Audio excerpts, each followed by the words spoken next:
One day, a yellow tree suddenly took root on Earth, calling itself Iriso. It was unknown what it was made of, but it was able to cover the entire world and create a new one called Labyrinth. Humanity called it the game of a god, but not everyone could participate in this game. That is why the random box machine was created. This young man came from a filthy slum. Just like countless others in the world, Ryuki was also drawn to this gacha machine. After a group of thugs robbed him of an SSR item that Ryuki seemed to have used up all his luck to pull. Then, on his very last pull, Ryuki unexpectedly got a one-of-a-kind UV-grade item in the world. Ryuki was bewildered. Had he lived long enough to know there were items even beyond the SSL grade? Currently, Ryuki was in a space between reality and Iriso. The system pleaded with him to give it a name to complete the transfer and begin accessing Labyrinth. Ryuki entered his name and completed the registration. A brilliant light flooded the space as if it were invading it. They were now accessing Labyrinth. Welcome to the world of Phantasm. Ryuki stood on a cliff, gazing at the majestic landscape before him. The sensation of the wind blowing through his hair felt incredibly real. What Ryuki had seen on simulation screens could not compare to what he was seeing now. This was the reason everyone fought to get to Labyrinth. Except for this crap, a horde of skeletons appeared out of nowhere and attacked Ryuki. Ryuki turned and ran, shouting at the system as he fled, "Why did you throw me in here without a beginner's tutorial?" A panel with the monster's information appeared. Skeleton level 1, weak to physical damage. Ryuki read it as he ran. The keywords: Control panel, Management panel, where's the status window? The system chuckled. Master, this is so humiliating. Don't be so scared. How the hell could Ryuki stay calm when that system threw him into a place where he did not even have a single weapon for self-defense? If the transfer was successful, shouldn't he have become a player? But no, this system did not have the feature to turn Ryuki into a player, so in short, Ryuki was still just an ordinary person. Level, status, skills. Everything in this fantasy world was not for Ryuki. The news hit Ryuki like a bolt from the blue. What the hell is this nonsense? The system got angry for being cursed at, flying around as it defended itself. I am a Labyrinth system of a completely different class compared to those other ones. If you want something, just try pulling the gacha from the random box. The system opened Ryuki's attendance log. For pulling a UR, Ryuki received 100 tickets to enter the fantasy room. He got another 5 tickets, for a total of 106 tickets. I will use them all. Being so panicked, Ryuki did not think twice. He did not care what he pulled, as long as there was a weapon for self-defense or something useful among them. Ryuki grabbed a cylindrical object. He was sure it was a spear and shouted at the skeletons. "Come at me, you bags of bones. I will grind you all into soup." A skeleton slashed the stick in Ryuki's hand, breaking it in one hit because it was just a toilet brush. The system looked at Ryuki's dumbfounded face and laughed gleefully. Surprise! Everything Ryuki pulled was trash. He ran while cursing the damn system. It did not back down either. It cursed back. "Did you really pull a UR? With luck this bad? I cannot believe it." Ryuki pulled a wig and put it on the lead skeleton. It actually looks kinda cute. The system saw that Ryuki was still worried. Just a gentle reminder that you're being chased by skeletons. Instead of worrying about them, Master, you should worry about what's in front of you. Ryuki lost his footing and fell off a cliff. He scrambled to his feet, but it was too late. The skeleton wearing a wig charged at him. One last random box dropped down. Ryuki pulled out and ranked short sword to block the skeleton. Nice. Finally, a decent weapon. Ryuki charged forward boldly. With the short sword in hand, he wasn't scared of those running bags of bones anymore. Ryuki lunged with a stab, but missed the skeleton and even got stabbed in the shoulder by it. Ryuki held his breath in pain, wondering why they were still so strong.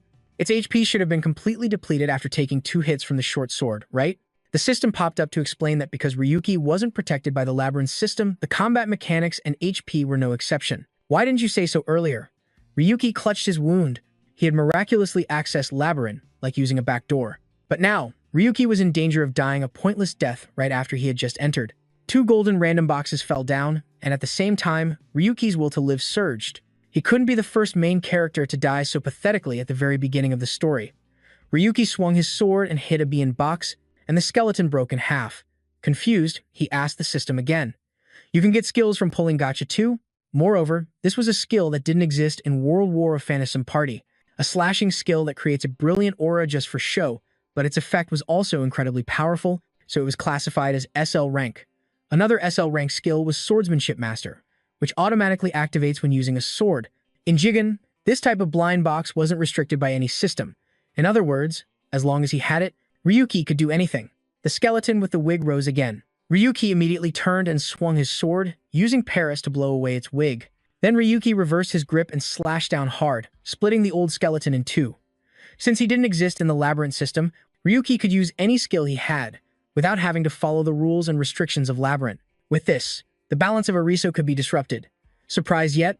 I believe in you, Master. You're truly the one who pulled a UR. You're not just some small fry. At that moment, Ryuki turned to look at the signature, SSR box.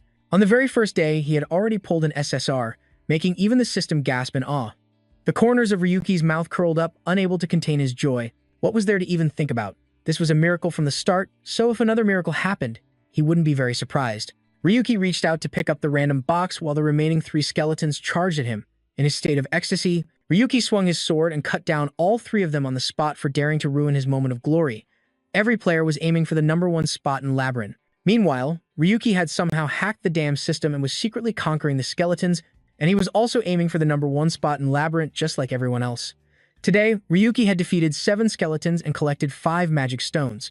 The experience he gained would be converted into random box points. Since Ryuki couldn't level up, according to the Labyrinth mode, the point system replaced the experience system. In total, Ryuki had 150 random box points, corresponding to 15 points for each skeleton. But most importantly, that SSR prize was lying right there. Even now, Ryuki still couldn't believe his own eyes. If it wasn't a miracle, it wouldn't be an SSR. Master, you should get used to it. Ryuki decided to hide the system for a while so it would stop nagging and mocking him. Now Ryuki could focus his thoughts. He just needed to use this thing. Then Ryuki could probably take on that whole gang of delinquents with one eye closed. For now, Ryuki will hide his power. He checked his skills again. Both of them required 700 points to level up.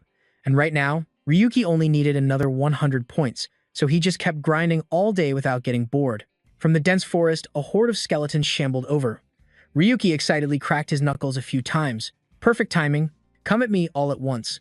The most important thing about this hoe is saving time. Boom. Every day in the Phantom Forest, an explosion caused by Ryuki would go off. Today was the 3rd day. Ryuki had completed the daily mission. He just ate and killed monsters. After that, pulling the gacha would reward him with more pull tickets. Time inside the labyrinth flows 10 times faster than in the real world, so in 7 hours, he managed to farm 1,500 points. A whole 1,500 points, gathering enough for a 10 pull during the newbie tutorial period is very impressive. Master, let's go pull the gacha now. The system kept trying to tempt Ryuki into pulling the gacha, but he decided to level up parry and sword mastery. Huh? What are you doing? Have you lost your mind? Why would you use random box points to level up skills like that? The system was going crazy over Ryuki's actions. Although the skill system was also important, Ryuki was more concerned about one thing. What are the drop rates for each rarity? The system mechanically replied, N rank is 70%, R is 27%, SR is 2.7%, and SSR is 0.3%. After it finished speaking, Ryuki opened his item inventory full of N rank items to argue. Then why do all the tickets I get only pull this stuff? Look at all this junk. The system was speechless. Who could blame it when Ryuki had already pulled an SR and an SSR on his very first try? The system begged Ryuki to give it the points he had worked so hard to earn because it preferred points over tickets. But Ryuki refused. Shut up. Pull tickets can be obtained through missions. That's more than enough. The system, knowing it couldn't persuade Ryuki, changed the subject, asking when he would finally leave this forest and rejoin society. Since this is the beginner area, the amount of experience gained from monsters is super low. Ryuki wasn't in a hurry, he needed more weapons, and his skill levels were still lagging. Ryuki was confident that he understood farming better than anyone else, so he would use all the information he had gathered so far to survive. The same goes for this Forest of Origin. This is the best area for hunting in the early game. Once he leaves, Ryuki won't be able to return because it's a one-way area. Ryuki had to squeeze this forest dry before moving on to another place. Ryuki would test how far he could get with over-leveled stats and skills. He also had a guaranteed SR from the login event, so he wasn't worried. On the 7th day, Ryuki received 1 regular login bonus ticket and 1 guaranteed SR ticket for logging in for a week. By this time, the experience from grinding had started to plateau. Ryuki checked his skills. Both were already at level 3, which was also the cap. It was useless even if he tried harder. Ryuki wanted to figure out where to go next, but at that moment, the system started freaking out again. It's time to pull the gacha. Now that the 1-week login event is complete, let's do a pull, shall we? Ryuki had no choice but to indulge it. In the end, it was all thanks to his luck. With the guaranteed SR, Ryuki hoped he wouldn't pull another piece of junk this time. Here it is. A fancy-looking golden lightning bolt struck down from the sky. The corner of Ryuki's mouth twitched. This was supposed to be a wish fulfillment pull, but something feels off. The desire sensor is as broken as ever, the system replied. This time, Ryuki got an SR rank gunblade. As the name suggests, it's a weapon that combines a gun and a sword. Its power, derived from torque, can enhance the strength of a blade that can also be used as a gun. Ryuki excitedly held it in his hand. This kind of weapon could overturn the entire world. If this got out, everyone would go crazy for it. Ryuki tried lightly swinging the blade, and an ancient tree in front of him was sliced as easily as tofu. Holding the gun blade felt absolutely amazing. With Ryuki's master swordsmanship skills, the power of the gun blade was like giving wings to a tiger. It all happened so easily that Ryuki unconsciously had a question. What would happen if he died here? Since Ryuki had transferred his consciousness, he was probably still alive in the real world. The system answered his question. Even if the master dies, you can be revived using the backup data in Eriso, but it will hurt a little, enough to make you wish you'd rather be dead. As it said this, the system's expression looked as if it were reading a horror story, but Ryuki wasn't scared. As long as he remained alive, he could endure any amount of pain, use all the remaining tickets on the gacha. I want to increase my combat power a bit more. After a period of only doing gacha rolls, Ryuki changed his outfit to something more suitable for this place. A basic, safe, and durable leather armor with a few colors added for style. Now you finally look like my master. It took you long enough? The system's words annoyed Ryuki, who was the one who threw him like a bag of trash into a monster-filled area and skipped the entire newbie tutorial. The system felt that it had done nothing wrong. After all, this was just the newbie zone. Compared to an emergency login situation, this place was a walk in the park. Ryuki didn't argue anymore and ordered the system to start recording his journey of conquering this virtual world, so that later he could make a documentary for his descendants. Understood. What do you want to name the file? Just call it. Started from the bottom. Iriso created labyrinths that were more detailed than the original games it stole data from. But most of Ridia's games were rushed into production, so they had a lot of bugs. Even here, in a game that was supposed to be better, there were still risks. For example, a ridiculously strong boss, appearing right at the start of the game. Ryuki stepped forward to face the Chaos Black Knight, which was 10 times his size and radiating a murderous aura with eyes as sharp as swords.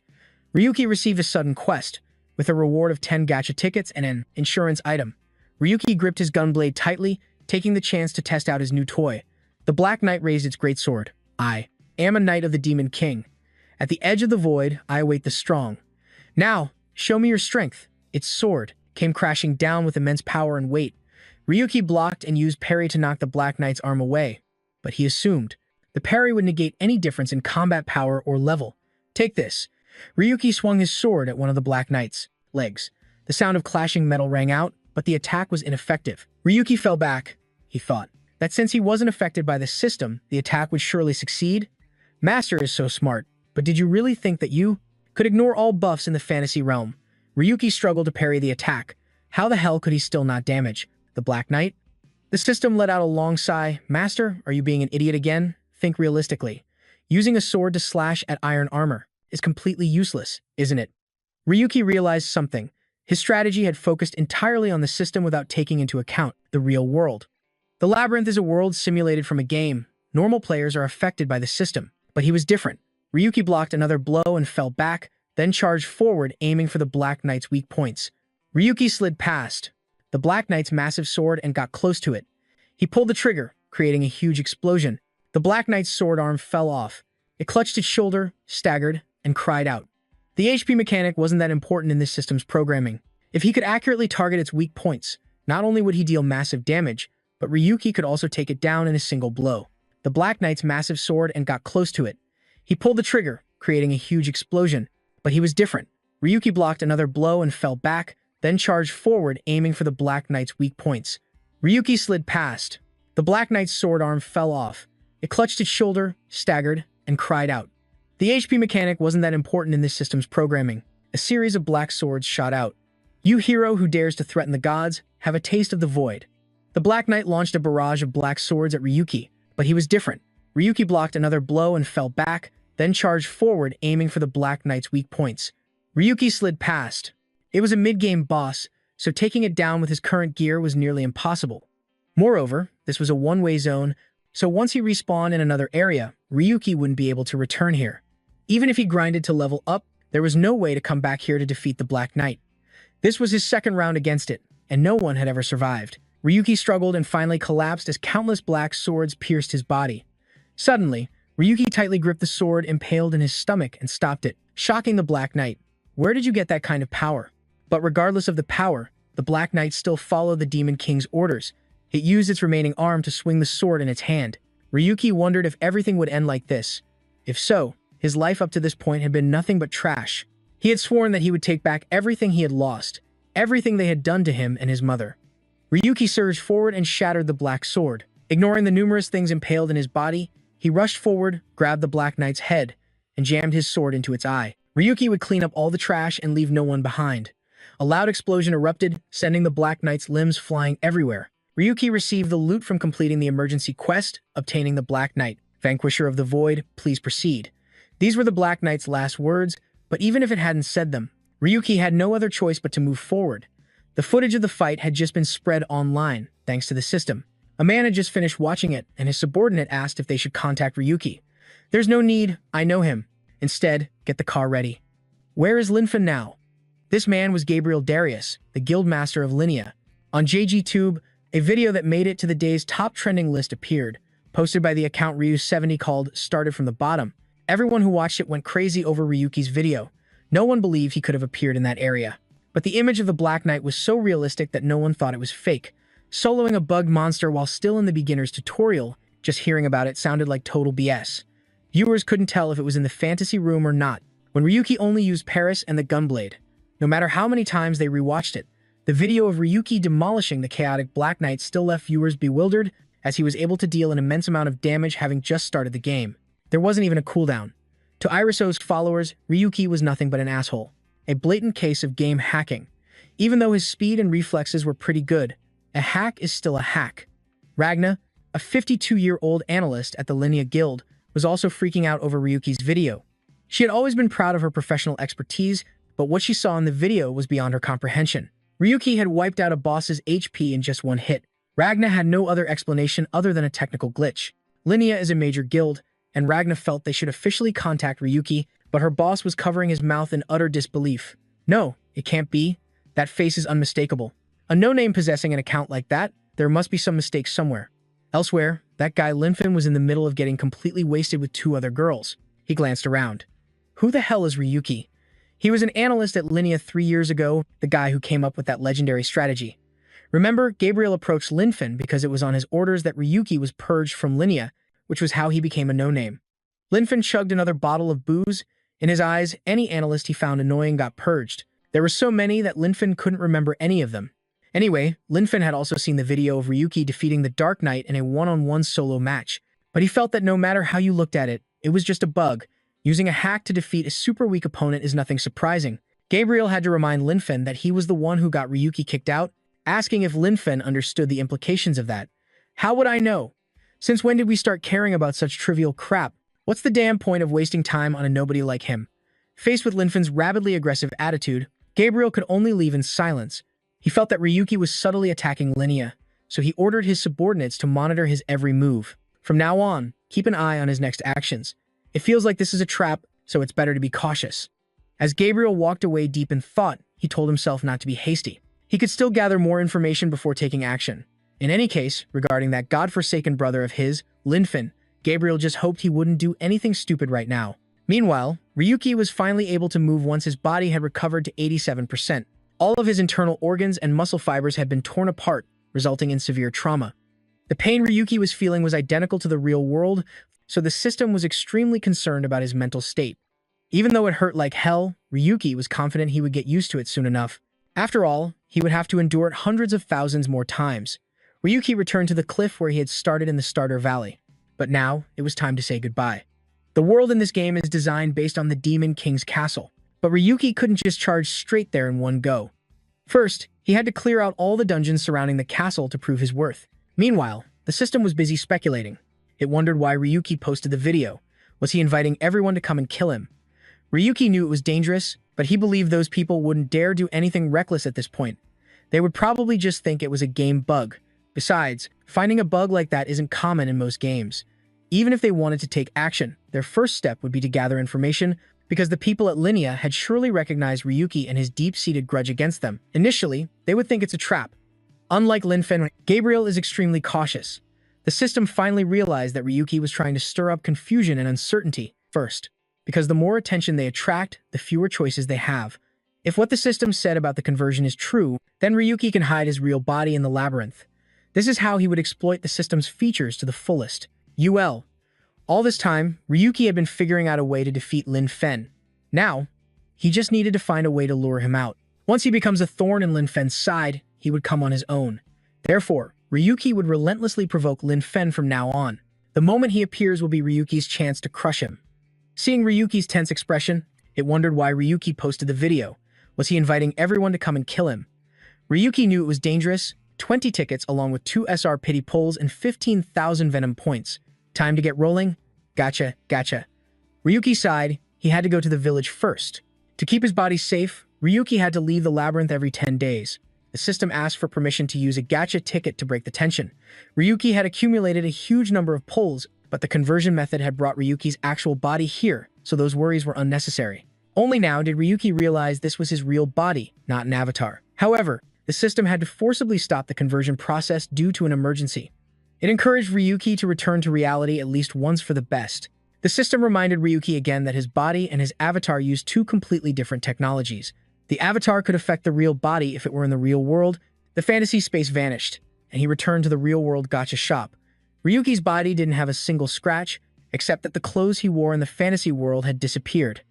Now do you understand the greatness of our UR system? By the way, there are some illegal cameras in here. Should I block them?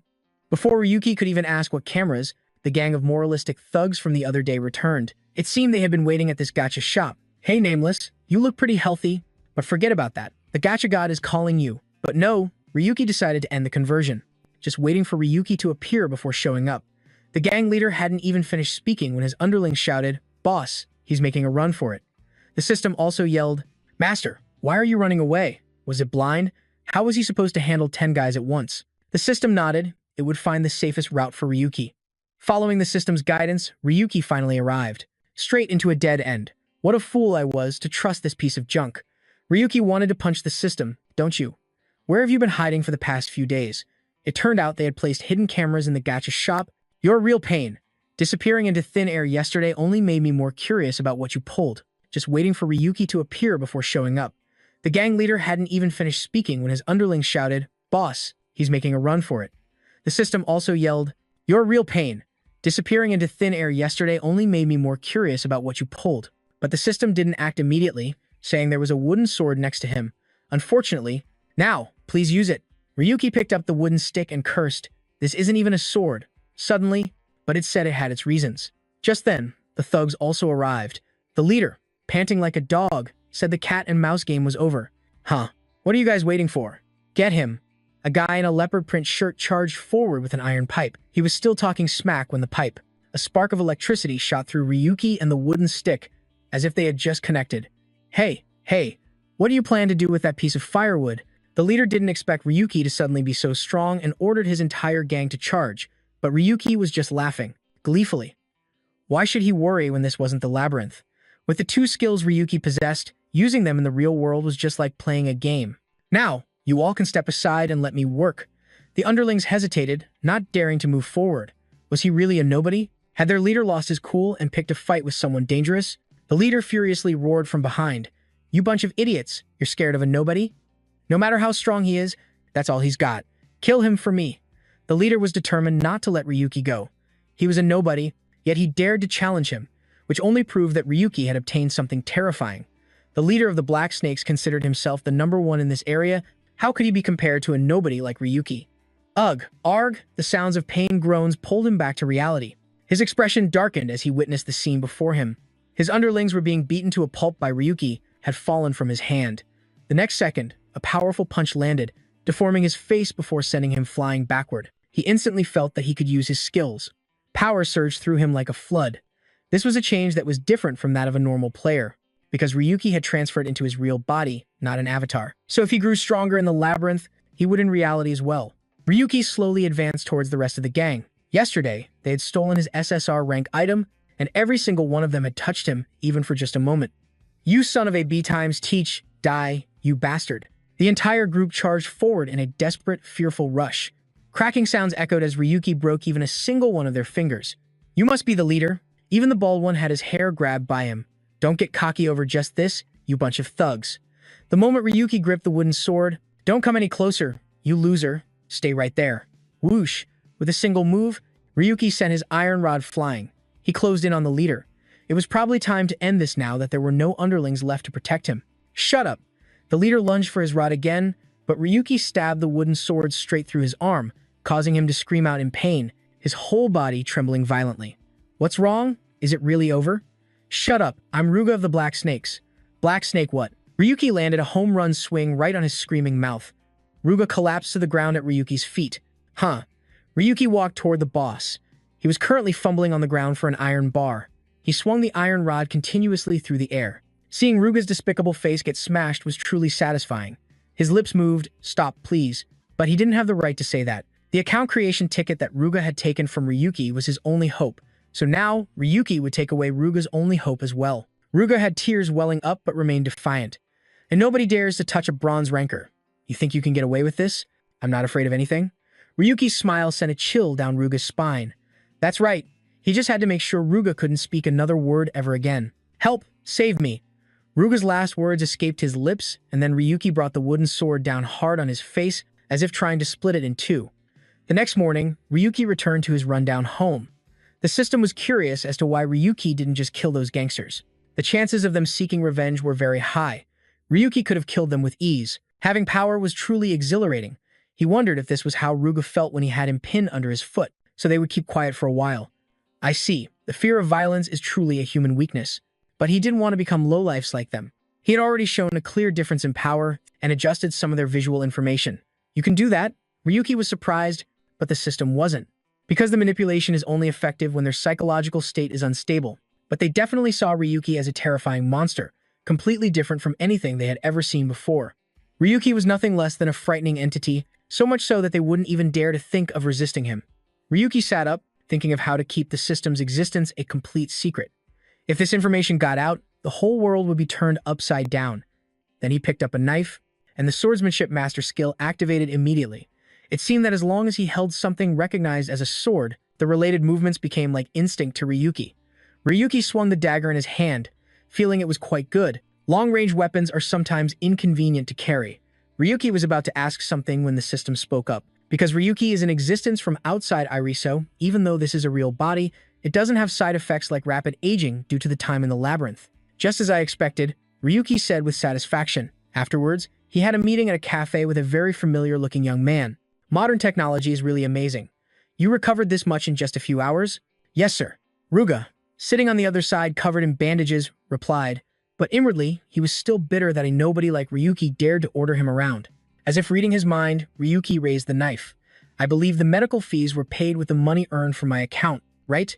Ruga flinched, telling himself he would pay Ryuki back immediately if he had enough time. Shut up. Ryuki lightly pressed the knife against Ruga's forehead, making him freeze. A drop of blood from the prick mixed with his sweat. You were spared only because I had a slight change of heart, don't you ever forget that. Ruga obeyed like a machine, then followed Ryuki's orders and led him to their destination. Along the way, there were a few guys who looked like they were going through withdrawal, lying scattered on the street. Ruga, leading the way, kicked them repeatedly. Get out of the way, you filth. He led Ryuki to Yorazuyasu Tenku, the place where most of the illegal human transactions here took place. Ryuki opened the door and stepped inside. So this was where Ruga sold his account creation right. Oh my, do we have a customer? A man's mature voice rang out, but the person who appeared was a little boy, making Ryuki wary. I'm the owner of Sutenku. The name's Suzuki. What are you looking for? 717. The system was analyzing Ryuki's basic information in real time, while also pointing out that Suzuki's body was not human. Isn't full-body simulation prohibited? Realizing he'd been found out, Suzuki smiled. This is an expensive model. You've got a sharp eye, but it's funny for a smuggler to talk about the law. Suzuki changed the subject, asking what Ryuki was doing here with Ruga in Tao. Ryuki got straight to the point. What happened to my account creation, right? Suzuki glanced over at Ruga, who was trembling in fear behind him, and chuckled. I see. The account creation right is a popular item where the asking price is the selling price. But Suzuki had sold out of that a long time ago and no longer had it. However, Ryuki was here today mainly to make a transaction. But he wondered if Suzuki could handle this product. Sutenku handles everything, even human lives. I'm very much looking forward to seeing the product. What it is. Suzuki excitedly opened the black bag, but his face suddenly froze like a statue. What the hell is this? The pile of golden orbs inside were magic stones. Suzuki suspiciously asked Ryuki, "Hey, don't you know the value of these stones?" Of course Ryuki knew. This was the most basic of basics. In the labyrinth, there are two types of main items. Common items are things that cannot be used in the real world, and special items that can be used in the real world. Magic stones are special items that extract ear, the main energy source in the modern world. The higher their grade, the greater the purity of the ear extracted from them. This is how the status of the status players is increasingly elevated, and that was precisely what confused Suzuki. Ryuki would profit more by selling the magic stones through legal channels rather than smuggling them to him. "I want to sell it discreetly because I'm the one who directly obtained it." Ryuki's answer stunned Suzuki, because no nameless player could possibly obtain magic stones. Suddenly, Suzuki ordered Ruga to leave, leaving him bewildered. While Ruga was still hesitating, Ryuki growled, "And get lost." After that, he was thrown out unceremoniously. Initially, Suzuki had thought Ryuki was just some random scrub who got lucky and stole some magic stones. This sort of thing was extremely common for a nameless player. But recently, someone who defied the normal standards had appeared. "What do you mean?" Ryuki asked, confused. It turned out Suzuki was referring to Ryuki's recent viral video. He never imagined that the protagonist of that video, Ryuki himself, would come knocking on his shop's door. Let me rephrase, welcome, Ryu717. If you were trying to hide your identity, you were careless, who got lucky and stole some magic stones. This sort of thing was extremely common for a nameless player, but recently, indeed, especially with this magic stone. It's the Dark Knight of Cho magic stone from the world of Phant by hacking the game. In any case, Suzuki was just asking to be sure and to see how Ryuki would react. He expected Ryuki to panic at having his identity exposed, but the boy just shrugged and chuckled. "That's right, I'm Ryu717, thanks for the advice, but I'm here to buy something. Let's get down to business." Suzuki laughed, wondering what Ryuki could possibly want from a smuggler like him. "You sell mods, don't you?"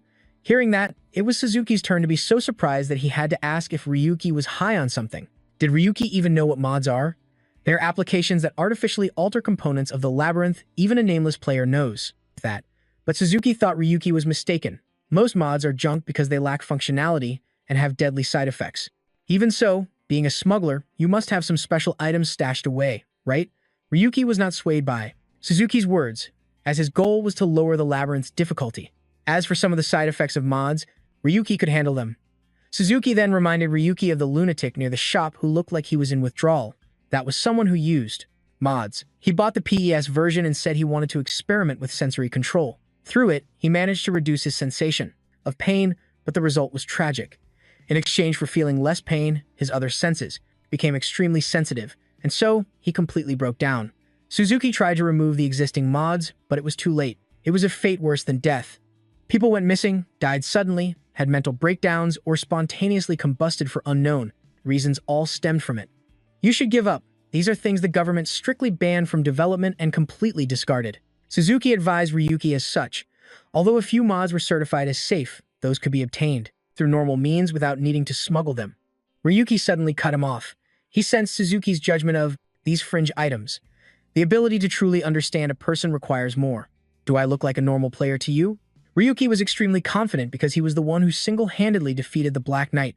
The public started calling him a disgraceful game hacker. But whether Ryuki was a genius with cheating abilities or just a piece of trash using bugs, he didn't give a damn. These fringe items.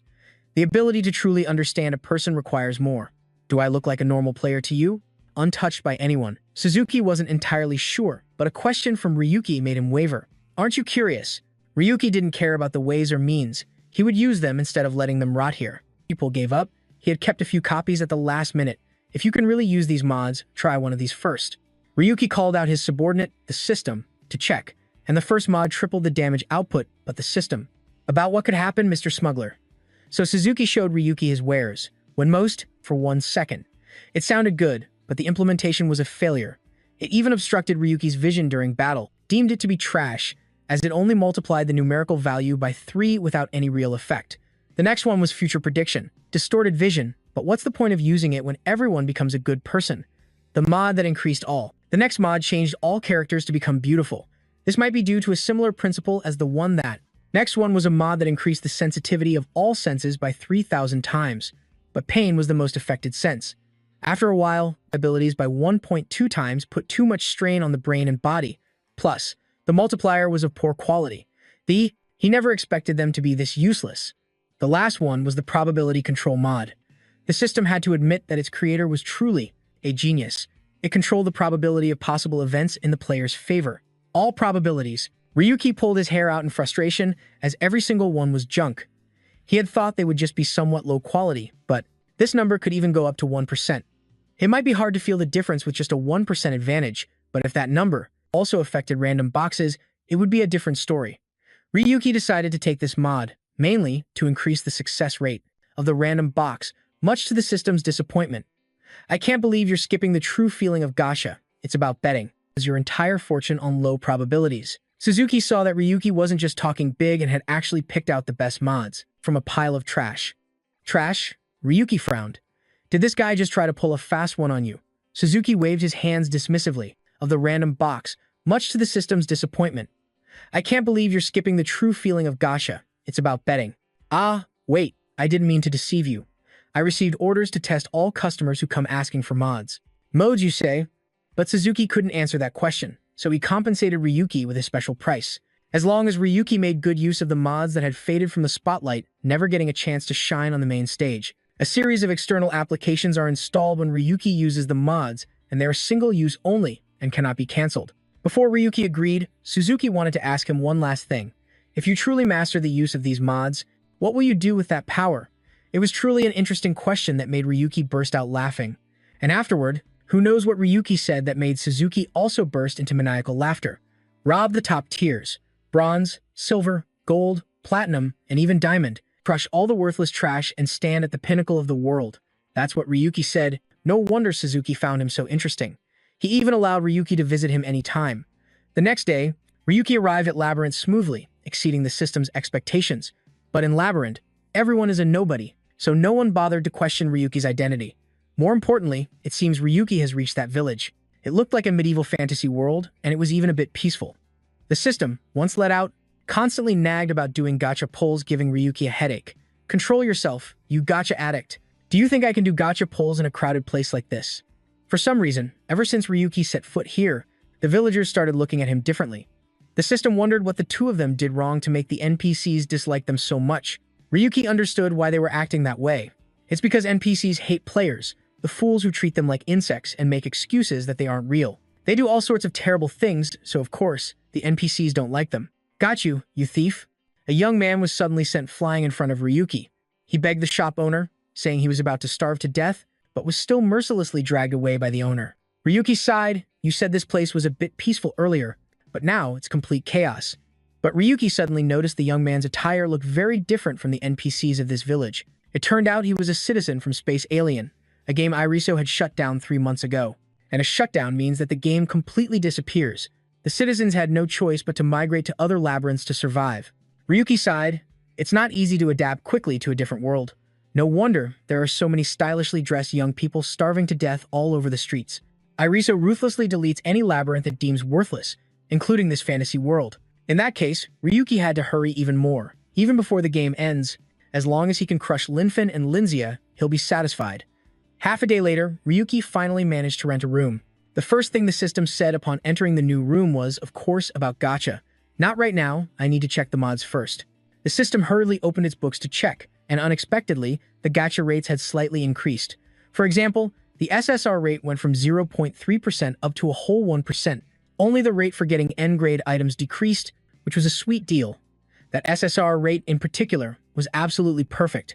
So Ryuki immediately started doing gacha pulls, making the system ecstatic. You have a whopping 40 tickets and 2 guaranteed tickets, plus 15,730 random box points. Woohoo! With all this, an SSR is no longer just a dream.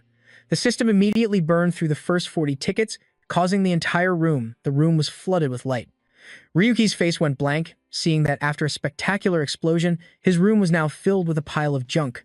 Ryuki's knees went weak as he collapsed. 40 tickets and not a single SR rank item or higher. These rates were absolute garbage. He furiously punched the system twice. You damn useless vacuum cleaner, I'm throwing you in the trash right now. Swoosh, swoosh, a brilliant aura appeared, glowing with a 7-colored light. Ryuki's expression changed in the blink of an eye. An SSR is here. Nice. What rigged rates? You're a freaking god now. One box contained the SR rank skill flash step, and the other held the SSR rank Intuition. It naturally enhanced his sixth sense, of course, but at its peak, extreme intuition could allow Ryuki to see the very origin of the world. Flash Step, on the other hand, was a high-speed, instantaneous movement skill. Ryuki already figured out how to use it, but he couldn't feel any difference with that intuition skill. Is this really on the same level as my previous SSR trump card? He checked the skill upgrade points. What the? 7,000 points just to get to level 2. This infuriated Ryuki. Other skills only needed 2,100 points at most to level up a full 3 times. System of Vu Ryuki, have faith. Pouring points into a trash skill like this is a total waste. He should be using them for the gacha instead. Ryuki contemplated for a moment and then decided to use the points to upgrade his skills. The system's laser eyes nearly popped out of its head. Ah, sir, what are you doing? Those precious loot box points, all those gacha pulls. There it is, Swordsmanship Master. Parry was now level 4, Flash Step was level 2, and Ryuki was left with only 8,730 points. It would take 8,400 points for Swordsmanship Master to reach level 5, but the system kept nagging in his ear, making it hard for Ryuki to concentrate. There's still a chance it just used the remaining points on the gacha. In the end, the system exploded because Ryuki burned 8,400 points to upgrade Swordsmanship Master to level 5, which was the maximum level for an SR rank skill. Now Ryuki understood why this level up required so many points. He grinned excitedly and proceeded with the rank up. Wah, what is this? Ryuki took 3 steps back from the light that was as dazzling as a star falling toward him. System, explain, what's going on? But the system was already dead. It couldn't live without the gacha. Feathers floated in the air, originating from the golden stone. An achievement window popped up after Ryuki ranked up the skill, rewarding him with 15 more gacha tickets. Swordsmanship Master had evolved into Sword Mastery, rank SR+. It enhanced his ability to wield a sword when one was equipped, and could be toggled on and off like a switch. Plus, it came with a bonus skill, Aura Blade level 1. Holy cow! Ryuki couldn't help but shout, as he had never seen a skill get a rank up before. There were tons of players who couldn't even master the basic Swordsmanship Master skill, and yet, Ryuki now possessed its super upgraded version, Sword Mastery. Mwahahaha, this is so freaking awesome. Ryuki's laughter echoed through the room while the system cried on the inside. All it wanted was to see someone be consumed by greed and fail spectacularly. Now, this is where the game truly begins. Stop messing around, get your butt up and moving, system. Hearing Ryuki's command, the system trembled and followed him. This time, he decided to head to a nearby dungeon. The very one where that guy Linfen had set the record for the fastest clear time. The system was a little nervous, since this was their first time attempting a dungeon. Ryuki knew that Linfen had cleared it better than anyone, but he also knew that he wouldn't let himself fall behind, defeated. Right now, in front of a cave, 5 people have gathered, preparing for a showdown. Are you guys ready? From now on, stay on your guard. Is all the equipment ready? The man holding the huge axe seems to be their leader. Now, this is where the game truly begins. Stop messing around, get your butt up and moving, system. His face froze when he saw Ryuki walk past alone. Wait, are you planning to go in by yourself without a party? And went inside. The man muttered, wondering if Ryuki was out of his mind. A young man with them saw them, and thought they should mind their own business. Lately, there have been rumors that this dungeon is acting strangely. No one has been able to clear it for the past 3 months. This is the witch's hideout dungeon. I'm wondering if witches always like living in dark places like this. Ryuki's goal today is to break Linfen's record. He pulled out his gunblade and loaded it. It's time. Let's do this. Again. Another intruder has arrived. Somewhere else. Ryuki's image was being monitored by a pair of eyes. A witch trembled with rage that Ryuki dared to defile her sacred land. Her lips were dark and she had only a few crooked teeth. Don't be afraid. For intruders like you, I shall bestow a gift with my own hands. She pierced her staff through the crystal ball as if wanting to tear Ryuki's body apart and called it a rebirth. Back to Ryuki. He received another gacha roll for entering a dungeon for the first time. As he walked, Ryuki was fumbling his way through. This place was so dark he couldn't see anything within a 3-meter radius. The dungeon's layout changes randomly, so Ryuki needed to confirm the actual structure with his own eyes. If Ryuki remembered correctly, it took Linfen 17 hours and 30 minutes. Other players were close behind him, especially the second-ranked player who was only 8 minutes slower than Linfen, followed by a long gap to the third-ranked player at 19 hours. This proved Ryuki needed to pay attention to A from the GS Guild. You can compete with Linfen. Walking, for a while, bright red flashes blinked in the darkness. They were so dense and widespread they lit up the entire cave. They were giant bats, a typical creature found in caves. The bats were already high up, and they also liked to swarm their enemies and apply a health-draining effect with their bites. But that was then. This is now. Ryuki took something out and threw it into the distance, then tightly covered his ears. A second later, an explosion of light and a strange sound confused the system. It was a sonic bomb. Since the bats are very sensitive to sound, they died with blood gushing from their ears. Perhaps you should give a warning next time. Even though I'm a machine, I still have eardrums. Ryuki walked on, finishing off the bats, and remaining on the ground with his sword. Ryuki's relaxed attitude made the system curious as to why he wasn't speeding up.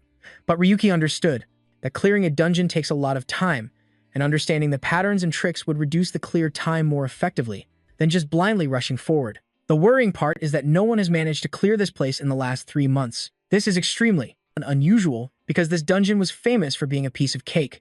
After Linfen cleared it, everyone treated it like a tutorial level. So it's very strange that no one has been able to clear it for the past 3 months. I see. But are we going the right way? The system was confused again when they returned to the dead bats. Ryuki was certain he was going the right way. The system couldn't possibly know how many strategy guides he had written in his analyst days. Ryuki had seen this dungeon thousands of times in simulations, but in reality, they were just going in circles over and over again. There's no need to be ashamed, just admit you're lost. Ryuki watched for a moment and noticed this path was different. When he got closer and looked at the curved scratch on the rock to the right, then just blindly rushing forward. The worrying part is that no one has managed to clear this place in the last 3 months. This is extremely. Wait a minute, you memorized the structure using such small details? Damn. Ryuki watched for a moment and noticed this path was different. When he got closer and looked at the curved scratch on the rock to the right, until now there had only been straight scratches. This change appeared on their 33rd pass, which meant the exit had opened. They were supposed to find the correct route using a special class skill. Lin Feng also had someone like that in his party, but before that skill could be used, Ryuki had already memorized every point on the map. He could be sure they would reach the next point in 5 minutes. The system was astonished that Ryuki had memorized every single minor difference. No player would have ever thought to try that just to clear the dungeon alone. I'm screwed. I've ended up with a schizophrenic master. So the structure constantly changes in real time. In theory, a while later, Ryuki was still walking, but he was already half an hour behind Lin Feng's pace. Why had players been unable to clear this for the past 3 months? In her room, the witch was going insane. How dare that foolish intruder pass through the labyrinth? I will plunge that faint hope into deep despair the moment you exit the maze. You will die by my death magic. Ryuki kept walking, unaware that he had just stepped on the witch's enchanted runes. A cloud of purple smoke enveloped Ryuki, but in an instant, it vanished. The system curiously asked Ryuki what had just happened. Ryuki didn't know either, but he was certain it was very dangerous up ahead. To test it, Ryuki threw a substitute doll ahead. A violent purple flame erupted, incinerating the doll as the word death appeared.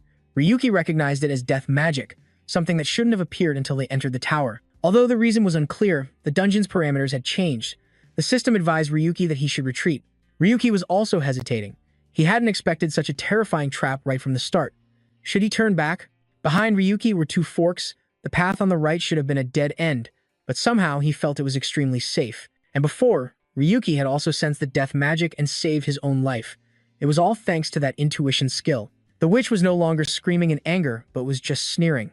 You were lucky, you bastard, to escape death by such a narrow margin, but it's only a matter of time. However, Ryuki suddenly vanished into thin air, escaping the witch's sight and causing her to panic. The witch reconnected her Wi-Fi and found Ryuki again, but he was in the main hall and not where she had set the trap. But no matter what, this place will be your grave. Incinerating the doll as the word death appeared, Ryuki recognized it as death magic, something that shouldn't have appeared until they entered the tower, driving her mad. This time, it was the old laboratory, which was opposite the main hall, but how? But he was in the main hall and not where she had set the trap. But no matter what, this place will be your grave. She had prepared a series of death magic spells in the main hall, just waiting for Ryuki to step in. But no, he vanished as if he had never been there, making her spin like a top. Finally, driven mad, she had to activate all the traps at once.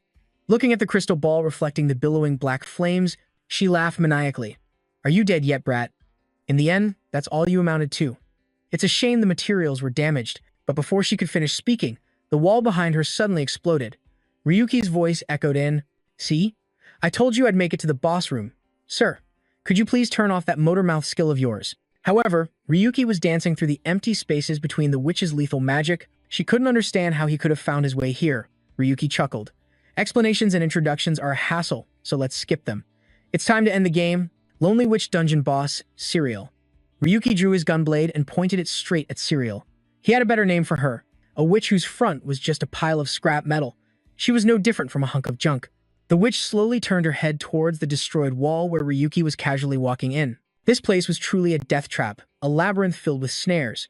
One wrong step and the game would be over. Those were Ryuki's thoughts while he was in the maze. He had just been born and was already facing a game-breaking bug. He could survive, but he couldn't endure the pain from the deadly traps. At that very moment, she couldn't believe it, even with Ryuki standing right in front of her. Ryuki chuckled. He had thought he would surely be in danger. At that time, the system had identified a series of lethal spells that had been placed. They had almost no path to continue, but Ryuki just charged ahead like a blur, causing the system to panic. Hey, don't be so reckless. At least use up all the gacha tickets before you die. But right now, Ryuki couldn't care less about its annoying words. Because this time, Ryuki could only wait until the bug was fixed, but he couldn't delay any longer. Ryuki needed to solidify his position before Linnea or Linfen made a move. Not only did it detect urgent situations, but it also sensed the spatial rifts she had created. And this was only level 1. When Ryuki upgraded it, things would get even more interesting, right? But that's still just human intuition. You'll reach a limit someday. Ryuki wanted to slap the system's insolent mouth. Whose side was it on anyway? But right now, the most important thing was to survive. Serial suddenly went berserk, her 2 eyes glowing menacingly. Intruder! Intruder! How dare you! A barrage of lethal spells was unleashed, and thanks to Flash, Ryuki managed to escape a near-death experience. There was no reason for Ryuki to be flashy. Her attack pattern was incredibly simple, so he would end it right here. Hey, you bug! I'll give you credit for playing dirty. The gacha had helped Ryuki get a great item. Even Serial had to marvel that Ryuki's intuition skill was a damn game hack. I am free, no one can order me around. Ryuki sliced Serial's body in 2. The cut was so clean it confused Ryuki, thinking it was easier than he'd expected. But no, her lower body, consisting of several metal legs, suddenly activated. What the hell is this? Ryuki jumped back several meters. Serial's mouth was still moaning in pain as blue blood spurted out. She is regenerating through cloning and is the core of the wick in this dungeon. Although it was sliced in half, its upper body was still regenerating. I'm back now. Serial stopped screaming in pain and relentlessly attacked Ryuki, but I'm the one who's going to end it right now. Ryuki used Flash to charge towards Serial and faced her. She was still so boring, who lost his footing and was nearly hit. This time, Ryuki had to call on the system for help, which smugly showed off. I have predicted and adjusted the global application. From now on, it can assess monsters. Experience the greatness of the ULD, Global Assessment Mode was activated. An image of Serial, along with her skills, was completely exposed. He tried to utilize his intuition to dodge her attacks, knowing a single mistake could lead to instant death. A powerful black flame swept towards Ryuki. It was a type of wick that appeared in Space Alien, the forest maze game that was active 3 months ago. After putting the pieces together, Ryuki understood the origin of this insolent wick. The battle became increasingly chaotic now that Serial had wings, as she flew erratically through the air spewing fire. But Ryuki was even crazier, laughing with excitement as he ran. Even though the slightest slip-up would get him vaporized. Have you truly lost your mind, sir? The system was genuinely worried this time, but Ryuki was enjoying the thrill of playing with his prey. Sure enough, Serial flew into a rage at her inability to hit Ryuki. She summoned a gigantic sphere, preparing to bring it crashing down. Suffer my wrath, you detestable trespassing mutt. However, she had a pair of wings that had not yet been identified. Ryuki flashed towards Serial to get a read on the wings. Serial squinted as she looked around. Are you dead yet, you little pest? I cut off all your escape routes. This time, it's certain. Certain about what?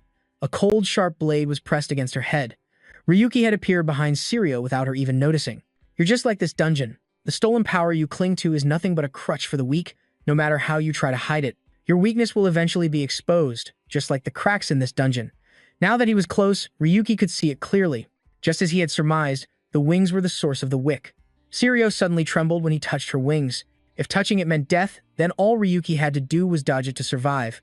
The sphere crashed down with a huge explosion, sending flames shooting out, never questioning and never stopping. But when she obtained the wings, she broke free from that curse. Serial simply wanted to escape her assigned role, which made Ryuki feel a sense of empathy. He too was fighting to escape a world that was nothing but a script. If we're truly alike, then surely you understand my pain, don't you? If we were to join forces, it seems Serial had found a glimmer of hope to survive. But to Ryuki, that was the very reason he had to destroy her precious freedom and use it to fuel his own advancement. With his own hands, Ryuki tore Serial's wings to shreds, dealing with the wick once and for all. Finally, the boss returned to her normal state, and with Serial no longer in a combative state, Ryuki struck her down with a single, merciless blow. To her, those wings meant freedom. Sirio had been trapped here, forced to follow orders for eternity. As for Ryuki, he was aiming for even greater heights. Sirio's hand gradually faded away on the ground. The Jigen system announced, Achievement Dungeon Clear Complete. Reward 1 Jigen Ticket, Witch's Lair Clear Complete. Reward 1 Jigen Ticket. Reach rank 5 or higher in the Witch's Lair Dungeon Complete. Reward 10 Jigen Tickets. Achieve rank 1 in the Witch's Lair Dungeon Complete. Reward 1 Guaranteed SR Ticket. John updated the next news, announcing the Solitary Witch Serial's victory, receiving 500 FB and 500 RP. Just because Sirio had returned to normal didn't mean anything had changed. She had already lost. Only 500 RP, 1 magic stone, and 1 heart. She really was easy to take down, if it weren't for the system error. But the chaos caused by the Dark Knight was worth a whole 15,000 RP. Isn't that too much? The M's Gotcha service system reluctantly spoke up. It seems the Supreme Being had to make things difficult for you a few times. Our main character still proclaimed, even so. A magic stone was obtained. Ryuki held the stone and a heart in his hand, sighed, and mumbled to himself. The issue is that the record of Lin Fen has been broken by me. Everyone was gathered outside the cave. One guy leaned his weapon on the ground and cursed. Damn it, we failed again. He turned to look at his teammates who were blaming each other. Why do you keep dying? It's because you keep getting lost, the guy said angrily. What? You have the nerve to talk big when you have no skills. The team leader stood between them to stop them, gently advising. All right, everyone calm down. You know this dungeon is strange, don't you? While our main character was walking out of the cave, the team leader made a suggestion. Anyway, I wasn't expecting much from the items I received. I also got the SL guarantee. That's not bad for a solo player. You even managed to crawl back out. The team leader was just as sarcastic. Ready to give up and go home now? Another person added. Looks like he's lost his mind. He smirked mockingly. At least he's finally facing reality. Suddenly, the team leader turned his head to look at the system board. What's this? A notification came through. Dungeon information has been updated. His eyes widened in disbelief, and he couldn't help but feel uneasy. This time, we'll have to try to cooperate with other teams. When they saw Ryuki walk past them, they sneered. Managed to last 7 hours, huh? 7 hours, 28 minutes, and 42 seconds, Ryuki. Second place, 17 hours, 30 minutes, and 5 seconds, Lin Fen, Darius, Bang Linnea. Third, 17 hours and 38 minutes and 42 seconds, AC Bang Gas. After reading it, the team leader asked in shock, more than 10 hours faster? The others with him exclaimed in astonishment. That guy was solo, and he got first place? No way, he broke Lin Fen's record. The time, what was the time? Suddenly, a sword shot out, stopping right at our main character's neck. The guy behind him aggressively questioned, Stop right there. What kind of trick did you use? The man found this unbelievable and kept pressing him. The dungeon rankings have changed. The system updated the Witch's Lair dungeon rankings. First place, Ryuki turned his head back and explained with a sigh. There was a glitch in the dungeon. I just took advantage of it to reduce the time, okay? They still weren't satisfied and shouted, A glitch? You mean you cleared the dungeon because of that? Clearing a dungeon not through actual skill but by cheating is nothing to be proud of. The man kept the sword at his neck, relentlessly blaming him. More than 10 hours faster. How could a solo player like you do that? Spit it out if you don't want to die. Ryuki casually dropped a line, I already fixed that glitch. The guy was stunned. What? As he walked forward, he reminded them. Instead of worrying about me, you should go clear the dungeon, the man asserted. A cheater like you has no, the right to look down on us, then swung his sword. He decisively slashed towards our main character, but Ryuki, being swift and agile, dodged it with ease. In fact, he even landed a devastating punch on the guy. Breaking someone else's record because of a system glitch and you're not ashamed? Our main character thought to himself, what are these idiots talking about? His hatred flared up even more. The guy growled, You son of a bee, I'll kill you. The captain put a hand on his shoulder to stop him. That's enough, he said in a low voice. We're no match for him. The guy shoved his hand away and retorted, Don't give me that nonsense, that useless bum. The captain couldn't take it anymore and shouted, Snap out of it, you moron. He didn't exploit the glitch, he cleared it, understand? A female teammate hesitantly asked, So does that mean he didn't create that glitch? The guy next to her broke out in a cold sweat. He actually cleared it? That's even harder to believe. The captain frowned with suspicion. That player, he looks very familiar. I'm sure I've met him somewhere before. The guy could only scream in pain. Our protagonist nonchalantly walked away, leaving him clutching his chest, struggling to stay on his feet, a place of treacherous mountains and dense forests. In the Hongju forest, it seemed the entire area was shrouded in a kind of crimson spiritual energy that was blazing red. Meanwhile, the ancient holy city consisted of temples built in an ancient style with picturesque scenery. Ryuki looked at the half-eaten bread in his hand and surmised that there were many other, more famous dungeons. The ones where Lin Fan had set a record, and one more dungeon, but 3 of them should be enough. Jia asked, puzzled. Why is that, master? He replied while chewing, explaining, a guild set the record 2 years ago. It was a female gamer from the Gas Guild, but where? The image of the Black Knight boss seemed to flash through his mind. At White Lake, our protagonist felt a sense of frustration. How annoying. Ryuki suddenly stood up, his tone decisive. In any case, let's start by clearing those 3 dungeons. I have to go and erase that detestable name, Lin Fan. Inside the Heavenly Demon Tower, a group of people were facing off against vicious monsters. Lin Fan pointed forward, urging, hurry and grab the loot. Similar to the record for the Witch's Den dungeon that Ryuki had seen earlier, her dungeon clear time was nearly identical to the one in his old strategy guide. The screen showed a giant octopus in a wide river. Lin Fan, somewhat bewildered, whispered in realization, White Lake? No, wait. Next, he saw the image of a spider monster and asked himself, Hongju Forest? Lin Fan's eyebrows knitted together as he ordered, hey, collect the loot yourselves. Lin Fan hurriedly departed, leaving only a few words behind. Something's come up, I'm heading out first. He rushed to his room while Nanyu on the sofa thought, that guy is really suspicious. Lin Fan recalled the image of the octopus, unable to get it off his mind. Why is he deliberately targeting my records anyway? Do you all want to work overtime? Suddenly, the system displayed a strange image, causing him to turn his head to look. Lin Fan stroked his chin, asking himself a question. No matter how hard I rack my brain, I can't remember who he is. Is he someone I've known before? Suddenly, someone burst in and shouted, Lin Fan, big news. Lin Fan glanced over with a weary look and asked, what's all the noise about? He froze the moment the next sentence was uttered. That Ryuki guy is live streaming. He's clearly trying to pick a fight. He then sat up, placing a hand on his thigh worriedly. Does he think he's some hotshot? But that guy, Ryuki, image of the witch. The video's title was Nameless Deep Sea Escape 2, New Attack, Dungeon Glitch.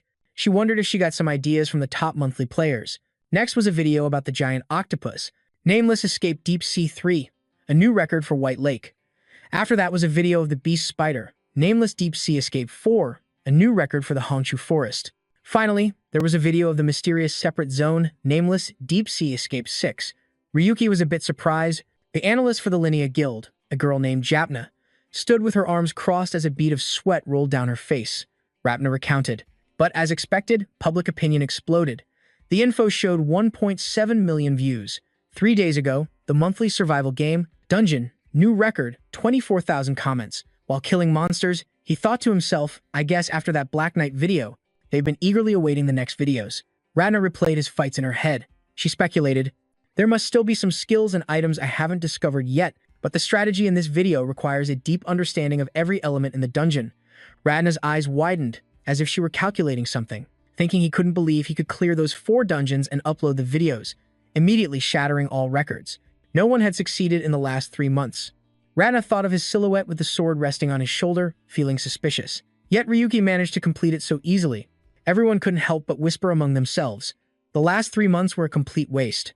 A flood of comments from viewers came in, saying that clearing it was nearly impossible. Wait, it's obvious he didn't even dodge the critical hit. How did he defeat that boss? She recalled the scene where the witches were sprawled on the ground. The most shocking part was clearing the witch's lair. Is this even the monthly survival game? She was skeptical. Could he alone have dealt with that hellish system glitch? Radna couldn't stop thinking about our MC. She admitted there were many comments claiming the video was fake, but it was clear that the witch's lair had been cleared.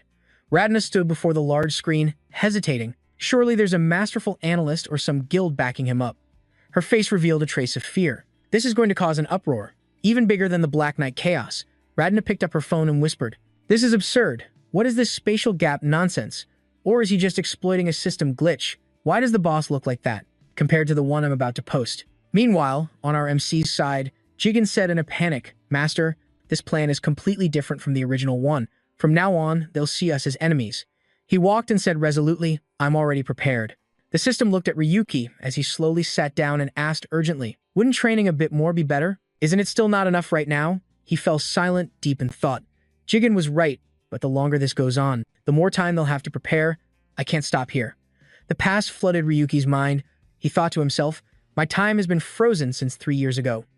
Everything was frozen, with only 2 things remaining in my mind. Back then, his eyes burned red, his heart filled with resentment, despair, and hatred. Uploading all these videos at once created a distraction, but those videos are nothing. She gently caressed Ryuki's face on the screen, focused on the screen as a familiar voice rang out.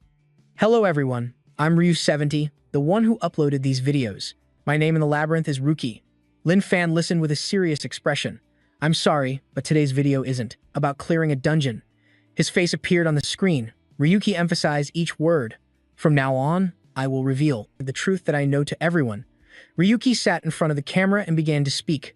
Hello everyone, I'm Ryuki, also known as Ryu70, the creator of the unnamed Deep Sea Escape video.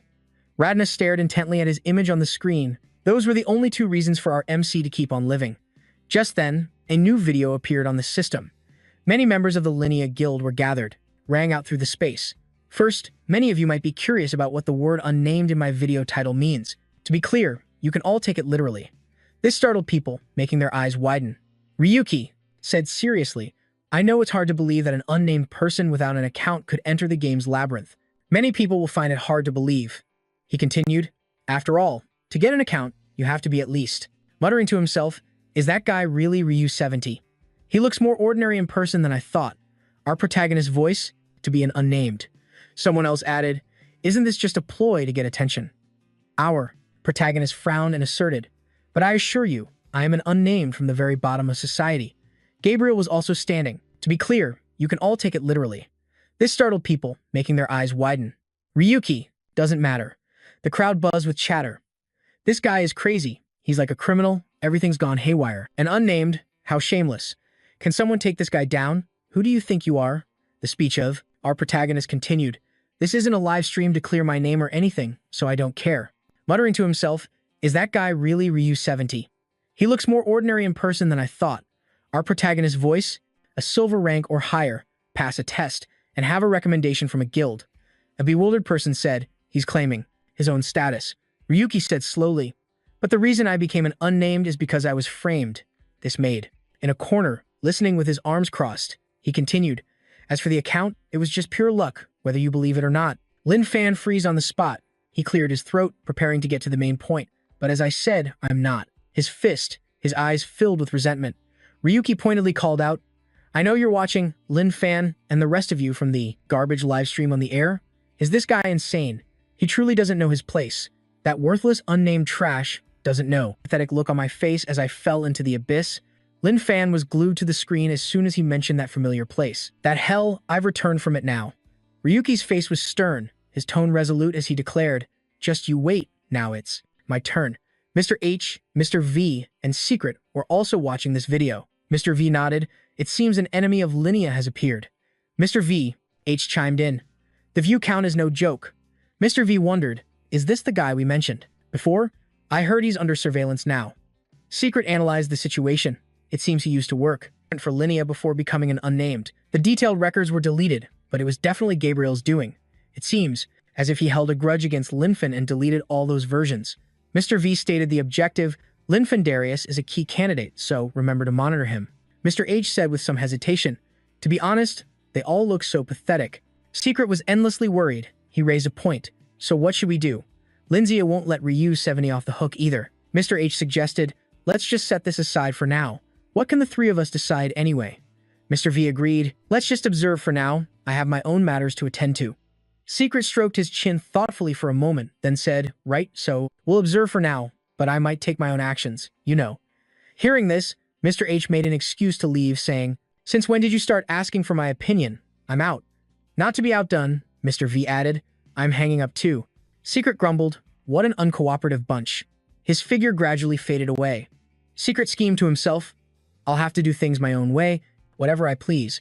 In front of the camera, Gabriel's image was displayed, and someone spoke up asking, let's talk about the recent hot topic. Ryu7017 and the Linnea Guild, what is their relationship? He clasped his hands together, calmly denying any connection to Ryuki. It's true that he used to work for us. However, there was an unfortunate incident, so he was expelled, and all contact with us was severed. A reporter questioned him while taking notes.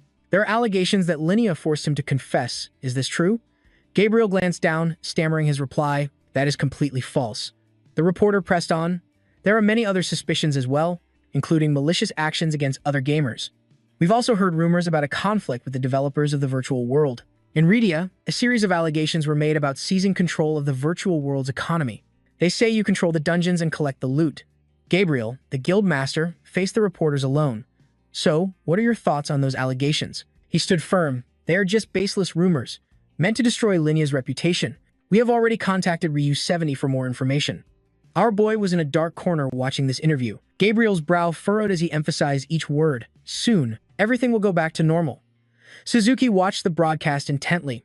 On screen, the Linya Guildmaster concluded, "We will seek legal action regarding Ryu 70's intentional spreading of baseless rumors." The young man saw Ryuki open the door and walk in, glancing over before speaking. "The whole world is in an uproar because of you. For such a celebrity to visit here." He pulled down his hood and asked curiously, "I don't care. More importantly, why is your appearance completely different from your old man's voice?" Suzuki turned around, one hand on the desk and the other on his chest, and replied, "I like this voice. This whole body is fake. Only it is real, you know." Just then, the system screen displayed an image of the two brain hemispheres. Our boy immediately demanded the goods. "I don't care. Just give me the modification." The young man sighed in disapproval. "So cold." "Unfortunately, what you saw last time was everything. There are only 6 left in the box now. V1, V3, V14, V23, V17, and V25. Ryuki waved it off and demanded, "Don't give me this trash. It's clear I made a request to test that modification last time." His next words made Suzuki freeze. "A few seconds. Doesn't that mean you have the contact information for its creator?" In the small room, a conversation between 2 people echoed under the dim candlelight. The young man asked, "Do you want to work directly with its creator?" Our protagonist replied, "If that's possible, nothing would be better." Suzuki nodded. I see. Then he reached into his shirt to take out the item. Suzuki took out a disc, adding a warning. "They told me to give this to anyone who came looking. They said if you know how to use it, they'll come here to meet you." Ryuki held the disc in his hand and sighed. "Meet me? Huh, it seems I'll have to go all out this time." John quickly shone a light on the disc, and an eye lit up. The system announced, "Modified eye. Modification. It will interfere with the system to gather information." John whispered. "However, its quality is higher than other modifications, so the risk is also higher." Ryuki bowed his head, looking displeased. "I don't care about that, but I also don't like the feeling of being tested at all." He could only click his tongue and pull down a bag. "Anyway, this is our last transaction." Suzuki was suspicious. "Don't tell me that heavy thing is." Our MC recalled the item from the battle. "It's the magic stone from the boss I got in the dungeon." Ryuki placed it on the floor and proposed, "Calculate the payment, including the modification, okay?" The young man rushed over, happily thanking him. "Thanks. I'll pay you back, so remember to come back." The scene changes to some time later as he walked alone on a crowded street. Ryuki muttered, "Between the money from selling the magic stone and the fees from YouTube ads, it's quite a hefty sum." John asked, "Are you planning to try your luck with a few blind boxes?" Our MC shook his head in refusal. "No, there's someone else I want to meet." The system was surprised. "What? Master is meeting 2 people in the same day? Is this really my master?" Suddenly, in the distance, someone waved and called out, "Hey, over there." Gia smiled brightly and greeted, "Long time no see?" He turned his head and replied, "You're earlier than I expected." John went from one surprise to another, quickly asking, "Since when did Master have friends? I really misjudged you." He placed a hand on our MC's shoulder, feigning closeness and saying, "How's it going, Ryuki?" The system let out a panicked, astonished beep. Our MC just stood frozen on the spot, his eyes fixed on the arm Gia had placed on his shoulder. Then, a memory fragment surfaced in our protagonist's mind of someone's arm raised, pointing towards the iriso tree. It was none other than Gia. He stood by, the railing, pointing and smiling. And the person standing behind him was Ryuki. He stood there with his arms crossed, watching him and smiling. Back in the present, our protagonist replied in a cold voice, "You're right, long time no see." A drop of sweat trickled down Gia's face, and he immediately withdrew his hand, hesitantly asking, "Can we talk for a bit?" Ryuki clenched his fist, veins popping on the back of his hand. Drops of blood slowly trickled down. He agreed, of course. Gia chattered on relentlessly, "You're so friendly. Let's keep in touch more often from now on." However, he placed his pinky finger behind his back as if he were signaling someone.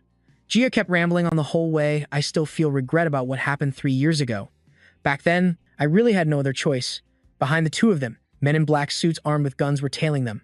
Ryuki said sarcastically, "Helping a nobody isn't a small matter, you know that." On the rooftop, there were indeed several bodyguards holding the railing, pointing and smiling. And the person standing behind him was Ryuki. He stood there with his arms crossed, watching him and smiling. "Although it's a bit late, First, let's go somewhere private. Someone might recognize you. He nodded. All right, someone. Gia kept rambling on the whole way. I still feel regret about what happened 3 years ago. Back then, I really had no other choice. Behind the two of them, men in black suits armed with guns were tailing them. Guns, ready to act on command. He continued his act, smiling and suggesting, I've always wanted to apologize properly. I'm not very fond of it.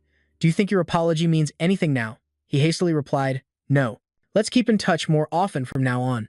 However, he placed his pinky finger behind his back as if he were signaling. By a steaming cup of coffee, a voice rang out, I sincerely apologize to you once again. Garia rested his hands on his thighs and lowered his head, looking repentant. He hesitantly let out a sentence. I have a way to help you get back to bronze rank. Our main character smirked.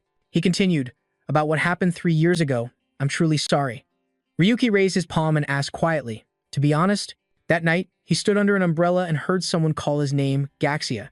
The man asked nonchalantly, What did you say? Our main character. Of course, it won't happen overnight. Ryuki's eyes suddenly darkened, and he fell silent. Anyone else but you. Ryuki even knelt down and clung to Gaxia's leg, pleading, I don't need anything else. If you lend me the money, I'll definitely pay you back. But the only reply was a curse. Damn it. He kicked him straight. He was suffering in the rain, begging for help. My mother's surgery isn't just 1 week. I'm begging you. I don't know. Those filthy hands to touch me. Gaxia coldly rebuffed him. You damn nobody. Know your place. Get lost. He left, leaving Ryuki lying helplessly alone in the rain. He could only cry out in anguish, Mom. At that moment, he frowned, gritting his teeth. Ryuki refused to surrender to fate and told himself, I need money for Mom's surgery. Yet, growling, I only came out because I was wondering what nonsense you were spouting, and now you're using. Perhaps this could be a good thing. That contemptuous voice echoed, hospital bills, surgery costs, treatment, and other things.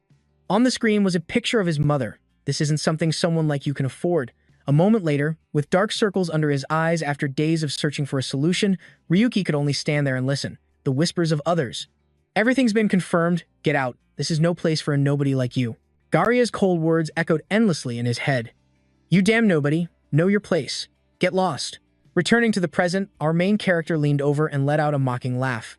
Confused, he called out to Ryuki. In front of him was a white cloth covering her face.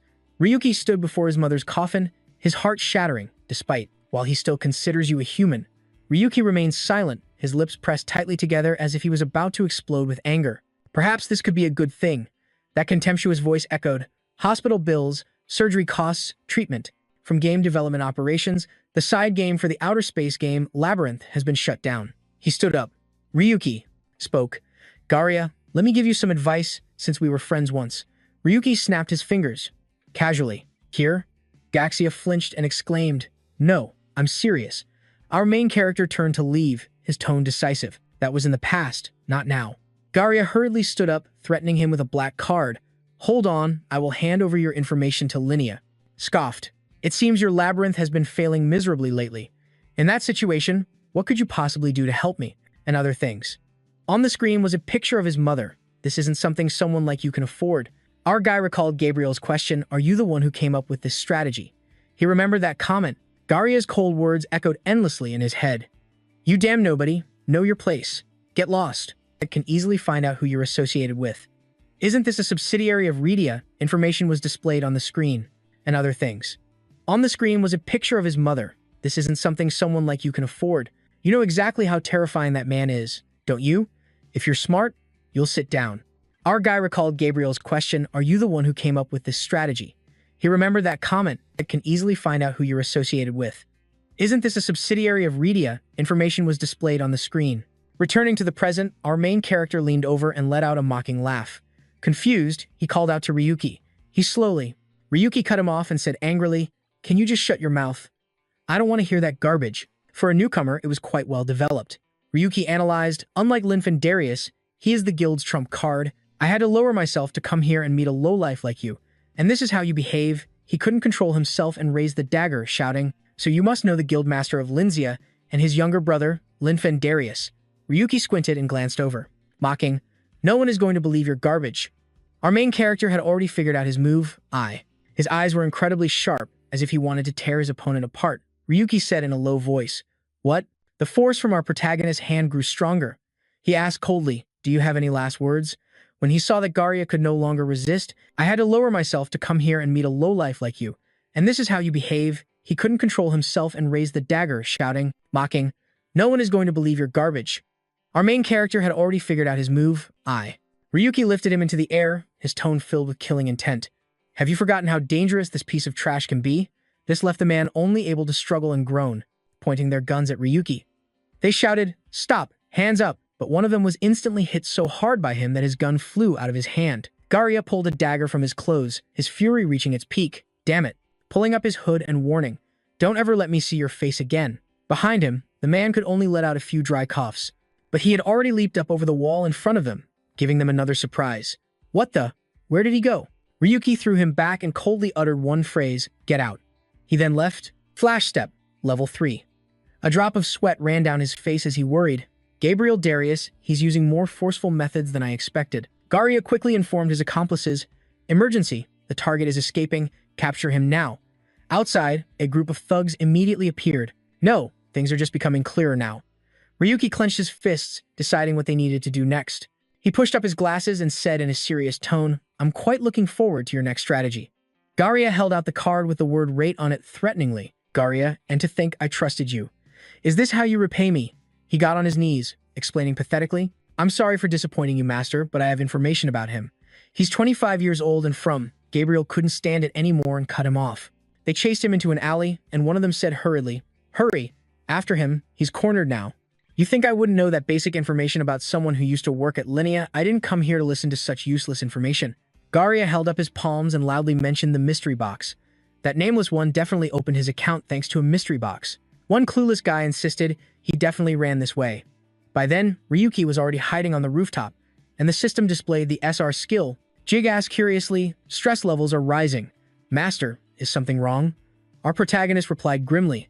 The image of the white snakes and their underlings appeared in his mind, the very thugs who stole our protagonist's card.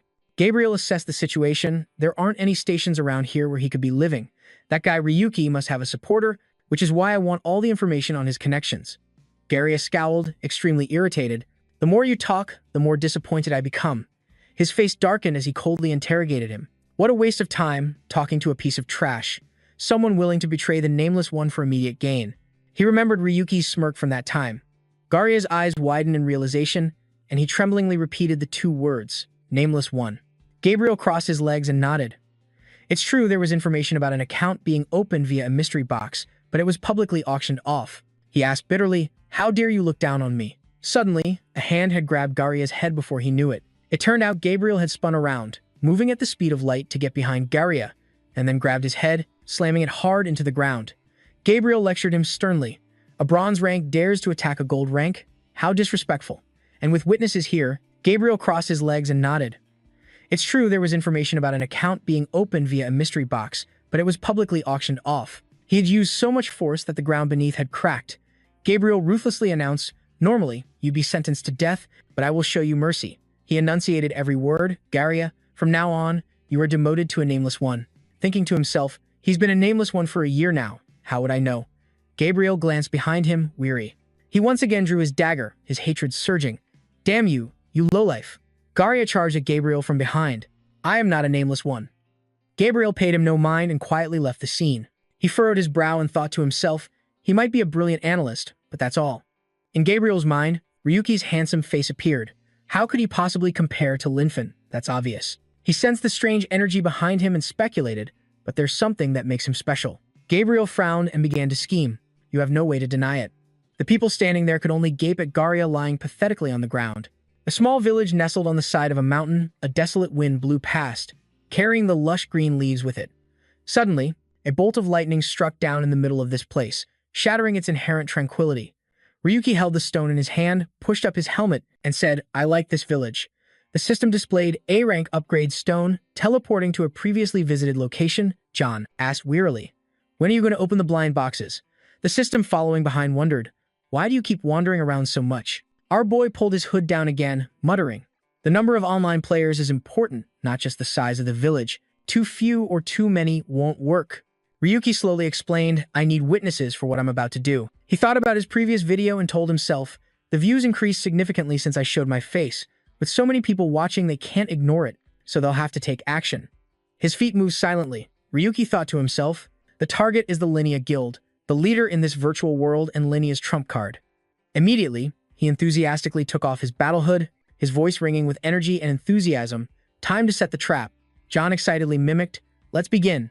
Suddenly, someone pointed into the distance and remarked, it's time for the blind box opening.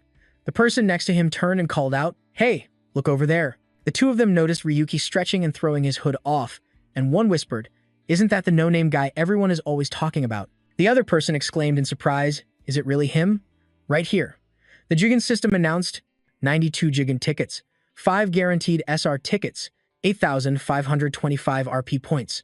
Our boy stood before the screen feeling a bit satisfied, thinking to himself, login bonuses, daily quests, dungeon achievements, I've saved up quite a few tickets, although the points are a bit low. Ryuki didn't hesitate any longer and commanded, all right, let's start with 10 boxes. Immediately, 10 blind boxes dropped down like rain. After fumbling to open the blind bags, he scratched his head and groaned in frustration.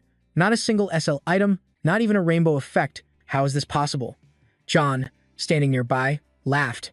The probability is beyond our control, but if you fail, I'm always ready to laugh in your face. Our annoyed boy gave the next command, use all the remaining Jigen tickets. The system continuously announced the items received. Ryuki fell to his knees as if about to collapse before the pile of treasures stacked like a mountain in front of him, but to him, it was just a pile of scrap metal. Our boy wanted to just disappear, trembling and grumbling. The SR rate is 3.6%, and after so many pulls, I couldn't even get 1 or 2. Jigen offered some encouragement, Master, don't give up. It looked at its master slumped on the ground and said with concern, no matter what this world is like, it still has meaning. Ryuki sighed it off. It's fine, I wasn't expecting much anyway. He held up the 5 golden tickets, flashing a sly grin, 5 guaranteed SR tickets, now the real fun begins. John agreed. Of course, Master always succeeds with these tickets. Ryuki said excitedly, exactly, let's see now. Opening SR blind box. The system Jigen updated new SR Phoenix Feather, a necklace made of phoenix feathers that allows for 1 revival. Our boy stroked his chin thoughtfully. 1 revival, not bad at all. This will be useful if I get shot. He opened the next blind box. Master, don't give up. It looked at its master slumped on the ground and said with concern, no matter what this world is like, it still has meaning. Awesome. A new SR? This has to be like hitting the jackpot. The system's eyes widened, repeating the word jackpot. He just stared blankly while holding the brush in his hand. The information transmitted was new SL magic brush. John saw our boy trembling as he held it and teased, you're so cool, Master. You have so many brushes, and now you even have an SL grade 1. He broke out in a cold sweat, his facial muscles twitching in disbelief. No way, does this thing have any special features? It quickly replied. With this symbol, it's truly a special item, like a reaction force that can be used outside. Ryuki hesitated and asked again, and Jigen stated the main effect of this brush.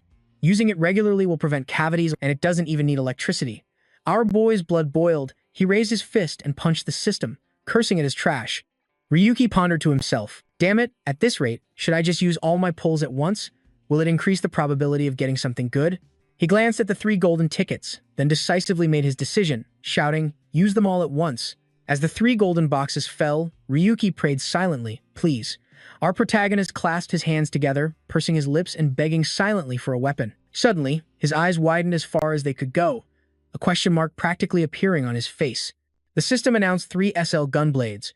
Ryuki furiously roared, are you kidding me? How could I get 3 of the same thing? The crowd surrounding them was stunned by the sight. Now laughing like a madman, he bent over, his face drained of all color, his whole body trembling as he said, it's over. How did it end up like this? A blonde guy found it strange. That guy is doing what the hell? The person next to him wondered, should we inform Linnea? The system then seriously said, that's enough laughing. Let me inform you of some good news. Our boy looked up and asked, good news? He quickly stood up and asked again, what do you mean? Jigen continued, after pulling so many SR items, you will unlock the fusion system. It said cryptically, there are many other locked systems, which I cannot reveal right now. Just keep trying. Ryuki scowled and questioned, then why did you laugh at me? Jigen answered honestly, it's just that I couldn't control myself when I saw my master in despair. He thought to himself, I'll definitely smash you to pieces one day. You just wait. Ryuki looked at the information panel curiously. So the fusion system has been unlocked? The system, Jigen, explained that when fusing skills, the general skill gains experience points, and holding onto the fused skill creates a new skill, while for item fusion, dismantling grants blind box points, and items are upgraded according to a formula. He nodded. Fusion, huh? At least these identical items are useful now. The system's voice rang out, commencing item fusion. Target, gunblade. Inventory, 20 N rank weapons, 5 L rank weapons. Required item, 1 gunblade. The base item, a gunblade, is displayed. Not long after, it was upgraded into a gleaming golden gunblade. The system announced, New SL Gunblade Plus.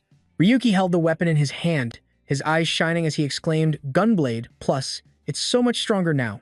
Is there a limit to the number of times I can do this? I can fuse them however I want. He suddenly had a thought and shouted, It seems I can. Damn it, I knew this would work out. Now, the requirement was 2 gunblade items to fuse one more time.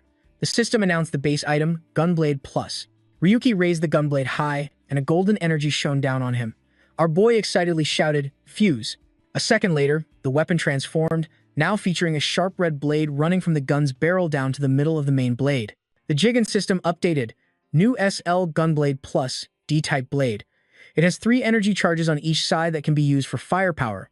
Our protagonist stroked it with a savage laugh, making the system feel a chill down its spine. Master, your mental health is truly concerning. Ryuki hurriedly directed, let's continue with the remaining skills.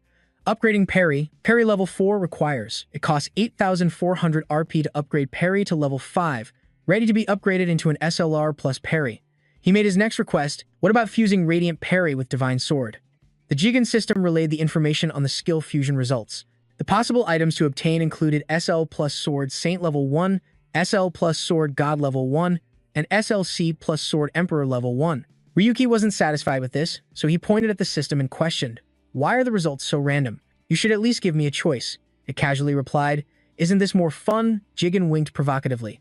By fusing skills, you can increase your current power and get something new. Why not aim for a transcendent grade skill ++? He asked cautiously, what's the probability? It calmly stated, about 2%, it's quite difficult. Ryuki was at a loss for words. I was a fool to even ask.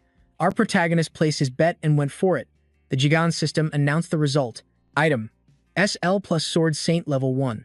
The legendary feature of Sword Saint automatically activates Divine Sword level 3, activates Parry level 3, and Sword Energy level 1 increases experience gain.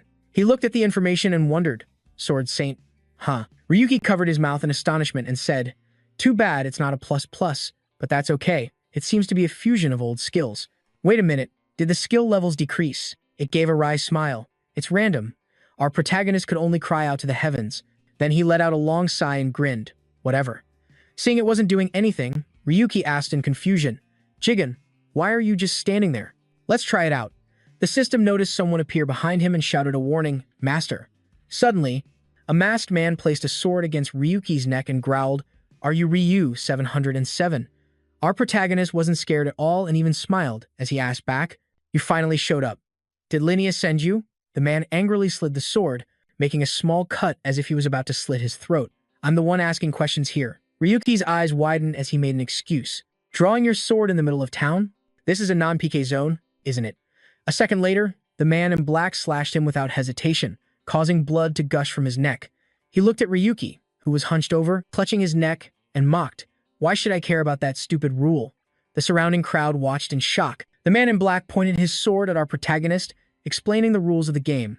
The only rule among gamers is that you can't kill. You can inflict as much damage as you want, as long as they don't die.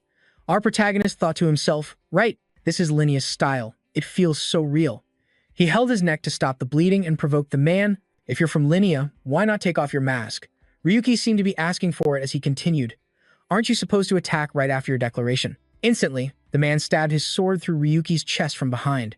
The man in black raised an eyebrow and warned, from now on, don't expect any peace in this maze. No matter where you go or where you hide, I will follow you. Even though Ryuki was so severely injured, with the sword still in his chest, he burst out laughing. The man pulled out his sword, causing Ryuki's whole body to collapse to the ground. Yet, his laughter continued to ring out. The man in black was a bit confused, still laughing. Our protagonist trembled as he turned his head back and retorted, Am I not allowed to laugh? This illusion world is Linnea's property. That's why you can act so recklessly. The man raised his sword again, threatening angrily, Keep laughing, and that laughter will turn into screams. Just as the man in black swung his sword down, Ryuki quickly used the SR skill Flash Step, using a level 3 lightning flash to leap to the side. while simultaneously drawing his gunblade. Ryuki spun around and charged straight at him. He quickly pressed the gunblade against the black-clothed man's neck. Our boy grinned and cursed him to his face. "You son of a bee." 3 times. The man screamed in panic. "What?" Ryuki said in a low voice. "The number of times you've attacked me. This is enough to frame it as a player being attacked by a vicious guild, isn't it?" The man in black trembled and said, "What are you talking about?" His tone grew increasingly menacing. "Now it's my turn." Ryuki swung his sword back, gathering a brilliant red energy, preparing to beat the man to a pulp. He excitedly uttered one word: counterattack.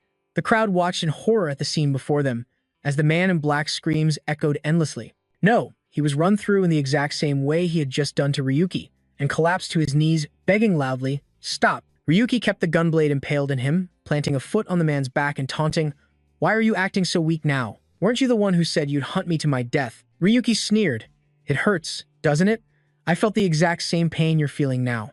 In this virtual world, defense reduces both damage and pain," he casually added, "but attacks don't." No, he was run through in the exact same way he had just done to Ryuki, and collapsed to his knees, begging loudly, "Stop! Weren't you the one who said you'd hunt me to my death?" The man whimpered, "Why can't I log out?" John quickly explained, "Logging out has been blocked for a while now." Ryuki lifted his sword slightly and nodded. "Just as you said, in this PK-free zone, you can't lose health or die." Ryuki said with contempt, "You must be used to these kinds of screams. After all, your group has been doing this kind of dirty work for a long time." Just when it looked like he was about to pull it out, Ryuki violently twisted the gunblade, making the man in black scream in agony. All you'll feel is the endless agony of being stabbed and sliced to pieces. The system whispered in his ear, "Master." Our boy was startled, realizing they had arrived. A group of masked men in black quickly surrounded him from all sides. The leader was Cassius. He stepped forward and got straight to the point. "Ryuki, let me be blunt. Weren't you the ones who provoked me first?" With that, both his blades plunged into the man in black lying sprawled on the ground. Cassius had to admit, "You're quite insolent. I never expected you to be this dangerous." He furrowed his brow to negotiate. "Get out of this virtual world. It would be even better if you quit the game for good, and we'll act as if nothing ever happened. I'm also quite curious about that gunblade of yours. I've never seen one like it here before." Cassius stared intently at the gunblade, asking, "How did you bring that in here?" Our charming protagonist gently made a request. Ryuki snapped, then admit defeat. His eyebrows twitched, his voice full of defiance. "In your dreams. It's probably just a system glitch. If you had just exploited it quietly, none of this would have happened. But you just had to make a big scene." His pupils turned bloodshot, and every word he spoke was laced with hatred. "I'm sorry, but your little escape plan ends here." As soon as he finished speaking, his subordinates charged forward to attack. "Take off your mask, and I'll tell you." He replied, "You already know that's not going to happen." Cassius raised a hand to scratch his head, reminding him, like it was a piece of cake. The next 3 guys launched a barrage of attacks, but they couldn't even scratch our MC. Cassius rushed from behind, charging forward, thinking, "He's fast at dodging, but that's all you've got." Cassius was about to land a fatal blow, but was struck by Ryuki, who unleashed a gunblade slash that cut through half of his body. The system announced the SR plus skill, Sword Saint, at level 1. Him like a pack of wolves hunting prey. 2 swords were about to impale Ryuki, but he dodged them with magical ease. At this level, that requires a ton of MP. Cassius thought about his nearly empty MP bar, muttering, "At this level, I dare to use such a reckless move." He looked at Ryuki's smug face and denied it. He must just be a lucky newbie. Cassius regained his composure, swiftly darted behind Ryuki, raised his sword, and with a voice trembling, said, "So weak." Instantly, our MC spun around, blocking the attack with his gunblade. Ryuki held his weapon firm, the force so great it caused Cassius's sword to crack even more. He sneered, "You think this is child's play?" In a flash, Ryuki furiously slashed at Cassius. His power was absolutely terrifying, sending Cassius flying backward with a pained scream. He stared at our MC, unable to believe what had just happened. Impossible. Cassius raised his sword defensively, thinking he had figured it out. Could it be a different skill from the Labyrinth game? If I just wait until that skill wears off. Ryuki didn't hesitate to warn him. "You still don't understand your own situation, do you? The more you push, the more you'll suffer." He calmly explained the reason. "My skill doesn't require MP." The other guys exclaimed in shock. "What?" Ryuki welcomed their challenge. "Stalling for time is fine by me. It just gives me more time to train." His contempt was obvious. "Lately, I've only been fighting monsters anyway, so fighting a person once in a while is a nice change of pace." One of the men stood frozen before the tip of our MC's blade. Training? Everyone's faces turned pale once again as a pained scream echoed through the air. In the distance, Another mysterious hooded figure calmly watched and listened to the piercing screams. The man who was just slashed trembled as he looked down at his hand, shouting, "My hand, damn it." Cassius scowled, warning his comrades not to get hit as he dodged an attack. Then, holding two swords, he shouted, "Everyone, get in position." Our MC found it amusing as they formed a protective wall in front of Cassius. "What a great performance." Ryuki bluntly pointed out, "You're even using the Black Knight Forest sword. If you're willing to use this weapon, then I guess you're not hiding your identity anymore, are you?" The dual swordsman, Cassius. Hearing his name, he froze. For a second, as if his secret had been exposed. Ryuki pictured Cassius's face, his tone dripping with disgust and contempt. "With your gentlemanly image, your fan base might not be as big as Linfin's, but it's still sizable, huh? You built up that image without feeling any shame." Hearing his persona being scorned like that, he gritted his teeth, his rage boiling over. Cassius created a radiant golden circle and roared, "I'll make you immobile," he yelled, summoning the phantom chains. The chains shot out as if with a will of their own, instantly binding our MC as if to sink him into a trap. Cassius cleared his throat and commanded, "Forbid all damaging weapons. Attack him from a distance within this area." In an instant, 3 sources of immense damage appeared. The system announced firepower, acceleration, and dragon's breath. Yet he hadn't made a move, simply standing there wide-eyed as they advanced on him. Cassius frowned, believing he had already analyzed the parrying skill. His opponent's attack pattern was completely unstable. He looked at the worried expression on the boy's face and confidently asserted that he couldn't possibly counterattack. 3 streams of energy gathered together, converging on the spot where our hero was standing before erupting in a terrifying explosion that filled the air with smoke and dust. A foot stomped firmly on the ground, followed by a voice, just as expected. Not only was Ryuki unharmed, he even wore a satisfied look. He ran a hand over his gunblade, smiling and praising it, truly worthy of its SRCNG rank. Jay added, "The sword has a space-rending effect, and it can also deal non-physical damage." He was like a child with a new toy, swinging the gunblade up and down a few times before muttering, "But it's a little disappointing. I should have been more careful with wide area and long-range attacks. Now all I need to do is swing." Seeing this, Cassius cursed, "Damn it." He roared, "Everyone, assemble." But as soon as the words left his mouth, he took a bullet straight to the chest. They saw Cassius collapse on the spot and cried out in worry, "Boss." Ryuki taunted, "First time getting shot? Taking down the boss in one hit isn't very satisfying." He lay on the ground, bleeding profusely, his hand trembling uncontrollably. The underlings backed away, looking terrified. That weapon. Could it be? Impossible. How can something like that exist in this world? No way. The barrel of the gun was still hot, smoke billowing from it as they asked unconsciously with wide, horrified eyes. A gun? An image appeared, comparing a fight against monsters to one against humans. It could control a mob of monsters, but against people, it was a different story. The underlings gulped audibly, their fear unceasing. In the world of illusions, guns didn't exist. No matter how powerful Linea's forces were, they would have to yield to this thing. Ryuki sneered and pointed the gunblade forward. "Why are you hesitating?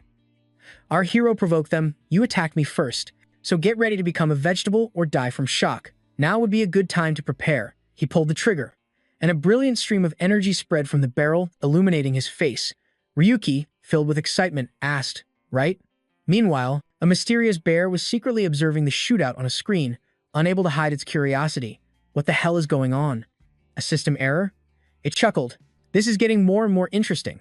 Back with our hero, a sword lay discarded on the ground, accompanied by a trembling voice, "Impossible." Ryuki was drenched in sweat, panting heavily. Jay analyzed the situation. They rely only on dodging. All other movements are unnecessary, a complete contrast to Master's attack style. By now, everyone was collapsed on the ground, unable to even lift their heads. The system chimed in, "I've blocked them from logging out, so they'll have to endure this pain for a long time." He knelt on one knee, resting the gunblade on the ground sarcastically. High-ranking members of the Leah Guild, they must have something for mental protection. Suddenly, a strange light appeared right on Ryuki's forehead, startling him. Our hero quickly leaped high into the air, dodging a vicious attack. He landed wearily beside the crater created by the last attack. Ryuki thought to himself, "This skill, this move, Our MC recalls the meteors that just came hurtling down, a sight he's seen many times in videos. Only when one masters the spear is it one of the few area of effect attack skills in the illusion world. Ryuki looks up at the sky, facing a shower of spirit stones. He recognizes this as the starfall shower technique. Our MC quickly dodges to the side to save his life, wondering to himself, could it be? His jaw drops as he glances at the stone right next to his head. The stone transforms. The crowd stands frozen in place, unable to believe what just happened. Before them now is just a pile of rubble, and Ryuki is nowhere to be seen.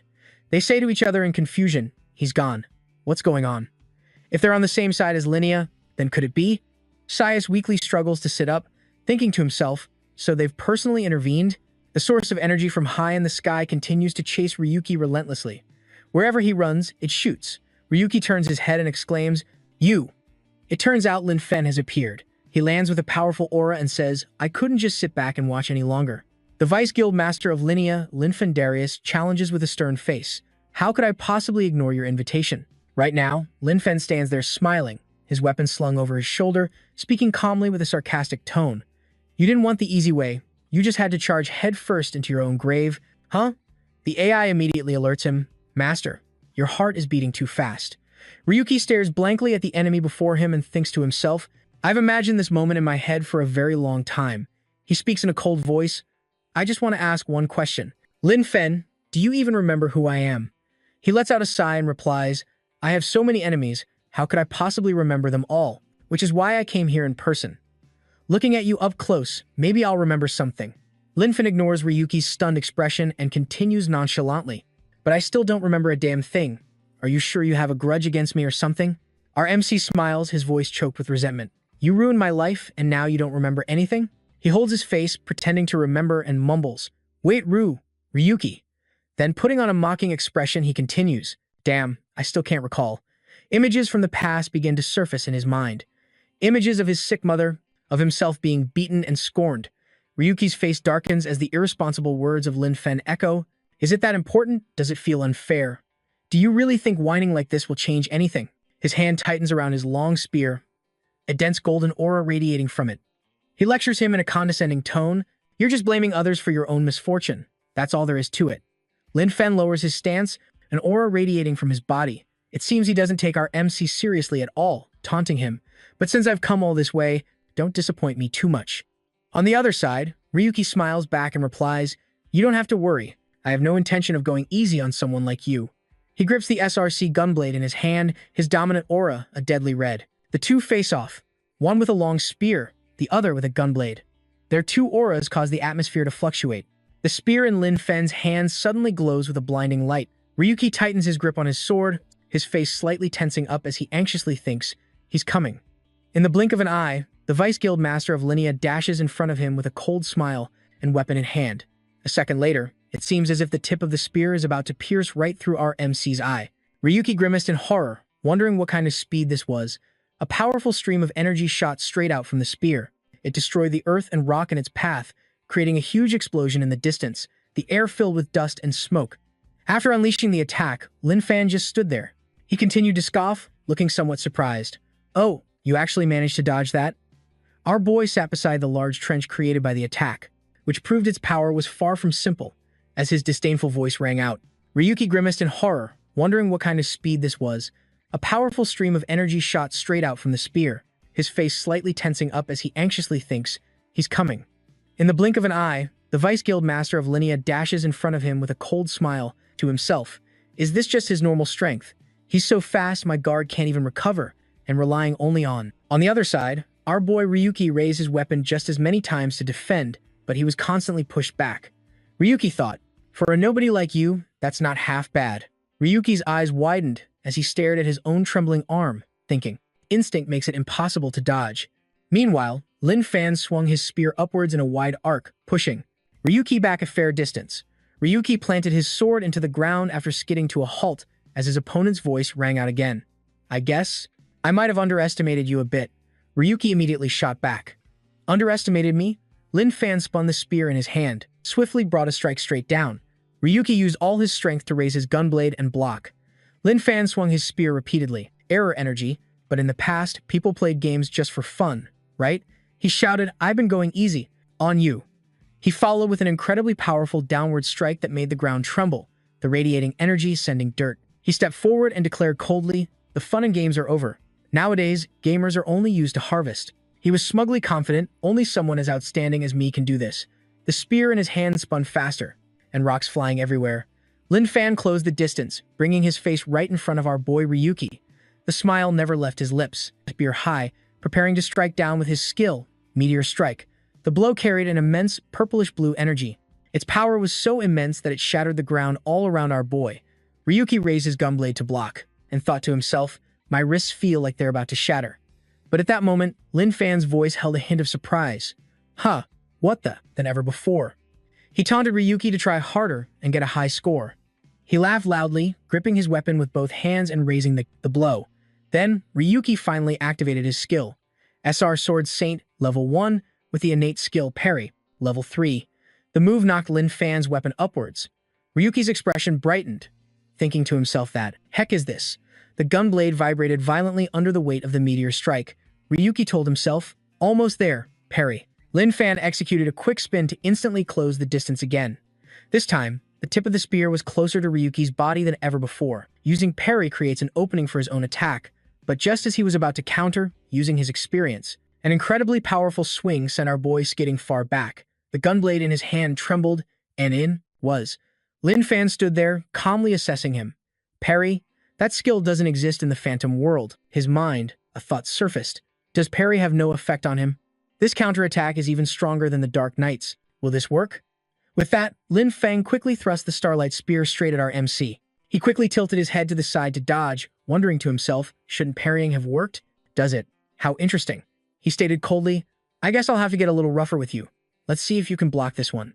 Is it because of the weapon? He grimaced, instinctively blocking the blows and thinking back to the data he had researched back when he was an analyst. I'm sure of it. Lin Fang quickly rushed forward, warning him, you're better than I thought. The vice captain's speed was so fast it was like he had an after-image. Ryuki focused on defending and wondered, how did he recover so quickly? The faster its speed becomes. Even with my intuition or parrying, I can't hold out much longer. Suddenly, I'm speeding up now. Try to keep up. Ryuki recalled the information about that weapon. The rare item, Starlight Spear, the more it hits.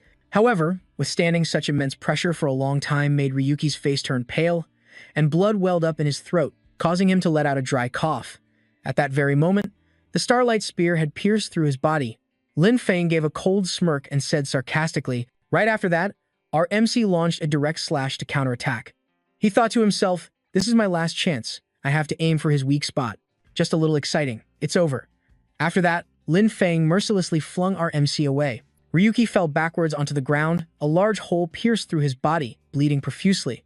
The vice captain said contemptuously, too bad, just 3 more seconds and you would have set a new record. He looked at him and said confidently, looks like this match wasn't very memorable. His whole body trembling with a huge hole in his abdomen, his mouth agape, unable to speak, as the man's voice continued to ring out, oh, you can't even die here if you wanted to.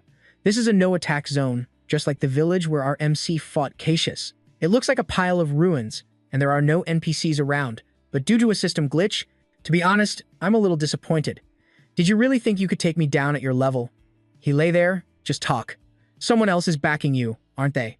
Meanwhile, Ryuki was trying to turn over and crawl away, inch by inch. This place is still considered a village. Lin Fang stepped forward, his voice cold. You can't escape, so if you don't want to get beaten up again. This name made the vice captain freeze. He blankly repeated the name, Sin. Lin Fang quickly stepped forward, grabbing the collar of our MC and yelled, demanding, do you know where she is? Where is that witch? Seeing his reaction, Ryuki laughed and asked back, what's this? Did she betray you? His face contorted with rage, and he continued to shout, stop talking nonsense and answer me now. Ryuki was holding something in his hand, thinking silently, my intuition has never been this chaotic. While Lin Feng was screaming, where is she? Tell me now. Our MC's hand began to glow. He struggled to sit up and shouted, shut up. If you're so curious, why don't you go ask Cynthia? Lin Feng grumbled, what the? It's nothing. You think I'm your toy or something? Meanwhile, Ryuki continued to smile and replied, you think I'd let someone else manipulate me? Ridiculous. To deal with someone like you. Why would I need anyone else's help? The vice captain glared threateningly. Fine, you won't talk, right? You're the one who chose this. Don't you regret it? Our MC gripped the gunblade in his hand tightly, issuing a challenge. You said you weren't. You remember, right? But today I'll make sure you can never forget. His sword flashed with energy along with his confident voice. It was the light bomb from the world tree. A blinding light erupted, forcing him to shield his eyes. From now on, I will face you with only 50% of my strength. John immediately called out to his master, and secretly signaled the system. It replied, understood, but don't regret it. He looked over and answered with a loud laugh, don't you regret it? Our MC gripped the gunblade in his hand tightly, issuing a challenge. You said you weren't. Regret? I threw away such useless emotions a long time ago. Not letting Ryuki wait, he quickly charged into attack. Hearing this, Lin Fen sneered. 50%, you think you can boast like that? While our protagonist stood there with a cold smile, stalling for time by parrying the blows. He quickly wanted to close the distance, then used a swift movement to get near, when he unexpectedly realized Lin Fen's leg was striking out. The force of the kick sent Ryuki flying backward, scolding at the same time, "You arrogant fool." Our protagonist defended while calculating in his head, reading his opponent's attacks with intuition. He realized that his opponent had switched to a kick in just an instant. Before he could even stabilize himself and regain his rhythm, the tip of his spear had already appeared right before Ryuki's pupils. His impact with the nearby ground created a massive shockwave. Our protagonist coughed up a mouthful of blood, the wound on his chest still fresh, avoiding a fatal blow, but it still grazed his arm. Lin Fen stood there and continued to speak with a contemptuous tone. "You're lucky, since we're in a non-PK zone. And besides, it would be boring if things ended too quickly after all that effort." His eyes widened in terror. Fortunately, our protagonist quickly pushed the spear tip to the side.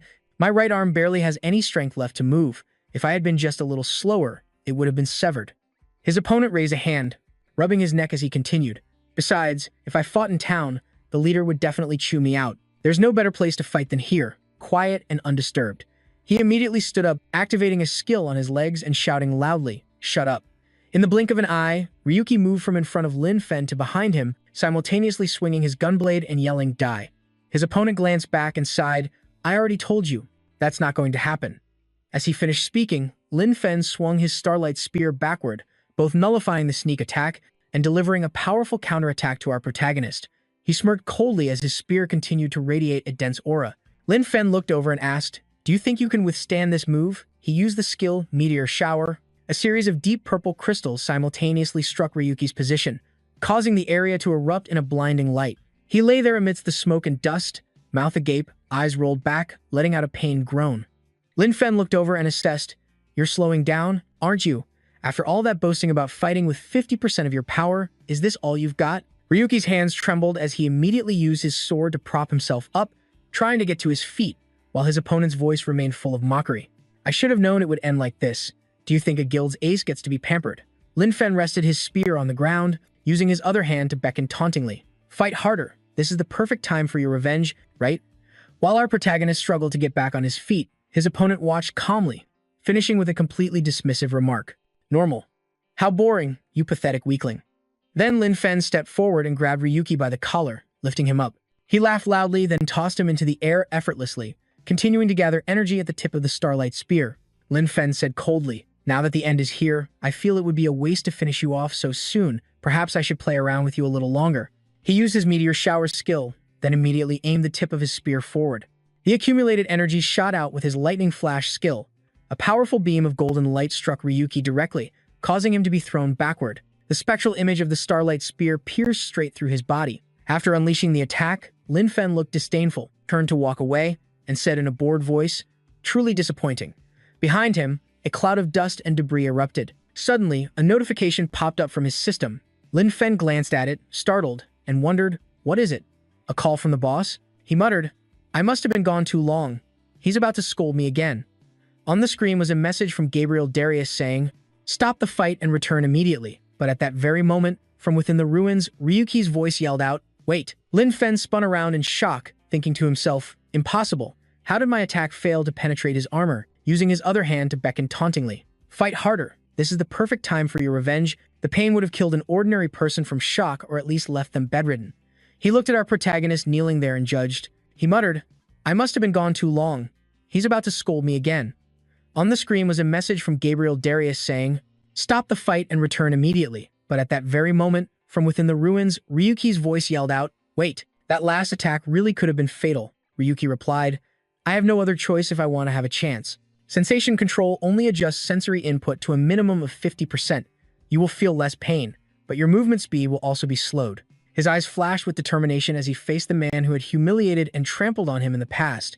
He continued, "You must have used some kind of glitch, but it would be better if you just stayed down." Ryuki suddenly retorted, "Are you that scared of Gabriel Darius that you'd listen to him?"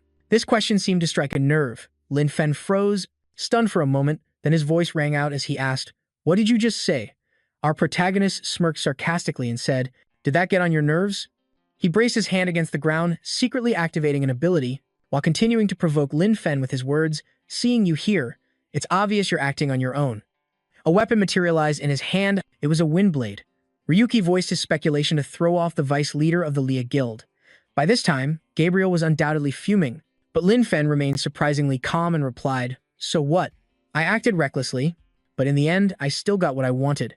The moment he finished speaking, our protagonist's weapon zipped past his neck, drawing a spray of fresh blood. Lin Fen's eyes widened in utter shock. Ryuki got to his feet with a cold smirk, hearing his opponent's sharp cry of pain which made him mock, "Look at you, underestimating me. Are you really crying out over a little scratch on your neck?" Lin Fen raised a hand to his neck to stop the bleeding, his entire body trembling.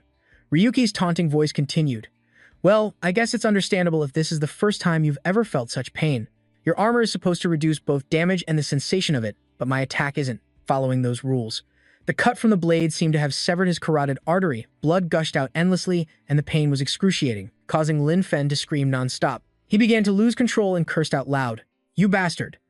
Our protagonist calmly replied, "Still doing okay? If you still have the energy to scream with a neck wound like that." He raised his index finger, beckoning him closer and taunting, "Shut up and come at me." Our protagonist had successfully provoked the vice leader of Linnea.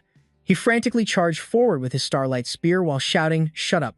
At this point, the battle seemed to have evened out. Instead of taking the hit, Ryuki swung his gunblade and blocked the attack. This astonished Lin Fen, who thought to himself, "What? He's reading my attacks and he's injured too, so why?" Meanwhile, on the other side, he smiled calmly, recalling how back when he was an analyst, he had studied Lin Fen relentlessly to improve his own strategies. "I memorized all his patterns, his skills, his combat style habits, and even the behaviors suggested by his psychological profile." Ryuki counterattacked, stabbing the Linnea vice leader in the leg while thinking to himself, "He's never experienced this level of pain before. The moment he loses focus, I'll have the upper hand," causing Lin Fen to scream nonstop. He began to lose control and cursed out loud, "You bastard." Our protagonist, damn it, he thought to himself that he needed to end this fight immediately.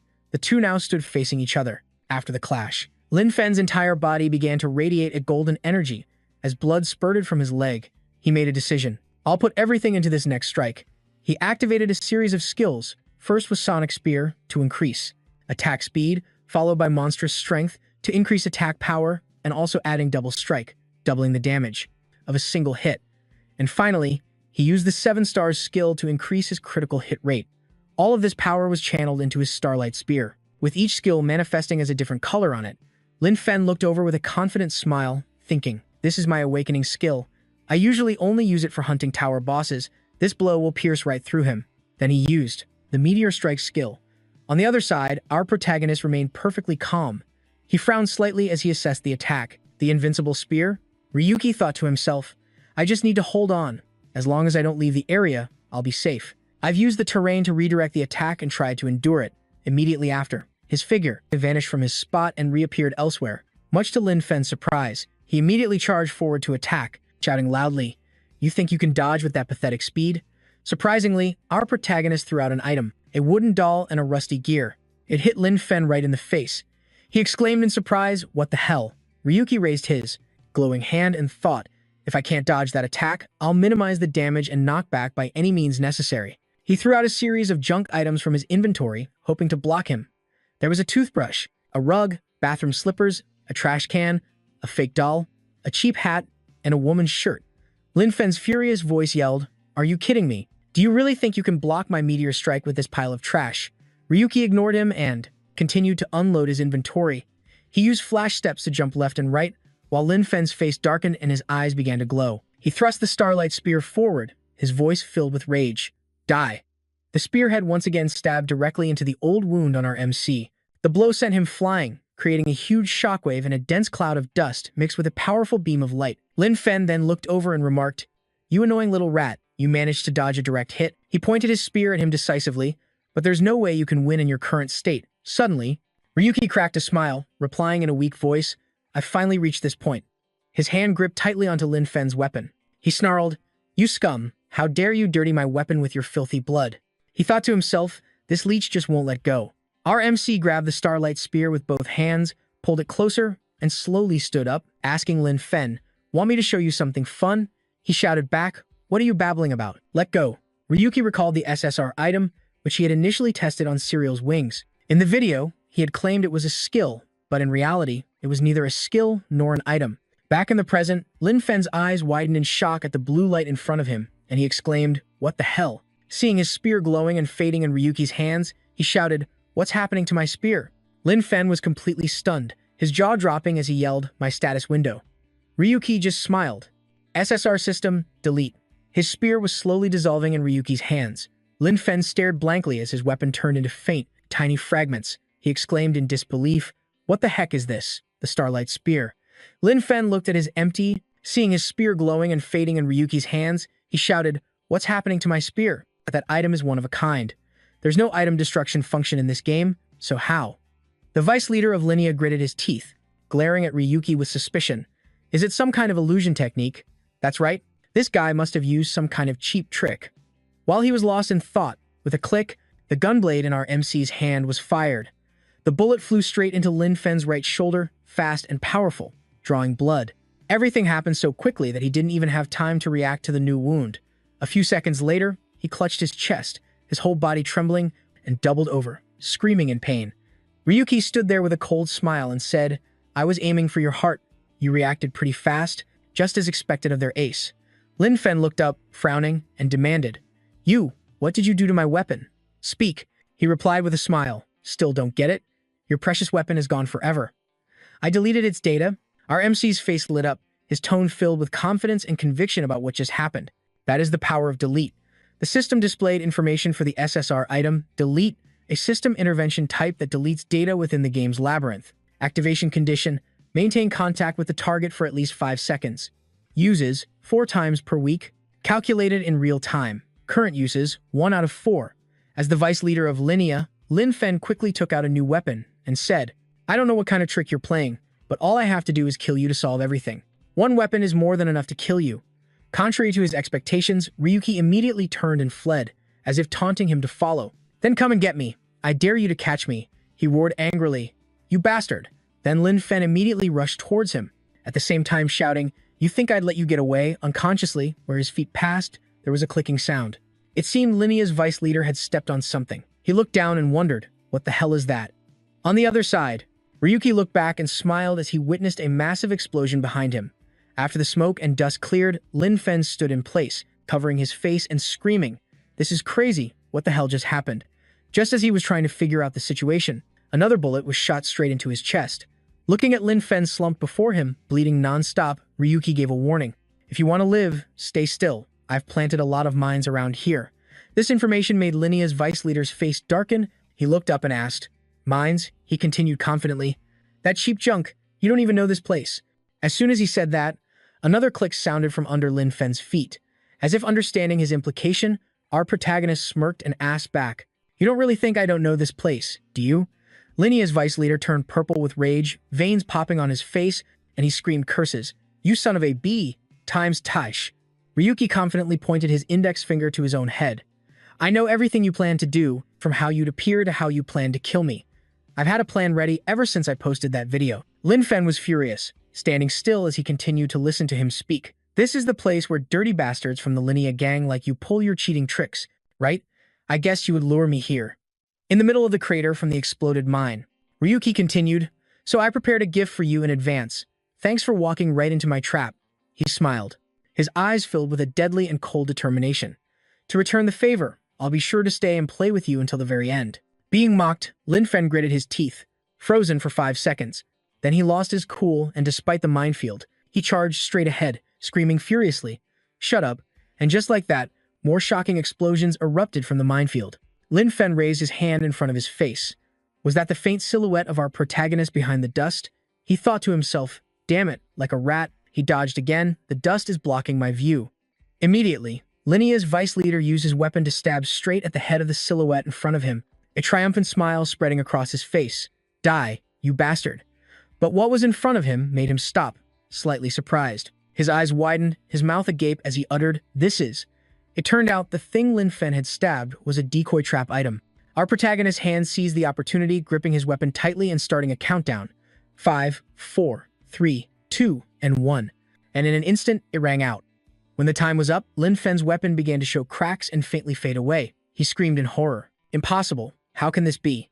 When Ryuki counted down to 0, the spear in his hand was officially deleted. He smiled and asked gently, "How about it? Are you starting to feel it now?" While he was still stunned and unable to react, Lin Fen asked with a trembling voice, "Did you pull some kind of trick? The starlight spear, actually." Before he could finish his sentence, the gunblade was already pressed right in front of his face. Information appeared. The Iriso gunblade had activated its full power, simultaneously activating the skill Iriso shot. The force from a full-power shot at such close range sent Linea's vice leader flying back a long distance. His eye was injured, blood pouring out as pain washed over him, while our protagonist was silently approaching with eyes full of hatred. Fen lay there, making a threat.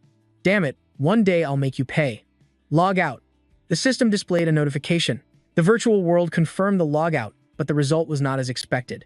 His notification screen simply vanished. Linfen screamed, "What? Why isn't it working? Log out." Just then, the tip of a gunblade pierced through his chest, making him scream in pain. Jigen appeared beside our main character and said, "I have disabled the logout function." Ryuki smiled and asked, "At a crucial moment like this, you want to run away? You're the ace of the Linea Guild. Aren't you ashamed?" He directly pushed his head down. Linfen struggled to look up and asked, "Why can't I?" Ryuki began to question him. "Linfen, Darius, do you remember the analyst from the Lea Guild named Ryuki?" He coldly and dismissively replied, "You think I'd bother remembering something like that? I would never bother to remember a nobody like you." Our protagonist immediately shot back, "Even if you won't be a gamer anymore?" Hearing that, his eyes widened in fear as he replied, "What?" Under the clear blue sky, our main character's voice rang out, "Each person only gets one account. If you lose this account for any reason, you will never get another one." Fen lay there, making a threat. "Damn it, one day I'll make you pay. Log out." The system displayed a notification. He said decisively in a cold voice, "You will never be able to forget me again." Linfen, anxious and scared, shouted, "Stop, let me go." Our main character smiled innocently and began a 5-second countdown. At the same time, he hastily yelled, his tone extremely desperate, "Don't do it." Every second that passed was filled with overwhelming fear. Linfen tried to scream, "Stop." The scene shifts to the Linea Guild's office sometime earlier, where Gabriel was sitting and ordering his subordinates to gather information on Ryuki. He had warned his younger brother not to act rashly. Linfen, this time is different. Back then, the Vice Guild Master of Linea had looked annoyed, cleaning his ear and complaining, "My ears are still bleeding here. Enough with the nagging." Returning to the present, the flashback's duration matched the countdown. Now, Ryuki had counted down to 0 and gave a cold smile.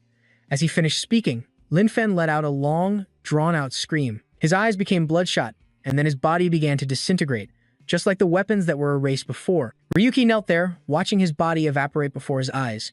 Jigen's voice rang in his ear. "It's over. Well done, master." He stood up, mumbling to himself, "Is it over?" Ryuki clenched his teeth, his voice still full of resentment as he replied, "This is just the beginning." Then he gave a cold smile. What a ridiculous thing to say. This is just the beginning. There's still so much I have to take back. The Linea Guild, Gabriel, Darius. At that moment, hiding behind a nearby rock was a person with white hair and a mysterious hood. This person took a weapon out of their inventory. It was a blade that didn't look very sharp, but it radiated a mysterious and dark aura. The mysterious person then threw it straight at our main character. He reached out and caught it by the hilt, then held it up to look at it, wondering, "A blade? What is this?" Just then, Jigen noticed something was wrong and warned, "Master, be careful." Before he could prepare, Ryuki fell into some kind of cubic dimension. He spoke up, asking, "You, master, are you all right?" Our main character looked around. He said, "Is this a trap?" The space has shifted, but it doesn't seem that different. Suddenly, a voice from behind rang out, causing. Ryuki was startled and looked back, turning his entire body to face the blue spatial gate. In front of him, a mysterious figure stepped through, and our protagonist immediately asked, "Who are you?" The person replied, "I am AC of Gas." Ryuki looked over, silently sizing them up. "A member of Gas, a famous guild. I've never seen this person before, but," he said, "is this a trap?" The space has shifted, but it doesn't seem that different. Suddenly, a voice from behind rang out, causing. Ryuki was startled and looked back, turning his entire body to face the blue spatial gate. "Ryuki, I'm sure you're more familiar with that name." To his utter shock, the mysterious person was the one who had betrayed him in the past. Sinta. She looked at him and continued, "I never thought we'd meet again." Ryuki, our protagonist, stared blankly, stammering the girl's name, Sinta. Memories started flooding back, the image of an innocent colleague who always had a friendly smile for him. Then, the image of that same person siding with Linfen and pushing him out of the guild. All of it made Ryuki unable to believe his own eyes. He had never thought he would see her again in this situation, unconsciously uttering her name. As for Sinta, she immediately reacted, "I'm quite sure I've mentioned before that was just a nickname. My real name is AC." At these words, Ryuki suddenly clutched his stomach and burst out laughing. While she stared at him blankly, he said, "I don't care what your real name is." Then, Ryuki lowered the broadsword he was holding and drew his gunblade, continuing, "Because of your scheme, I was kicked out of the guild, became a nobody, and lost everything." Our protagonist's voice grew grim, "And yet you've come back on your own accord. There's only one reason for that I can think of." He tilted his head up, his eyes filled with a crazed and agitated look. "You must be looking to die, aren't you?" Meanwhile, AC calmly replied, "I've been trying to find out what happened to you over the past few years. I never expected you to become a gamer." Ryuki retorted, "Thinking about taking you, Linfen, and the rest of the Linnea group down is what got me through every single day. Otherwise, I might have already died, just as you wished." These words, filled with hatred, left her momentarily stunned. He regained his composure and asked, "Tell me, why are you here now? I'm trying my best not to kill you right here and now." AC tucked her hair behind her ear and replied, "It's been 3 years. You've changed a lot. Too. Let me get straight to the point. Forget everything and give up on your revenge against Linnea." This demand made our protagonist burst out laughing, and he asked, "What did you just say?" She immediately replied, "If you just live quietly, Linnea will ease up on the hunt for you. Think about your family, at least for your mother's sake." Suddenly, AC's voice became mocking. "Ah, I forgot. I only just found out today that she passed away. My apologies." These words successfully enraged Ryuki. Veins bulged on his face as his anger started to fill the mysterious space. He gripped his gunblade tightly, his voice filled with fury.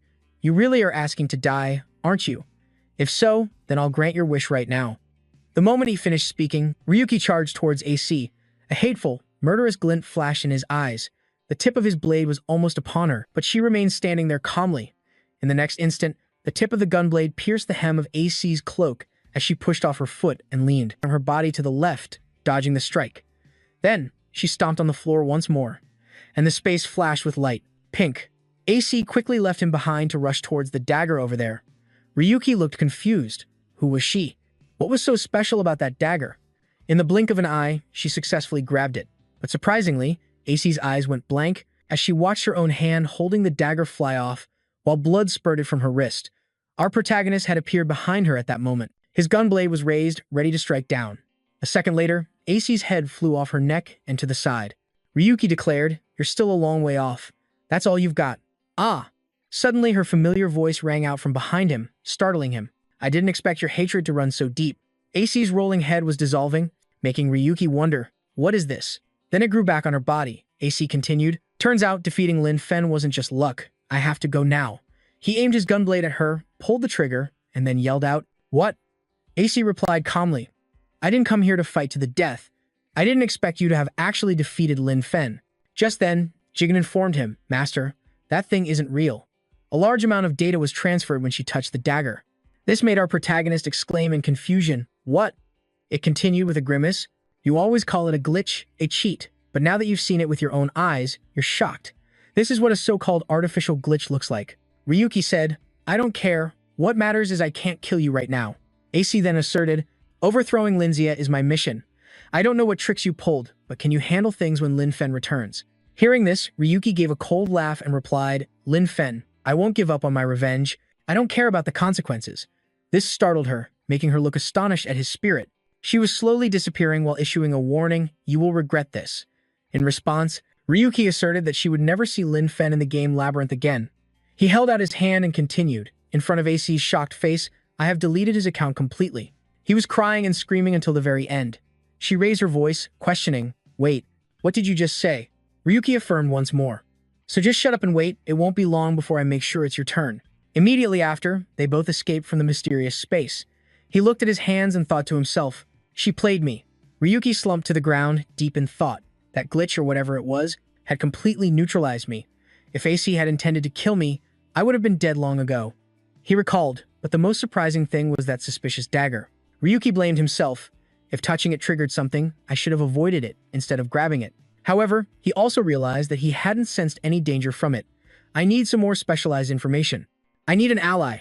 Ryuki turned and asked his blind box service system, Jigon, is that thing done yet? It quickly replied, of course, master. Then continued tracking data and connecting the call. Our MC smiled and asked, you're listening, aren't you, trendsetter? An image of a teddy bear appeared, looking clearly worried, with a big question mark over its head. He recalled holding the disc in the store and continued, so you installed a backdoor in the MS version I bought from Suzuki's shop.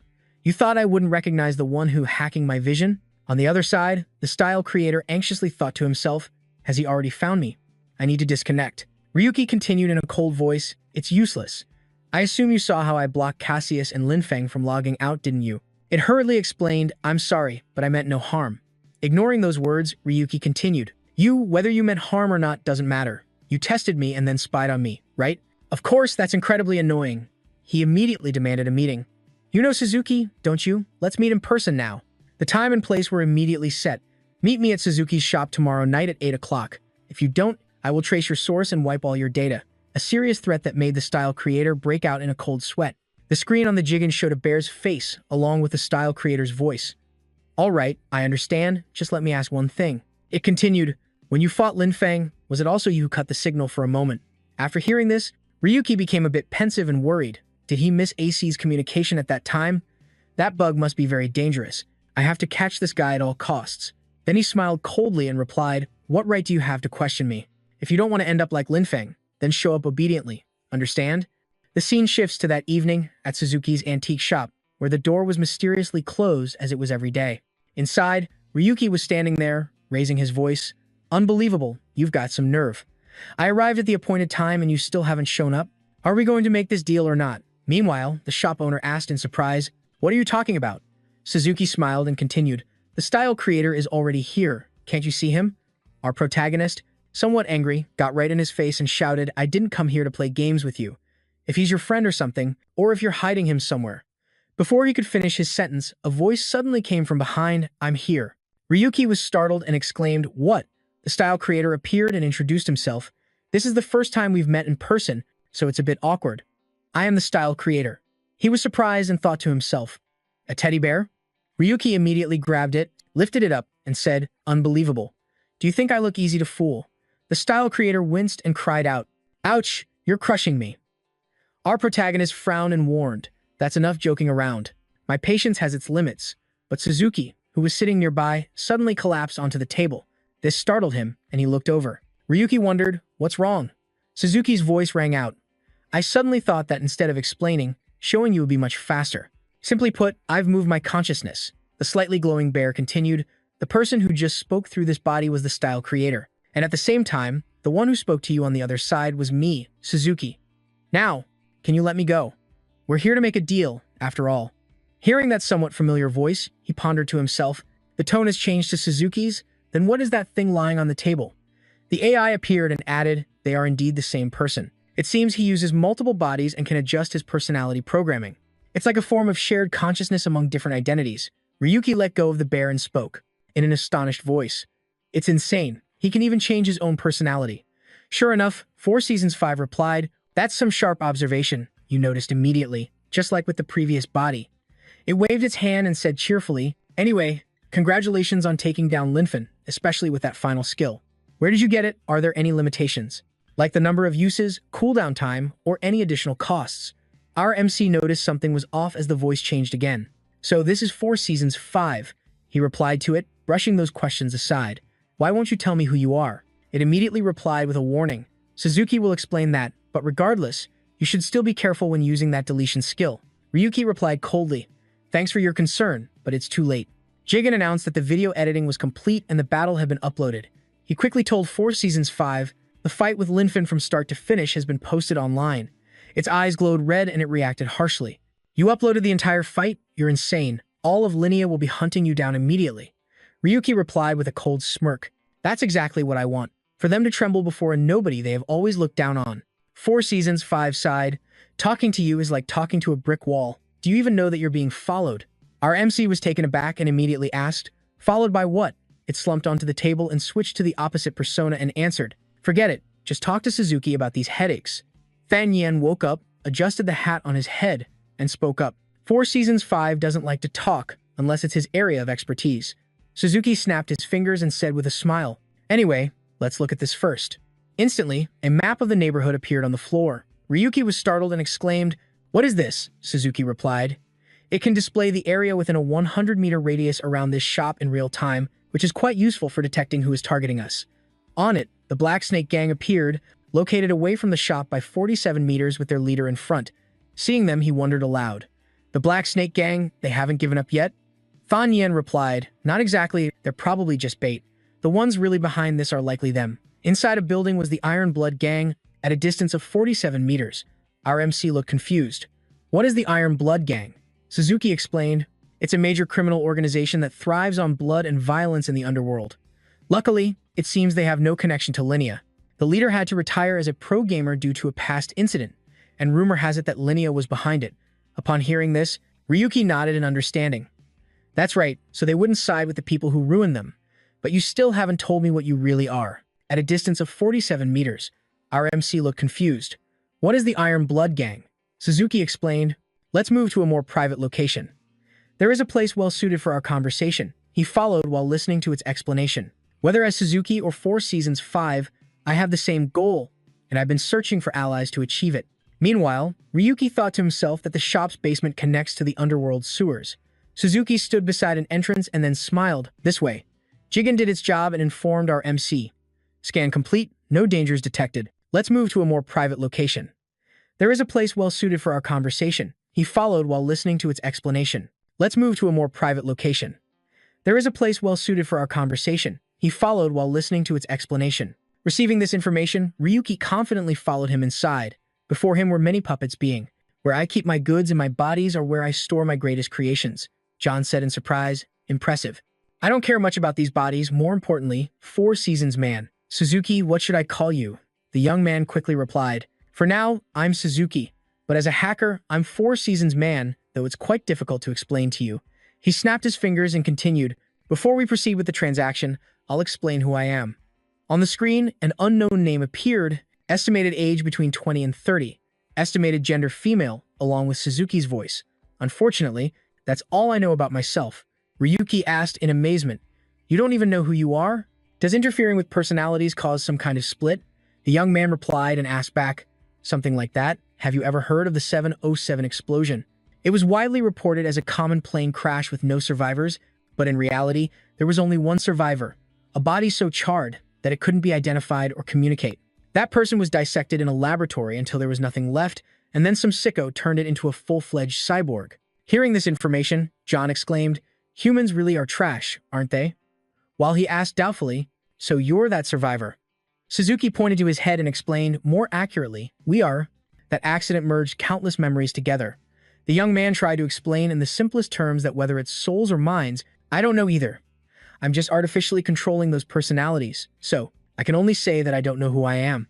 After grasping the whole story, Ryuki replied, "All right, let's just say I believe that. What do you want to trade?" Suzuki immediately threw a book towards him. Ryuki caught it, as the young man's voice stated the terms of the exchange, "Your revenge, I want in." The file in Ryuki's hands now displayed the line, "Linea Guild and Ria Sofit." The scene changes to social media, where people are discussing, "Have you seen the latest uploaded video yet?" It's about the escape of that no-name guy at Jing in episode 6. The Linea Guild attacked and hunted down Linfen Darius. Some opinions suggest that Linfen was completely defeated. Looks like Linea is finished. Images of the battle kept appearing. Questions were constantly being asked. Is that data deletion thing fake? The scene changes to social media, where people are discussing, "Have you seen the latest uploaded video yet?" Some boastful no-name thought he'd get sued by the Linea Guild to create a finale. A game that doesn't allow deletion actually had a deletion? How ridiculous. But if it's fake, shouldn't Linfen show up once to prove it? Why hasn't the Linea Guild responded yet? Meanwhile, the main character from the video, Vice Leader Linfen, was sitting and drinking bottle after bottle. He saw the criticisms directed at him, angrily smashed the bottle and cursed, "Damn it." On the login screen, a notification for account information verification read, "No data found."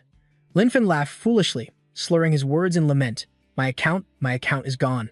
"You've got to be kidding." His hand holding the wine bottle trembled as he continued, "I'm Linfen. I'm the ace player of Linea after all. That bastard brother." "Brother?" He painfully recalled the time after his battle with Ryuki. Linfen slammed his hand on the table with a loud thud. He screamed, "Just one time, please give me one more chance." Gabriel, who was sitting there reviewing documents, coldly replied, You ignored my warnings, fought on your own, and even lost your account. What kind of chance are you still expecting? Lin Fen tried to explain and plead. I was caught by surprise, so please just get me another account. From now on, I'll do exactly as you say.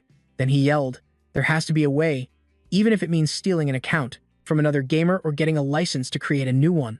Whatever it takes. He looked at his younger brother, frowned, and replied, as a gamer, you're truly ignorant. It's a shame that we're related by blood. Gabriel picked up a document and continued. The law states that each person can only have one account. That's it. Once it's lost, you can't create another one. He called security in and announced, your time is up. Or are you trying to waste more of my time? Lin Fen looked anxious, his face stunned, and said, don't be ridiculous. Even that nobody became a gamer. Is this really the end? He turned, shoved the security guard away, and yelled, fine. I'll handle it myself. Don't get in my way. Meanwhile, Gabriel sat there, slightly frowning and adjusting his glasses, deep in thought. Back in the present, Lin Fen was thrown out onto the street, lying there like a dog as someone scolded him. I'm sick and tired of having to clean up your messes. Don't even think about coming back here again. He lifted his head and mumbled, those bastards, before they wouldn't even dare to look me in the eye. Just then, a well-dressed person approached him from behind and asked, excuse me, are you Lin Fen Darius? Lin Fen clutched his head and replied, if you're here to beg, then get lost. I'm already in a bad mood. Don't make it worse. The person held out a card that startled him and then spoke. Beg? I'm here to help you. Lin Fen's eyes widened as he looked at the photo and continued to listen. It seems you'll be needing the power of us. This person was none other than Mr. Secret. He smiled at the photo of our main character in his hand and continued, would you like to hear my proposal? Scene change.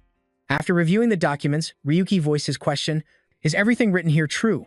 The Linnea Guild deliberately delayed progress in the virtual world, and in return, the developer game company RIA provided special benefits to the Linnea Guild, which isn't very surprising. Even Jigen had to sigh in response. How pathetic for developers and administrators like these. No wonder the final product, the game of the gods, turned into such a mess.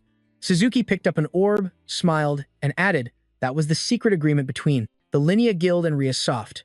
The young man stood up, an orb in each hand, and continued, isn't it ridiculous? An agreement to deliberately slow down progress in the game of the gods. Ryuki looked over and asked, so, is RIA Soft your target? He had a slight doubt. The world is currently sustained by resources from the game of the gods. Is it really worth confronting a major corporation with a monopoly on the game's development? Suzuki replied, it would probably be better if they disappeared. They once led the development of the game of the gods, but now they're just a rotting stone hindering progress, the world's progress. Ryuki tilted his head, still confused. Your anger seems hard to understand, just for that reason? The young man repeated without hesitation. Didn't I already tell you that I'm the sole survivor of the 707 explosion?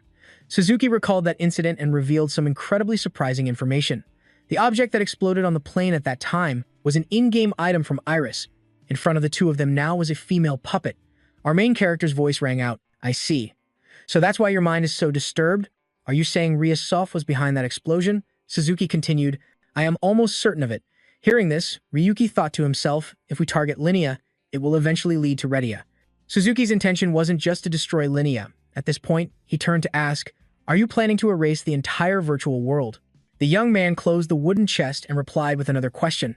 Do we really need such a terrible game? Just because it supplies over half of society's resources? Nonsense. Suzuki explained, the new games from Retia are all just garbage. The only success that's keeping it alive is the virtual world.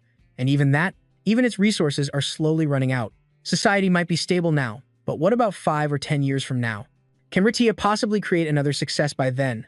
These incompetent fools will just continue to monopolize the development of the gods game. These words sparked a thought in our main character's mind. The Demon God Tower, the main content of the virtual world, still hasn't been conquered.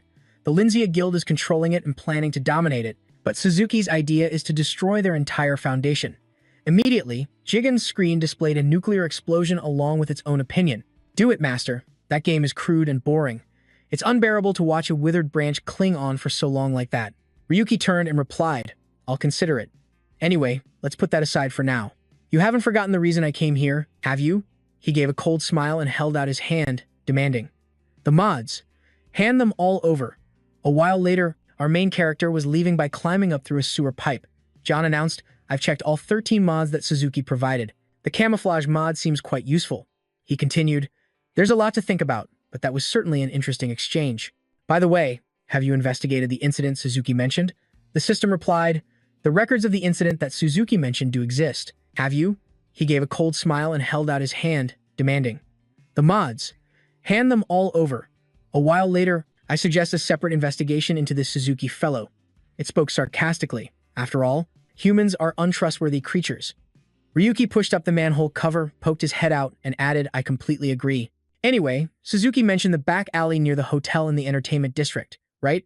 Behind him, a random guy was slumped over. Our main character continued, "It's far enough from Duchen Square to be considered safe, but calling it safe sounds ridiculous." He looked at the man sitting there and wondered, is that guy drunk? It looks like he's still breathing. Then he was startled when he saw something on him, his voice faltering. "This is?" John looked down and answered, "Drugs." Ryuki stood up decisively. "That's right, digital drugs.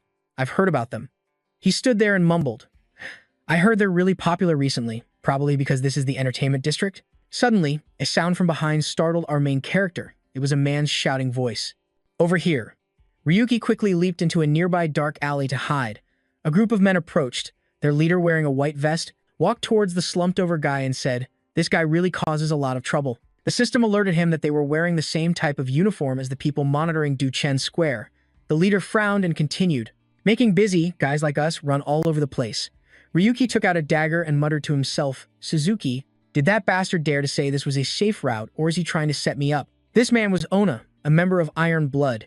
He crouched down, grabbed the collar of the guy who was high on drugs, then sneered and said, "Running all the way here after ditching our stuff? Huh, quite impressive, don't you think?"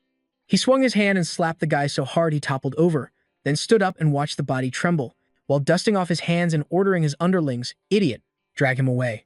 Meanwhile, our MC was still hiding nearby, silently observing, ready to act if anything happened. Ona put a cigar to his lips, and an underling immediately lit it for him as he began to question them. "So you lost the target?" The underling beside him quickly clasped his hands and replied, "I'm sorry, I'll track them down as soon as possible." Quite impressive, don't you think? He swung his hand and slapped the guy so hard he toppled over, then stood up and watched the body tremble. This made Ryuki wonder. "A client?" Over on the other side, Ona said in a low voice, "Suzuki, that guy is always too cautious." "Well, whatever. For now the client is still only asking for surveillance, but just watching the building won't help us find them." Ona squeezed his subordinate's shoulder hard and coldly demanded. The leader ordered his underlings to continue monitoring Duchen Square for now. The underling looked confused and spoke up, "Wait, at least until your efforts are reviewed. Get what I'm saying?" The underling didn't dare say another word and replied, "Yes, sir." "Hey, just do as you're told." He smiled, his voice full of menace. Jigen processed the information and commented, "So Suzuki really isn't setting us up? I mean, Master has had bad luck more than once." In the middle of the crowded street, Ryuki asked the system to guide him to the least crowded route possible. A while later, he stood before a door and reached for the handle. A smart lock device lit up with the words "card lock." Ryuki quickly held up the key card to open the door. He stepped into the room, took off his hood, and sighed. "Am I the only one here?" Our MC sprawled out on the bed in the most comfortable position, then let out a long sigh. "I'm so tired." Ryuki looked up at the ceiling, murmuring, "After spending a few weeks in the God's game, I can't even remember the last time I lay down in the real world." He just lay there, enjoying the rare moment of rest. Suddenly, a sword flashed in the darkness. Then a slash was unleashed, cutting the bed in half like a piece of cake. Ryuki, holding his dagger, leaped to the side, dodging the dangerous blow, and at the same time, used the Jigen system to activate the Holy Sword skill. He quickly closed in on the assassin, delivering a swift slash that wounded his arm, causing blood to spurt out. The dagger came down, covered in blood, as the assassin let out a blood-curdling scream of pain. Ryuki looked over, as the man desperately lunged out the window and jumped down to the street. He smiled and thought to himself, "Did that guy just use a special skill item from Iriso?" Then, Ryuki excitedly jumped down in pursuit, thinking loudly, "You think I'd let him get away that easily?" Landing on the ground, he followed the blood trail on the road and thought to himself, "Excellent. He couldn't have gotten far. I just need to follow the blood. I'll definitely catch him." A notification appeared for stealth support, presence, concealment, and detected a slicing effect. "So he's using a reality-altering item." Our protagonist said while chasing, "If it weren't for my intuition, even I wouldn't have noticed." He followed the trail, deducing in his head that there were no ambushes or traps in sight. The blood trail led to a corner to the right. Ryuki quickly dashed forward at high speed, a thrilled smile still on his face. "He's right here." As he reached the entrance of the Komsov, "I'll definitely catch him." A notification appeared for stealth support, presence, concealment, and detected a slicing effect. "So he's to stone." as our protagonist continued to question him, "Who sent you here? The Black Elder or the Iron Blood Guild?" Without bothering to answer, he directly pointed his sword to the sky, and it immediately began to radiate a dense, blue energy. Then he instantly slashed straight towards him. Ryuki grimaced and leaned to one side to dodge. The slash created a long gash as if it had to stone. As our protagonist continued to question him, "Who sent you here? The Black Elder or the Iron Blood Guild?" Without bothering to answer, he looked at the mark left by the sword energy and assessed it. "I know this weapon is great." He looked towards the man sarcastically. "But your swordsmanship isn't suited for this kind of power. That's not your main weapon, is it?" A moment later, using his skills, Ryuki zipped behind the assassin, grabbing his sword arm and said in a cold voice, "Damn it, why didn't you put that troublesome thing down first?" As soon as he finished speaking, he unhesitatingly stabbed his sharp dagger straight in the man's hand, forcing him to drop the sword. It fell to the ground with a clang, accompanied by a pained scream that echoed through the alley. Blood dripped down relentlessly. The assassin's figure gradually materialized, along with whimpering sounds. Ryuki smiled and continued, "Now, let me get a good look at that smug face of yours." He sighed sarcastically. "Look at this. The guild's former ace is now trying to pass himself off as an assassin? Isn't that humiliating?" Linfen Darius. He stood there looking completely disheveled. The wounds on his hand didn't stop him from yelling, You nameless bastard." Linfen gritted his teeth, scowling as he looked at his own injured arm, his trembling voice continuing to curse. "Damn it, you bastard." Then he quickly lunged for the sword, intending to grab it while yelling, "I'll kill you." But before he could even touch the sword, our protagonist met him with a painful knee to the face. The force was so strong it sent Linfen flying backwards, coughing violently. Ryuki stepped forward, picked up the sword, and asked, "Is this an Iriso item? Where did you get something so formidable?" He looked over at him appraisingly. "How could you possibly be using its full potential as if you were its true master? But I guess this is more than enough for trash like you, right?" Linfen sat up, his face still twisted in an ugly expression as he looked over, and continued to curse. "You son of a b." Then he immediately turned, clutching his arm, and fled. Ryuki watched in surprise and asked, "You're trying to run away in a situation like this?" He gripped the sword and quickly gave chase, adding, "I don't think that's a wise choice." Linfen thought to himself, clutching his bloody hand. "This psycho, how the hell does he have that kind of power? Don't smile like that, there's still a way out." Meanwhile, Ryuki continued his pursuit with a determined glint in his eyes. He darted out of the alley, heading towards the crowded streets, calculating in his mind that no matter how strong that bastard was, well, it didn't matter how famous he was still just a nobody. The moment people on the street saw him, they immediately recognized him and started to stare and gossip. "Isn't that Linfen? What's that? There's blood on his hand. Is he fighting someone?" Just then, Ryuki also appeared. The crowd gathered with whispered questions. "Who is that? Is that sword an Araso item?" "That's him, the one who escaped the deep sea." Our protagonist paused. They immediately recognized him and started to stare and gossip. "Isn't that Linfen? What's that? There's blood on his hand. Is he fighting someone? Are they fighting in real life too?" He looked over at our guy with a sarcastic smirk. "How dare a nameless like you kill a gold rank? That's the most serious of all crimes." Observing and listening to his surroundings, didn't he already beat Linfen in the virtual world? Linfen continued to put on an act. A nameless chasing a gold rank with a sword, and with so many people watching like this. Ryuki fell silent for a moment, looking at the sword in his hand. Then he made a decision, throwing the sword in front of Linfen and told him, "Arrest me." He was startled and asked, "What did you say?" Ryuki smiled and answered, "As you said, if I, a nameless, attack you, a gold rank, then if you attack me, it would be self-defense, right?" He raised his two hands suggestively. "If you kill me now, you'll still be innocent. Isn't this your golden opportunity?" You. But our main character didn't forget to add a taunting, sarcastic smile. "Of course, that is if you can." He successfully provoked Linfen, his brows furrowed, his face turning pale with anger, his jaw clenched tightly as veins bulged on his face. He broke into a sweat as a series of questions popped into his head. What the hell is wrong with this guy? Does he have some kind of plan? No, he's probably just bluffing. Just as he said, this is an opportunity. Linfen's expression changed as he confidently assessed the situation. With so many cameras around, I can get my revenge for the humiliation in the game and boldly declare my comeback. And so, he reached down to pick up the Araso item's sword. Without a moment of hesitation, Linfen charged forward, slashing relentlessly at Ryuki while screaming, "Die." Our protagonist calmly dodged, tossing out a few taunts. "You're too slow. What a pity. I don't feel worried at all." He screamed, "Shut up," then furiously unleashed waves of sword energy forward. The destruction sent dust flying everywhere. One attacked while the other dodged, and just like that, flashes of light and slash marks spread down the street. Ryuki tilted his body and assessed with a smile. You're not used to a sword, that's why your slashes are so off. You should have brought your main weapon, that spear of yours, right? Oh wait, you don't have it anymore, do you? Hearing this, Lin Fen screamed in a rage. Damn it, how much longer are you going to keep dodging like this? At that exact moment, our protagonist's fist was already in front of his face. He threw a powerful uppercut to counter, causing him to cough up blood and fly backward. Ryuki paused and calmly continued, I think you've misunderstood something. This isn't a friendly match, you should probably call your brother. Ah, that's right, you said he kicked you out, didn't you? Lin Fen covered his mouth as blood continued to trickle out. His voice trembled from the humiliation. How dare you? Then the former vice leader of Linea screamed, Die. He then continued to unleash his sword energy, destroying everything it touched and sending debris flying. Our protagonist, on the other hand, leaped back to dodge.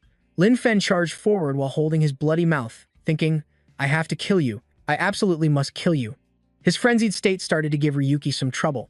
He raised his arm to defend himself. Shards of brick and stone flew at him. Seeing our main character look confused, he gloated, flashing a smug smile and charged forward thinking, This is my chance. He raised his gleaming sword, ready to strike, while telling himself, How dare you let your guard down against me? It's time for you to die. Ryuki quickly raised the small dagger in his hand to block the deadly blow. A blinding light flashed at the point of impact. He looked over and said to him, You've gone too far, Lin Fen. You've not only turned the city into a mess, but you've also attacked innocent civilians. Even if you're gold-ranked, it's useless. Hearing this, he froze, looking over in bewilderment and asking, What the hell are you talking about? Lin Fen asked, When did I ever attack civilians? The scene in front of him slowly came into focus. Behind Ryuki was a girl, and he had used his dagger to block the slash aimed at her. Lin Fen was startled and exclaimed, Wait, what is this? It wasn't just that girl. Other disheveled young people nearby were helping each other up and screaming, Run. Lin Fen has gone mad. Medic, call for a medic. Before the former vice leader of Linea was a scene of a ruined street with traces of his sword aura. People were frantically shouting, There are injured people over here too. When will the police get here? He stammered out, What have I done? Lin Fen was stunned. He froze as he realized, his face turning pale with worry as he spoke. You blocked my vision. Since when has this been happening? He turned back to our main character and roared insanely. Since when? Before he could get an answer, the continuous clicking of camera shutters echoed around him. Lin Fen froze in the camera flashes. The people around were taking pictures of him while speaking out. Lin Fen, you damn psycho, your life is over. A sea of phones was raised, their flashes, blinking non-stop. The crowd murmured, Did Linea really treat a madman like this as their ace? You deserve to be kicked out. Lin Fen was rooted to the spot, trying to explain in extreme panic. No, stop. Just stop. You think the media will take your side? Ryuki smiled and said to him, But from the moment you stood here swinging your sword, you already became a headline. He continued to swing his sword towards the sound, and cursed, You bastard, but ended up striking an innocent person. They quickly dodged and screamed, Get out of the way, that psycho is going crazy again. Lin Fen, with an ashen face, yelled an explanation. No, it's all his fault, that guy, if I can just kill him. Right at this moment, hundreds of pairs of eyes in front of him and millions of viewers online were watching him. His whole body trembled as our protagonist's familiar voice rang out, Let me congratulate you, Lin Fen. He gave a cold smile and looked at him decisively. Your useless life is over. Hearing these familiar words made him stare wide-eyed, but Ryuki wasn't finished. He asked, You still don't remember me? A scene from the past flashed by. Lin Fen had his arm around AC, patting our main character's shoulder mockingly. You were talking trash behind my back, weren't you? Someone like you who doesn't know their place. Wants to be a strategist. Have you forgotten who you are? Then he turned his head and said sarcastically, But I'll still congratulate you because your useless life has come to an end. Ryu. The image of him in the present appeared in the pupils of Lin Fen. He finally remembered and screamed, Ryuki, with a long eye. The scene changes to the next morning. In the media started buzzing about that incident.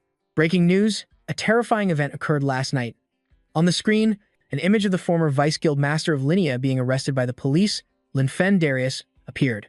The suspect claimed at the time of his arrest that it was all a script by Ryu 70, but after analysis, the police concluded it was his unilateral action. Gabriel stood there, watching and listening intently. The whereabouts of Ryu 70 are still unknown, but fortunately, there were no casualties in this incident. A member of the Linea Guild approached, holding a paper in his hand, and asked, Guildmaster, did the press conference go smoothly? Gabriel's voice boomed with authority, making the man break out in a cold sweat. A murderous aura emanated from his entire body as he declared, "From now on, we will mobilize the entire Linea Guild without sharing any means or methods, even if it means paralyzing the entire virtual world." Gabriel gritted his teeth in anger and asserted, "We must find him at all costs. I'll deal with him myself." On the media screen now was an image of the Linea Guild master during the press conference. Along with that was the news anchor's voice. As previously announced, we will now begin the emergency press conference of the Linea Guild. Gabriel, representing his guild, stated, "Linfindarius was expelled due to internal issues, and at the time the incident occurred, he was no longer a member of our guild. Therefore, we declare that this incident has no connection to the Linea Guild. The former vice guild master has been arrested and is currently detained at the city police station." However, many questions were still raised by reporters. Is it true that Linfin's account has been deleted? Why did the Linea Guild attack Ryu 70? He continued to answer, "We have been investigating the player Ryu 717 who declared war on our guild. According to the data we've collected, a power forcibly deleted data within the game's labyrinth. The hypothesis is that this power can be used not only in the virtual world but also in other game labyrinths. Therefore, the Linea Guild believes that Ryu 7017 is the cause and that they have utilized all of the guild's resources to hunt him down." In front of the camera flashes, Gabriel asserted, "The Linea Guild, we will protect the virtual world from the hands of Ryu 70. He raised a hand to adjust his glasses, concluding with a sentence that revealed our main character's identity, or in other words, from the hands of Ryuki. The press conference video was immediately broadcast live and posted on multiple platforms. Along with it, negative comments appeared, utilizing all resources, my A****. It's been a month since the declaration, and you still haven't caught him? Lin got kicked out, and you can't even catch one no name. Linea's reputation has hit rock bottom. Just a bunch of leeches feeding off the virtual world, right? The keyboard warriors relentlessly attacked and mocked the strongest guild. Ryu 70 is still hiding, hasn't been caught, and there are still no videos being uploaded. Did he get scared and run away? A Linea Guild employee here, that no name even leaked personal information, you think he'd run. The guild's analyst read every single comment. If I were in the Linea Guild, I'd be platinum ranked by now. I think this long message is from him, isn't it? Disgusting no name. She then clenched her fist and slammed it on the keyboard. Ragna sighed in anger and cursed, "These idiots. Why hasn't Ryuki posted a new video in a month?" Suddenly, a little red-haired girl approached from behind and asked, "Ragna, what are you muttering about by yourself?" "What?" She turned around, startled, and asked, "Becky, did you clear the dungeon? How's the guild master?" The little girl rubbed her head and replied, "Gabriel went to meet that pig. This damn guild is really draining everyone." Ragna turned in her chair and sighed. Why hasn't Ryuki posted a new video in a month? Suddenly, a little red-haired girl approached from behind and asked, "Ragna, what are you muttering about by yourself?" But the risk of the game shutting down is making us work even more in the virtual world. The little girl leaned back. Gabriel went to meet that pig. This damn guild is really draining everyone. Ragna turned in her chair and sighed. Is it really necessary to use all our resources to catch that guy? Ragna sat silently, listening in frustration. Why are they making such a big deal over some nobody? Then she shot up and reacted fiercely. You don't understand. The existence of Ryu 70 is completely different from other players. His very existence is an anomaly. Becky wondered, so where is this indescribable guy? He declared war on us, made us run around in circles, and now he's hiding. Can he do anything else? Hearing that, she became a bit flustered and stammered, well, only Ryu 70 knows. Then Ragna was startled and instinctively turned back to the screen.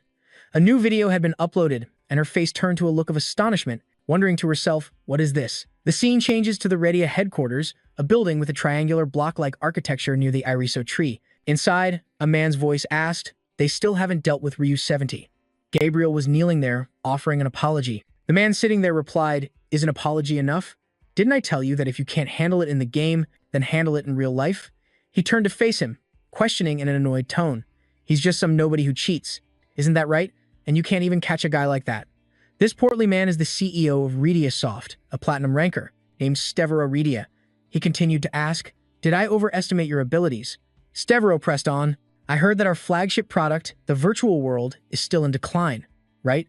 The management of the Linea Guild is getting more and more disappointing. Gabriel thought to himself, talking to trash like this is making me lose my patience. But on the outside, he remained humble. I apologize. The fat man continued, that thing is about to become obsolete. He looked at the thing in front of him and added, but it would be very inconvenient if the virtual world collapsed now, at least not while things are still unfinished. Stevero laughed loudly, glancing over and saying, shall I introduce you to the future of Redia? A masterpiece that will turn the entire gaming industry upside down. The Linea Guild master then looked up, thinking to himself, this is. But right after, he glanced over as the communication system displayed a notification for a new video. People on the street also received the same notification. Everyone looked at their screens, murmuring, "That guy has appeared again. Why did he suddenly come back? Didn't he run away because he was afraid of the Linnea Guild?" In the video, "This is Deep Sea Escape 6. Destroy the Game of God." A hand waved and a familiar voice was heard. "Hello everyone, I am Ryu 7217. Ryu smiled and continued, "I saw the Linnea Guild's press conference. The guildmaster called me a public enemy." Ryu rubbed his chin and asked, "Being called that is ridiculous. Right? Who would call someone that? You don't need to rush me. I will crush this virtual world soon enough." He gestured towards the current game and introduced, "Today's video is just a summary of what's about to happen. This is the game Greed Builder. The visuals are similar to Minecraft," Ryuki explained. "This game used to be very popular but was abandoned due to viruses and increasing difficulty. Usually, abandoned games like this would be deleted." He tossed the blue cube in his hand, entered the game, and continued to pose a question to everyone. But this is very common. So, under what circumstances would a game dungeon be deleted? A gold coin from the game appeared in Ryuki's hand. Then, he answered his own question. First, the game's resources have been depleted. Iriso values entertainment the most, so usually, a game considered a masterpiece must have abundant resources to exploit. In contrast to the plummeting resources of the fantasy world, its limits are becoming more and more apparent. A game with depleted resources will be deleted. Ryuki stepped forward and continued to explain. Second, when the number of players decreases, if the player count drops below a certain level, it will be automatically deleted. This dungeon was closed for that very reason. He looked up as a shadow was cast down. And finally, the third case, the right time for it to appear. The Greed Cube God, an entity that can create cubes within the game dungeon, is also the reason this place turned into a wasteland. Ryuki then took out his gunblade, declaring confidently in a cold voice, "Now, I will destroy this cube god." Watching this, Jasper exclaimed in astonishment, "What the hell is that?" Something like that shouldn't be catchable within the system, right? Rana sat there thinking, that weapon is the same type he uses in the purple fantasy world. How can he use the same type of weapon in different dungeons? Each system has its own external limits. Cube soldiers released by the Greed Cube God descended to attack our protagonist. Ryuki quickly charged forward, swinging his sword and slashing them to pieces. He continued speaking, "While the video is being live-streamed, the cube soldiers are nothing special. They're numerous but weak, and their attack patterns are simple, but the reason this game was abandoned is that the goal is the boss high above. To put it simply, you are constantly attacked, which causes everything you build to be destroyed because the difficulty can't be adjusted." Ryuki used the cube soldiers themselves as stepping stones to jump upwards. He raised his gunblade, preparing to strike down, and posed a rhetorical question. "So what if we eliminate the root of the problem itself?" A powerful thrust struck the Greed God directly. As if it had a mind of its own, it widened its eyes and cried out, in pain. Ryuki sat on the boss's cracking body, placed his hand on it, and simultaneously announced the final method for deleting a game dungeon when a critical error occurs in the system. He smiled, frowning slightly as he continued, causing the game to be unable to continue. From our protagonist's palm, the familiar blue light of the system seeped into the cracks on the boss's body. It was the SSR skill, deletion. The Greed God's body continued to crack into many pieces, to the boss's own horror. Ryuki jumped down and landed as the massive body shattered into many small cubes and fell apart. A white light emanated. Now that the Greed Builder's management system has been deleted, this game dungeon has automatically closed. Now, even the cube soldiers are beginning to vanish along with it. They all cried out in terror. Over here, Jasper was utterly shocked, exclaiming, "Impossible. What? Did he really destroy the entire game's maze?"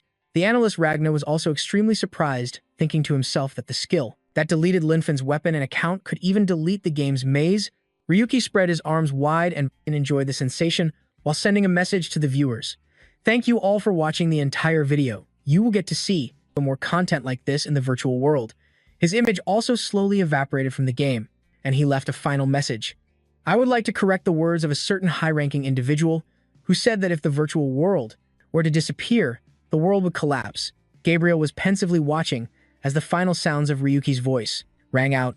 "If the virtual world disappears, what will be destroyed is not the world, but the greedy and lazy Rhea and the Linnea Guild."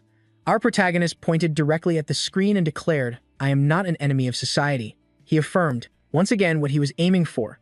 "My only targets are all of you." The scene changes to the virtual world, the Green Shadow Dungeon.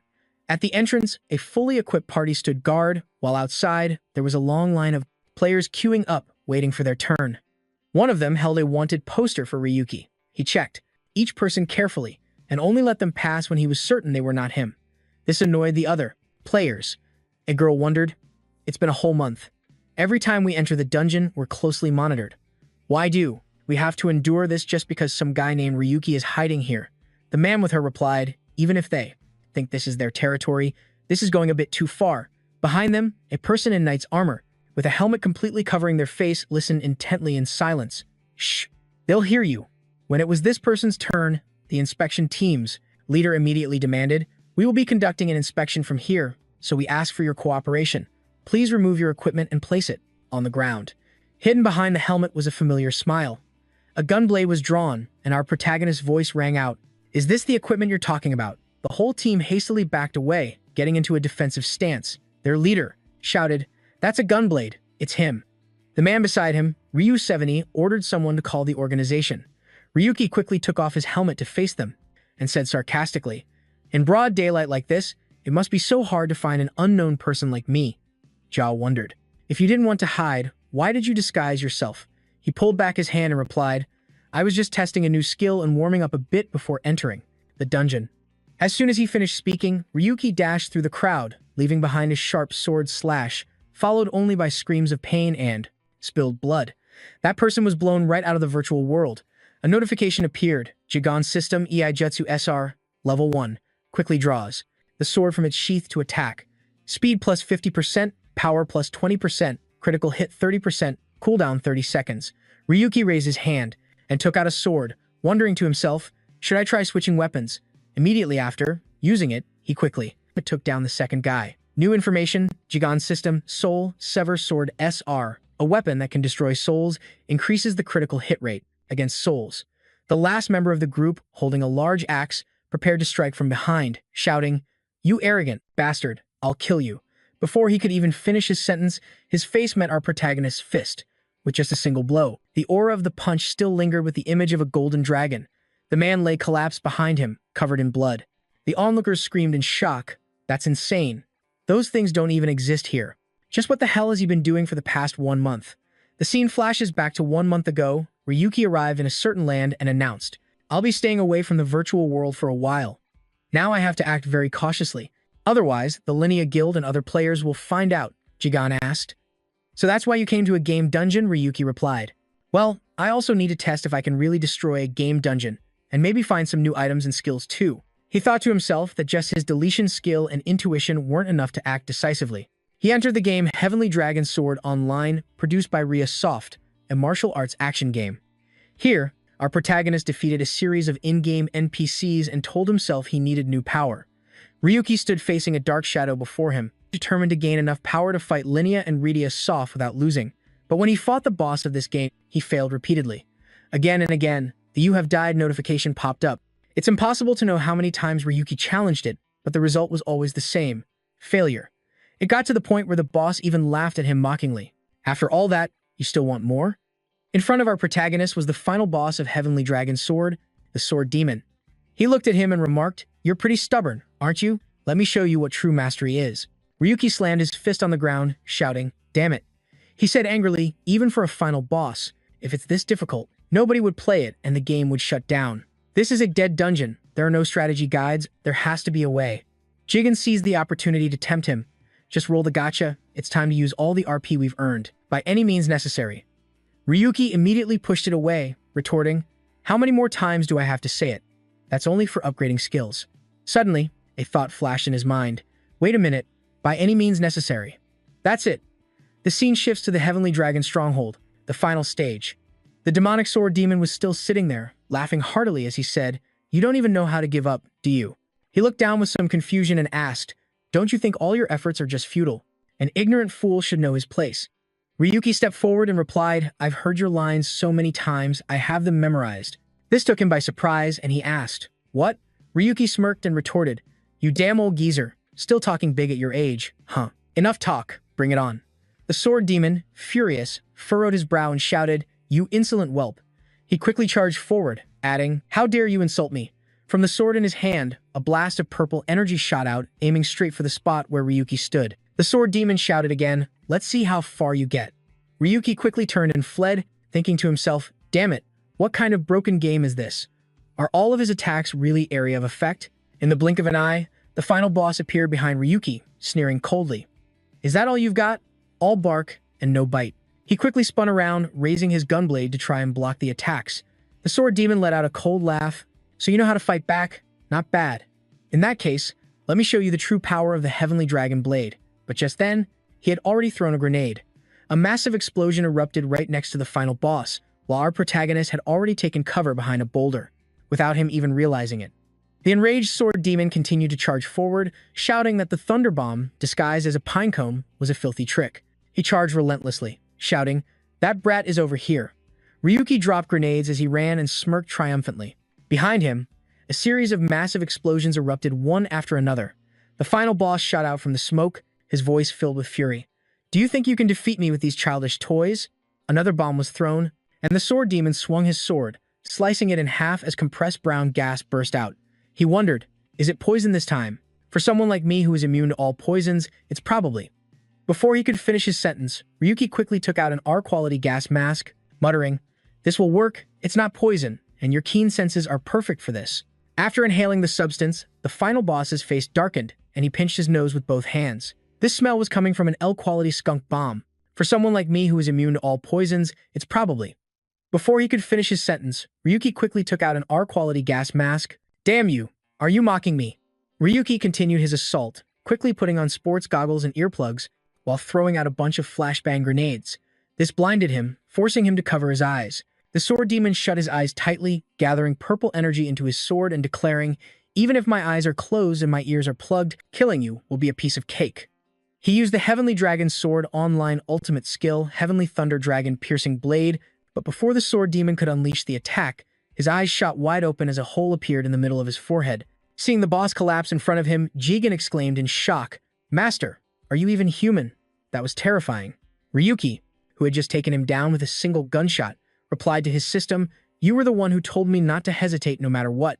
He continued coldly, "Grenades, stink bombs, flashbangs, and a gun. In a martial arts game like this, how would he know how to deal with them, right?" The Jigen system announced his victory. For defeating a heavenly demon, he received 15,000 RP, 1 magic stone, and 1 box of elixirs. Afterward, Ryuki appeared outside the game. The people standing there looked at him in awe. Is that the Dragon Key technique? From the now-defunct Heavenly Dragon Sword online game, a new skill was acquired, the Dragon Key technique, R+ quality, which increases physical abilities. The crowd kept wondering, could it be that collapsed labyrinth? Ryuki waved as he walked away, not forgetting to leave a message, "Say hi to Gabriel for me." The scene shifts to another game, where the final boss, the Bloodwood Spirit Dragon, is known for its ability to turn the surrounding environment into its own body. Our protagonist was standing there with Jigen, observing quietly as piercing screams echoed continuously from within. The Jigen system, R+ quality, with small RAM, was at level 1, resembling a summoned black dragon with the level 1 special skill Black Flame, a dragon born from darkness that grows by absorbing the darkness of other creatures. Ryuki looked at it and assessed. It might not look like much, but it's a fearsome creature. Jigen agreed. There's no need to waste time wondering if it'll be useful in battle anymore. He smiled with delight. With this, my other SSR and SR skills will be further enhanced. The screen displayed information about the Green Shadow Dungeon, a forest filled with lost souls. Rank number 1 was Ryuki, and number 2 was Gas's account. Along with that came a message of praise from the system. "Congratulations, Master. You have broken the record by a huge margin." However, that familiar name standing. The second was what made our MC stand stunned for a moment. Then he started to walk away and said, "Let's go. There's nothing left to see here." Then Ryuki coldly stepped into the spatial gate. Before that, Jigen called out to him as if he wanted to say something. "Master," but our MC immediately cut him off. "I know." Ryuki stepped through the gate, entered, and said with a smile, "That damn illusion." In front of him was a crowd of players, and the person sitting there reading a book was surprisingly the Guildmaster of Linnea, Gabriel. Seeing him, Ryuki asked excitedly, "I thought you quit the game a long time ago?" "You're back?" Legend, Gabriel Darius. He also noticed Ryuki's presence and decisively closed the book in his hand. Witnessing the scale of what was before them, Jigen was also startled. "I had a feeling ever since you appeared in this area, but it's still surprising to see them mobilize so many people just to capture you." "Master, Behind the guild master is a massive force from the powerful Linnea Guild. Ryuki spoke up again. At a glance, there must be at least 1,000 people here. Has Linnea really fallen this far? Setting aside these no-names, couldn't you do any better than this? Gabriel put his book away and replied, Rue 70, no, Ryuki, I have a proposal for you. Our MC was puzzled. A proposal? With these numbers, isn't this more of a threat? Just get straight to the point. He adjusted his glasses and replied, return to the Linnea Guild, and we will not only restore your status but also guarantee you will reach the gold rank, a level that's difficult for anyone to achieve in a lifetime. Ryuki remains silent, listening. What about the position of the guild's heir? Are you interested? He slightly shifted the gunblade in his hand and replied, you're really pulling out all the stops to recruit me, huh? You're even planning to hand over the entire guild to me when my goal is to destroy it? Ryuki laughed loudly and fired his gun, shouting at the same time, my answer is hell no. The moment he finished speaking, Gabriel appeared behind him with his sword in hand. He exclaimed coldly, so that's how it is? Our MC reacted instantly, spinning around and raising his gunblade to block. The Linnea Guild master continued, to celebrate your decision, I'll tell you something interesting. You know of the Saints Hospital where your mother was staying, right? Ryuki wondered to himself, how the hell does this bastard know where my mother was? Gabriel revealed, your mother's cause of death was not a natural illness. This left Ryuki utterly shocked. Then he swung his arm, knocking Gabriel away, and shouted, you think I believe you? The man replied with a calm smile, why don't you try to confirm it for yourself? In any case, my mission here is complete. I came today to give a hint and to confirm something. Gabriel's voice was firm. Skills and items that don't exist in the original game. Seeing them with my own eyes has made me quite curious. He decided to leave, leaving a message behind. That's all for today. I'll be waiting for you at the top of that tower. Ryuki yelled, what the hell? Who gives you the right to make decisions here? Gabriel used a flight skill and called down from above. Of course, that's only if you can get past all these gamers. They stood there, looking at our MC with incredibly excited and determined eyes. Every one of them was gripping their weapons tightly. Gabriel flew away and announced to the thousands of players below. At that time, I will officially announce those who will be accepted into the Linnea Guild. Along with that comes an incredibly tempting reward. Whoever takes down Rue 70, the offer made to him was relayed to everyone. He thought to himself that no matter how extraordinary his power was, it was impossible for one person to fight against thousands. Gabriel believed that once he subdued him, the secret would be revealed. Just as he was thinking this, a player was sent flying right to his location. A terrifying large-scale explosion had just occurred, right beneath the crowd of players. Ryuki's small figure stood there with a gunblade in hand. A stream of energy had just been fired from it. While the gunblade's barrel was still red-hot, he called out loudly, "Hey Gabriel." Ryuki continued confidently, "I think you've misunderstood. Who said you could leave? Jigen System, an SSR system item that breaks all target limitations. The gunblade, with a duration of 5 minutes. Quality SRC+, a large gun type. The gunblade is a weapon used against large opponents and can be used at long range." The defeated players sat there wondering, no way, how could one shot of his take down 100 people? Another player reassured them, "Don't be scared, he's just one person after all." Those who weren't hit prepared to launch their skills, their words more confident. The majority always wins against the minority. An archer in the group of players shouted, "Everyone, attack from a distance." United by the allure of the reward, they unleashed their ultimate skills. Will become the next guild master. Ryuki just stood there smiling, ready to receive their attacks. A barrage of full-power attacks from the players was unleashed, creating terrifyingly large explosions. After the explosions stopped, all that was before them was a cloud of dust and a faint shadow. Within it, the crowd murmured, wondering, did we get him? The result was unexpected. The spot on the ground where Ryuki had been standing was now empty. One of them shouted a curse, "Damn it," he dodged it. The players held their heads in frustration. "No way, don't tell me he has a teleportation stone." Another person was confused. It should take at least 10 seconds to activate. How the hell? A foot landed on the ground as the crowd shouted, "Ah, he's appeared. He must have teleported nearby. Find him." Gabriel stood on a pile of rubble looking down and remarked, "I can't believe it." He stared into the distance and said, "I've lost this time. Ryuki, but there won't be a next time." On the other side, Ryuki smiled gently. "This fight was quite interesting. Next time, I'll kill you and destroy the entire tower." It turns out he had used the Jigen System's SLR skill, instant teleportation, the ability to teleport to a specific location, having used 4 out of 5 charges, with a 1-hour cooldown. Ryuki looked at his system screen and muttered, "Anyway, the SR items." A list of SR skills and items appeared. The skills included teleportation, meteor strike, lightning step, Aido, spearmanship, path of light, and wind boots. The items included the sacred dragon gear. the soul-slaying sword, V10, energy armor, and summon young beast Ramu. And the SSR items included 2 skills, limit break and enchantment. He exclaimed with some dissatisfaction, "Are you kidding me? I spent a whole month earning 1,000 tickets just to get this pile of junk." Jig immediately reacted. "You received an SSL, so you should be grateful." Ryuki fumed, sighing, "Seriously, every time I look at it, my blood boils." It turned to ask him, "So what is your plan now?" Our protagonist replied, "What else? It's time to begin. Let's prepare to go to the tower." On the general ranking board, the number 1 position was none other than Ryuki. This sparked a wave of discussion among everyone. One guy is holding all the dungeon records. What is the Linea Guild doing, right? His speed is insane. At this rate, he'll reach the tower in another month. First, he set a new record at the Blue Land Labyrinth dungeon. Many people found it hard to believe, commenting that even the fastest would take at least 2 years to reach the tower, right? This speed is impossible. Then came another new record at the Secret Lake dungeon. Some people even thought our guy was cheating. Isn't that Ryuki guy just a cheater? He's the type to just skim through the game's labyrinth. But then he set another record at the Misty Fog Plains dungeon. The more realistic people, though still finding it hard to believe, began to suspect. My blood boils. It turned to ask him, "So what is your plan now?" Our protagonist replied, "What else?" The scene shifts to some dungeon, where a member of the local residents shouts, "We've spotted Ryuki in a nearby dungeon. Assemble quickly." Inside, a tavern owner laments, "I've witnessed the closure and destruction of many game labyrinths. The people here have no choice but to accept it. But the youth of today are really different." A person with blue hair sitting there, after hearing those words, seemed curious. The youth? Outside, a rallying cry continued to echo, catching this person's attention. "To all the people of this world, how much longer must we bow down to this game?" A young native with red armor and red hair stood under a flag bearing a red logo, raising his fist and proclaiming, "This is our world, our reality.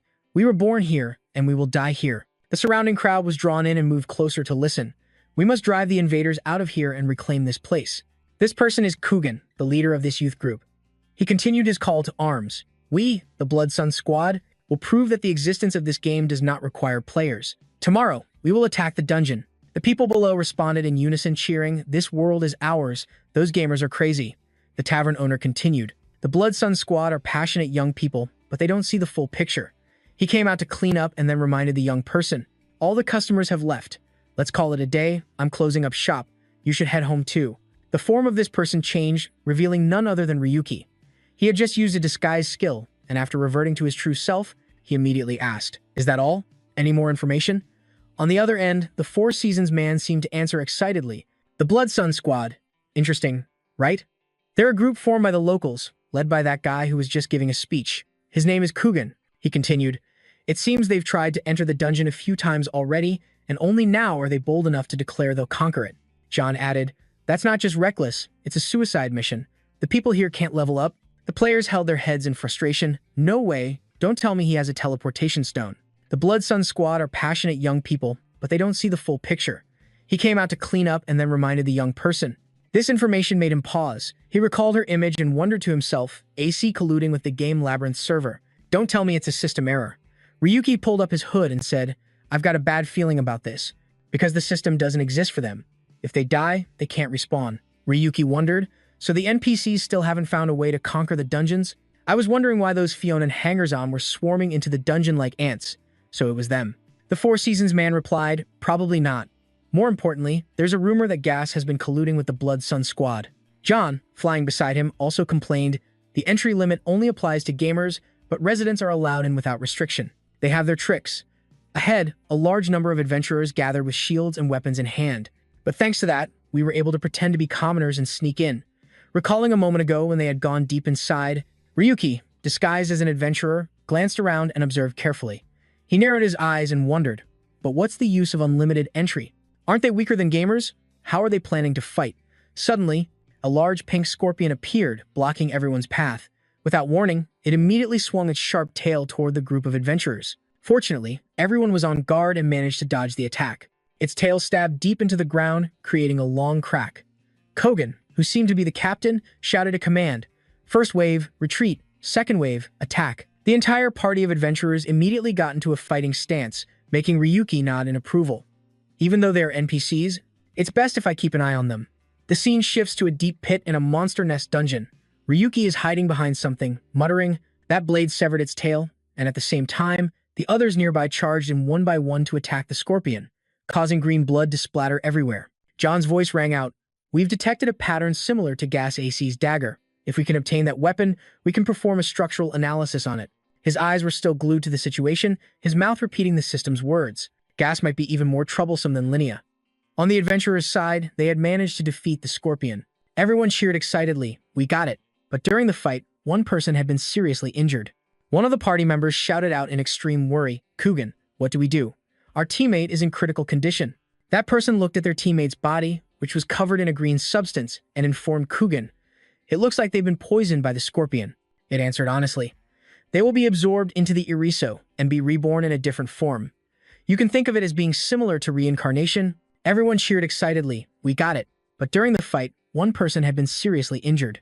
One of the party members shouted out in extreme worry, "Coogan, what do we do? Our teammate is in critical condition. Use the medicine I distributed for severe injuries." He then poured the medicine into his injured teammate's mouth. John's voice rang out, "We've detected a pattern similar to Gas AC's dagger. If we can obtain that weapon, we can perform a structural analysis on it." Causing everyone to exclaim in surprise, "The fatal wounds are healing. It's a miracle drug." Ryuki, watching from the side, remarked, "A dark spear, a dark potion, one suspicious item after another." He recalled the black weapon from before and the healing potion, thinking to himself, "Just the aura it gives off is concerning. I didn't feel anything from AC's core before. Has my intuition improved?" The party of adventurers was immediately invigorated. They discussed amongst themselves, so that guy was telling the truth. "With this spear and this miracle drug, we can do it too." Suddenly, one person wondered, "But why did that gamer give these things to us?" Coogan could only stand there silently. He crossed his arms and said, "They claim not all gamers are enemies. Handling the giant ants," he explained. "Their motives are very clear. They want to recruit people and turn them into sacrificial pawns." On another side, the adventurers were either helping their injured comrades heal or chugging down that potion. Coogan bluntly declared, "But we won't just sit back and be used." At this point, the ant corpses were piled up like a mountain, and his voice still echoed as he affirmed to his comrades, "We absolutely will not be used. We are the ones who do the using." The scene changes and the party of adventurers has reached a new area. Everyone wore a fearful expression. Coogan said worriedly, "We finally arrived." This monster, an ant with a colossal body, appeared before everyone. He shouted to his comrades, "The final boss of this dungeon." A notification also appeared, "Monster Nest, Dungeon Boss, the Predator, Abad." Coogan commanded everyone to charge and attack while reminding them, "This monster has a habit of burrowing underground. Attack it with everything you've got before it digs down." Suddenly, the monster dove straight into the ground. Everyone panicked and shouted, "It's going underground." Ryuki was still hiding nearby. He watched them fight it while thinking of a solution. "You guys need to analyze the enemy's patterns and prepare for such a high-casualty battle beforehand. If it were me, I would use my intuition to pinpoint the exact moment to attack." At that moment, it had already finished digging a hole and went down. Coogan reorganized the formation. "Keep moving. Don't stop." A few people were worried. "Once we fall into its trap, it's all over." "Damn it, where did it hide?" He slammed a flag-like object into the ground and shouted the skill, "Activate Va." The ground gradually transformed into small square blocks. The boss hiding underneath was fully revealed, making the adventurers excited. "We found it." Seeing that it could no longer hide, Abad burst up from the ground in a surprise attack. He exclaimed in amazement, "Using a radar? That's cheating. How is that fair?" Gia then teased, "Master, where did your conscience go?" The monster used its pincer to sweep across the ground, kicking up a blinding cloud of dust and debris, which flew everywhere due to its movement. The adventurers were relentlessly attacked by the shower of rocks. Coogan grasped the situation and ordered anyone injured fall back and use a potion. He took his black spear and slashed a long gash across the monster's body, while also boosting morale. "Just hold on a little longer. Victory is within our grasp." Coogan shouted to build momentum and channeled power into his arms to enhance his strength and finish off Boss Abad. The system window appeared. "You have successfully conquered the Monster Nest dungeon." He stood on the giant ant's corpse, celebrating amidst the excitement of his comrades. "We did it. We really did it." Someone clapped and spoke up. "So touching, isn't it?" Coogan's entire body froze in recognition. He shouted, "You, Ronro?" The man, with his face hidden by a hat, stood next to the flag, clapping continuously and chuckling as he praised the group of adventurers. "I can't believe you guys actually managed to clear it." Coogan, however, showed no goodwill and asked loudly, "Dungeons are supposed to be isolated from the outside world. When did you guys get in here?" Ron lifted his hat, smiled, and replied, "So cold." He got closer and closer, then said, "And I even helped you conquer the dungeon you've always dreamed of. Kugan said warily, I'll always remember that, but we can't trust you. You're planning to use us for something, aren't you? Hearing this, John Doe placed a hand on his chin and retorted, Didn't you yourselves say you would conquer the dungeon at any cost, right? He looked at everyone and said with sincerity, In any case, congratulations on your success. This achievement will probably bring some pride to the residents of the game's labyrinth. Suddenly, John Doe's expression turned sinister as he said, Unfortunately, the heroes of this change are not you. Kugan narrowed his eyes and warned, I don't know what your purpose is, but Cho Fondant has only just begun. Once we get out of here, the village will. Before he could finish, he was interrupted by John Doe, who asked with a sinister face, You all drank the black potion, right? With that, he suddenly pointed his hand towards the adventurers. The group who had just drunk the potion immediately fell to the ground in pain, following the movement of John Doe's hand. He then took out the black potion and explained, This potion doesn't help you recover to your original state. It just continuously generates error codes in the damaged areas and then gradually infiltrates the user's body. John Doe looked sinisterly at the kneeling Kugan and continued to explain the plan. Gas's goal from the very beginning was this experiment. To see what would happen to you after using that thing, a closed space with 50 people was the perfect condition to carry out this experiment. Streams of black blood poured from the corners of Kugan's eyes and his ears. He gritted his teeth, cursing angrily. You! What do you take us for? John Doe just laughed and said, Just some flashy NPCs in a game, that's all. His warm blood gradually turned black. Now, Kugan could only curse, John, go to hell, you outsiders. Just like that, the group of adventurers, after a period of agonizing pain, finally took their last breath and closed their eyes. Meanwhile, Ryuki, on the cliff above, was still observing John Doe arranging the corpses into a neat row. He observed the transforming corpses and mused, Let's see, number 32 and 41 are failures. Number 21 is also a failure. Those corpses gradually melted, flesh and bone. John Doe's voice was cold as it rang out, Failure, this one's a failure too. Number 7, 11, 14, 25. All failures. He narrowed his eyes, annoyed. Streams of black blood poured from the corners of Kugan's eyes and his ears. He gritted his teeth, cursing angrily. You! What do you take us for? Now, Kugan could only curse, John, go to hell, you outsiders. Just like that, the group of adventurers, it's finally a success. Kugan's entire body gradually turned completely black and then floated up. A gloomy voice rang out, repeating continuously, Awaken, resident. Kugan's entire body was enveloped by black threads and said, almost completely annihilated. The ones left are. Then suddenly John Doe stopped and looked at Kugan's corpse. On Kugan's corpse, forming a sphere. After a short wait, the cocoon opened.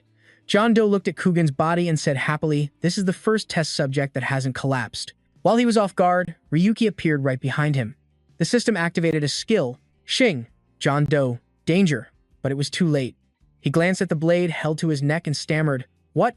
How can an outsider? Ryuki narrowed his eyes dangerously and interrogated him. Don't move. What is Gas plotting? John Doe stubbornly played dumb. Gas? What are you talking about? Are you calling my bluff? Weren't you the one who just mentioned Gas? He still gritted his teeth, refusing to submit. Why should I tell you? Ryuki pressed the blade against his face and demanded, Explain the error code first. Joe finally spoke, reluctantly explaining, Fine, I'll talk. It started as a study on Arizo's data interference. It took quite a while to bring it to life, but now it's almost successful, he concluded. So we wanted to conduct one final experiment. Flashing back to a time in the past, Kante and his team were there. He looked at the red-haired boy in front of him and asked, Your name's Kugan, right? Are they messing with the NPC dialogue? The boy heard this and got annoyed. I'm not an NPC. I'm a resident, Kugan proudly declared. One day, I'll be like you, guys from the outside world. I want to hunt monsters and explore freely. Kante smiled at him and said, I can feel your seriousness, kid. And since we're looking for a few things here, how about we make a bet? Back in the present, Joe had escaped from Ryuki's grasp. He ran off while mocking him internally. Hey, you fool. These are dark tentacles simulated after the Dark Knight. I'll kill you with this masterpiece, based on your own videos. Seeing the tentacles lunging at him, he appeared completely calm and even wore a sinister smile. Jigen system, instinct skill level 2 activated. Kid.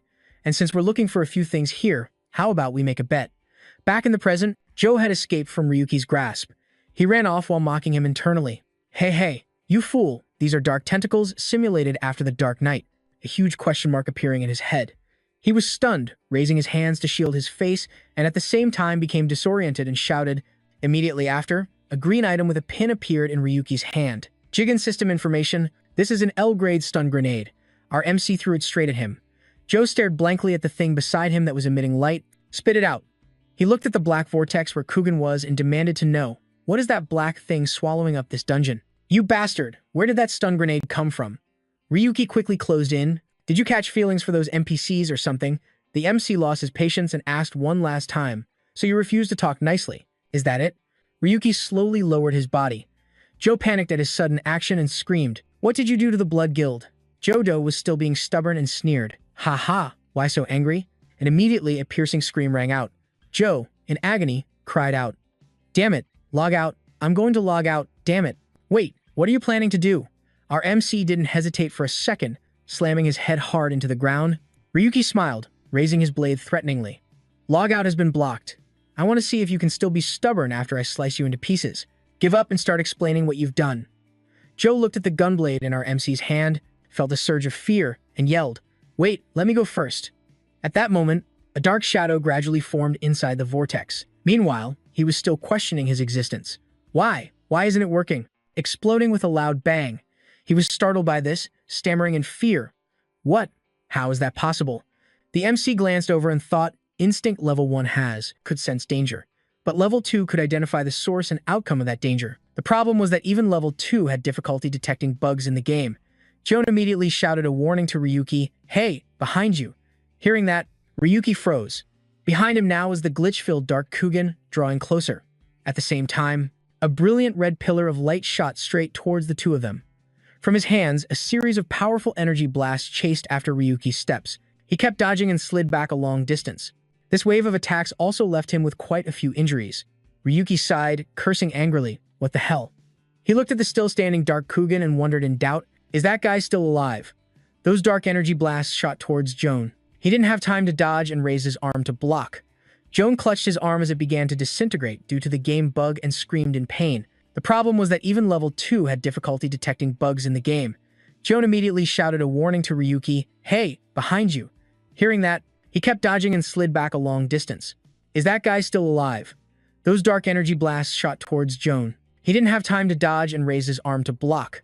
Joan clutched his arm as it began to disintegrate due to the game bug and screamed in pain. Is that guy still alive? Those dark energy blasts shot towards Joan, not by logging out. Meanwhile, Dark Kugan was still there, with a mysterious source of power, and a hole appeared in Kugan's head, a part of it blown away. He stood there, his gunblade pointed forward, the barrel still smoking. The bullet just fired by our main character had knocked Dark Kugan back, leaving him lying on his back. After landing the hit, Ryuki frowned and said, Interesting, is he really still alive?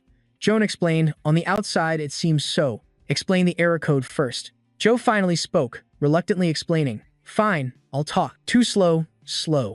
The scene flashed back to the past when Kugan was a child, but on the inside, he's just a mass of bug code. A black liquid flowed out of his body. At this moment, a thought formed in Dark Kugan's mind. Remember what I said before? If you can hit me with that sword, I'll take you out of this village. Just then, a woman with a basket of fruit in her hand asked, Oh, Kugan, what are you doing here? She was the young boy's mother. Kugan's mother frowned in annoyance and asked, I've been looking for you all morning. Have you finished chopping the firewood yet? The boy clenched his fist and said with a smile, I'm not doing that boring stuff anymore. The people from the outside promised me. If I win, they'll take me out of this village. But before Kugan could say more, a sword slash cut his mother's head off. A cold voice rang out, Found it. Kugan blankly watched the apples and his mother's head fall in front of him. A man in blue armor approached and asked, Are you sure? Kante grabbed the necklace from Kugan's mother's neck and replied, Yeah, this is an NPC. They said the next clue for the dungeon is on her necklace. Seeing this, the young boy was stunned and demanded of them, Why did you hurt my mother? Kante narrowed his eyes in surprise. Huh, this kid is still here. He took the necklace and sneered. You think we'd bring a dumb NPC like you along? You were just bait to lure her out. His teammates shouted, Oh right, we need to confirm if it's the real deal. We shouldn't have killed her so quickly. Meanwhile, Kugan was in shock, unable to believe what was happening. The scene shifts back to the present. Ryuki, holding the black spear, muttered, Excellent, we've got the black spear and the antidote, everything we need for analysis. Now there's just one last thing to do. He quietly approached the spot where Kugan lay, looking at the strange black energy enveloping his body. Ryuki asked, Any last words? I'll listen to your final wish. Kugan's deep, muffled voice rang out, Gamers, I will never forgive you. The image of his mother's mercilessly murdered face appeared in Kugan's vision. He seethed with hatred. I curse you. Immediately after, a barrage of black lightning struck down from above.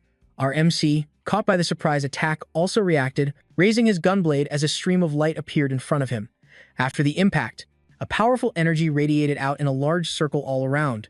Ryuki looked at the scene, sighed, and said, "I don't know much about this Kuban guy, but that desire to change the world reminds me of myself. Maybe we could have gotten along."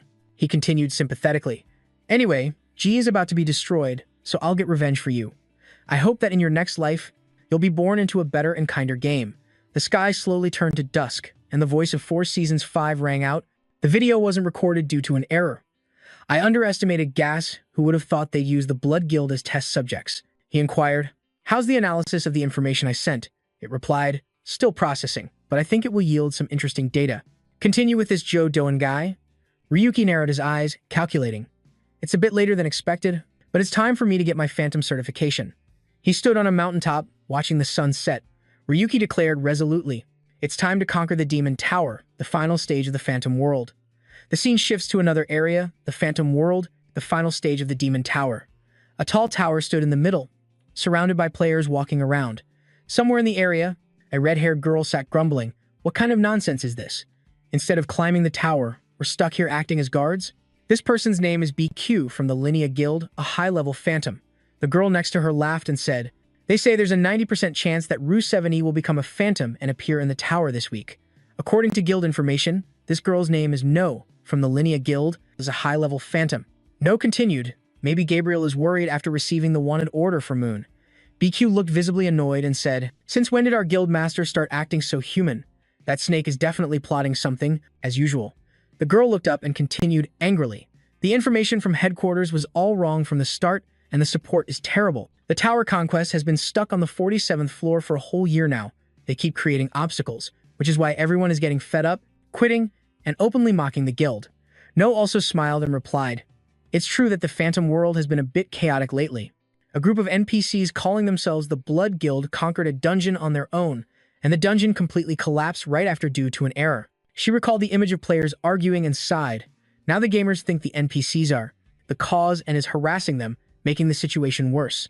There's actually evidence that someone interfered with the Blood Guild, but since the data was deleted along with the dungeon, verification has failed. The guild suspects it's related to Rue 717. She heard the details from Jiang Nga. To her, Rue 717 is almost like a god. She continues, "The techniques in his video are impressive. If only we had a player like that on the Conquest team, things would be so much easier." Bai Kui asked in surprise, who would believe someone would do something as dangerous as deleting data? She recalled the image of players arguing and sighed. Now the gamers think the NPCs are. A mysterious image of our main character appears along with no sigh. That's right. Suddenly, a mocking voice rings out. She heard the details from Jiang Nga. To her, Rue 717 is almost like a god. She continues, "The techniques in his video are impressive. If only we had a player like that on the Conquest team, things would be so much easier." That's Burst Sword of the Linea Guild, a high-level illusionist. He pats the little girl's head and teases, well, who do we have here? A little kid?" A guy approaches and says, "So the little Conquest crazy kid has finally been dragged out of the tower? You think I came here just to look at your ugly face?" Burst Sword points to himself and says, "I'll make you my lackey." No, standing beside them, tries to mediate, "Hey, Rue 717 is confidential information. Don't shout like that. Let's decide who will be the guild's next ace." Bai Kui grits her teeth and replies, "Oh yeah, why don't we settle this once and for all? Whoever takes down Rue 717 will inherit Lin Fen's position." He challenges. Burst Sword wonders doubtfully, "What is it? New news? Did they unlock a new level or something?" No also says in disbelief. Hearing this, Burst Sword gets annoyed. "I'm starting to lose my patience. Maybe he got scared and ran away." Suddenly, a notification pops up, surprising everyone. "Huh? What's this that just appeared? We haven't even cleared the 47th floor yet." Bai Kui's eyes widen in shock. It's not about the 47th floor, hidden area, the starting garden. After reading it, Burst Sword shouts in disbelief, 18 hours, no way. This notification is from the system. Tower Floor 1, a new speed, clear record has been set. The system displays information for Tower Floor 1, a new speed, clear record has been set. 18 hours, 27 minutes, and 32 seconds. Undiscovered area, the shortest time ever recorded to clear the first floor was 72 hours, and that was with a guild support. No also breaks into a cold sweat muttering. She glares and says, "What is this? On the system board for Tower Floor 1, clear rankings, the top spot is Ryuki. The little girl screams in horror, "Ryuki! Is that Ryuki? Ryuki! What is happening? When did he even enter the tower? I can't believe there was still an undiscovered area on the first floor. This new record must mean they found a new route." Baikui stares blankly at the notification, wondering who on earth could it be. When she sees who is on the board, clearing the first floor would be a piece of cake. Burst Sword looks at the little girl and asks, "Hey kid, if you tried the first floor again now, do you think you could set a new record?" Burst Sword calculates and says, "Actually, this record makes some sense now. I don't know when he entered, but isn't he the one who defeated Lin Fen?" No remarks in shock. "With those skills, I'm pretty confident." Baikui narrows her eyes and mutters, "If I prepared enough, I think I could also do it." But then her expression sours as she says, "But who would want to redo the first floor? Especially." She looked up at the tall tower and realized, "But now I understand why Gabriel was so cautious. Ryuki is not someone to be underestimated. I should have faced him with everything I had from the start. Is when it will reset the tower's entire progress." She said nothing, just looked up at the sky and thought, "I was completely wrong. With an unknown nobody like him." The scene shifts to Ryuki. John was speaking regretfully. "Master, is when it will reset the tower's entire progress." She said nothing, just looked up at the sky and thought, "I was completely wrong. For over 18 hours. Is that all you have to say?" Fuming, Ryuki shot up and retorted, "Now that I think about it, that's pretty irritating. You're the one who shortened the estimated time." John squirmed and said, "I always set." John quickly fabricated a reason. "Ah, perhaps they lacked intuition? You can't blame them. Our protagonist was because we ran into an unexplored area. How did they clear this place and still miss a hidden area on the first floor? Achievable goals based on your abilities, Master." He narrowed his eyes, wondering, but the delay. Returned to the real world. Ryuki's body began to materialize in the real world. He mumbled, "It's been a while. Wasn't half bad." At that moment, a beautiful natural landscape appeared before Ryuki. He decided, "Let's." Stood up to leave, saying, "Anyway, the preliminary battle is over, isn't it? My first time clearing the Demon Tower. Unlike the time with Linfen, there were no signs of a break-in. I just hope nothing happens until." Since I last logged out, Ryuki looked outside, pondering, "Is it because Suzuki prepared this place? Don't be so cold. I went through the trouble of arranging an unsupervised place just for you." He scoffed. Of the 15th floor was impressive. He shook his head and said, "Cut the crap and get to the point." Suzuki whined, Now. I'm contacting you for a reason. Can you come over for a bit?" Ryuki then received a request. "There's something I want to discuss with you in person." He asked, surprised. "In person?" At that moment, Suzuki's image appeared, looking haggard, laying it bare.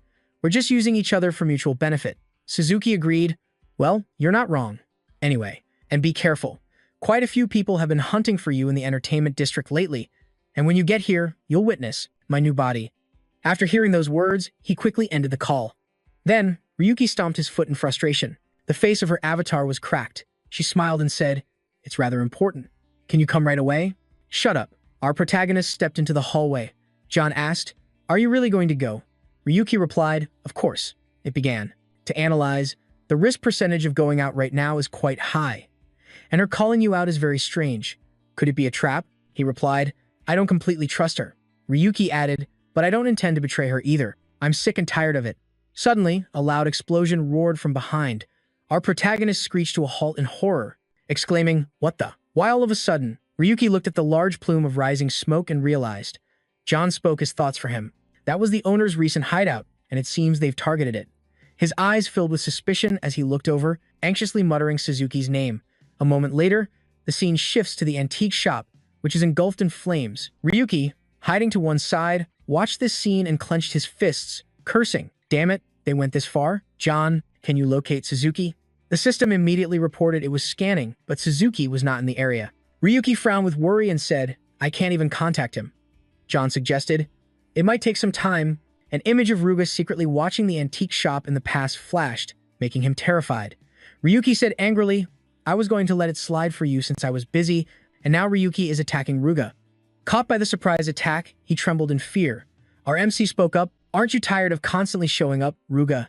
Ryuki cracked his knuckles, looked down at him and said, "I know you've been following me and Suzuki for a while, and you're also involved with those men in black." An image of Ruga secretly watching the antique shop in the past flashed, making him terrified. Ryuki said angrily, "I was going to let it slide for you since I was busy. I know you've been following me and Suzuki for a while, and you're also involved with those men in black." Ryuki frowned with worry and said, "I can't even contact him." John suggested. It might take some time. Terrified, Ruga told him everything he knew, and now Ryuki is attacking Ruga. Caught by the surprise attack, he trembled in fear. Our MC spoke up, "My apologies for underestimating you. From now on, I'm prepared to kill you at any moment." Ruga tried to explain, "They rule the entertainment district, arson and murder are just everyday things for them. Not even you can stand against them." Terrified, Ruga told him everything he knew.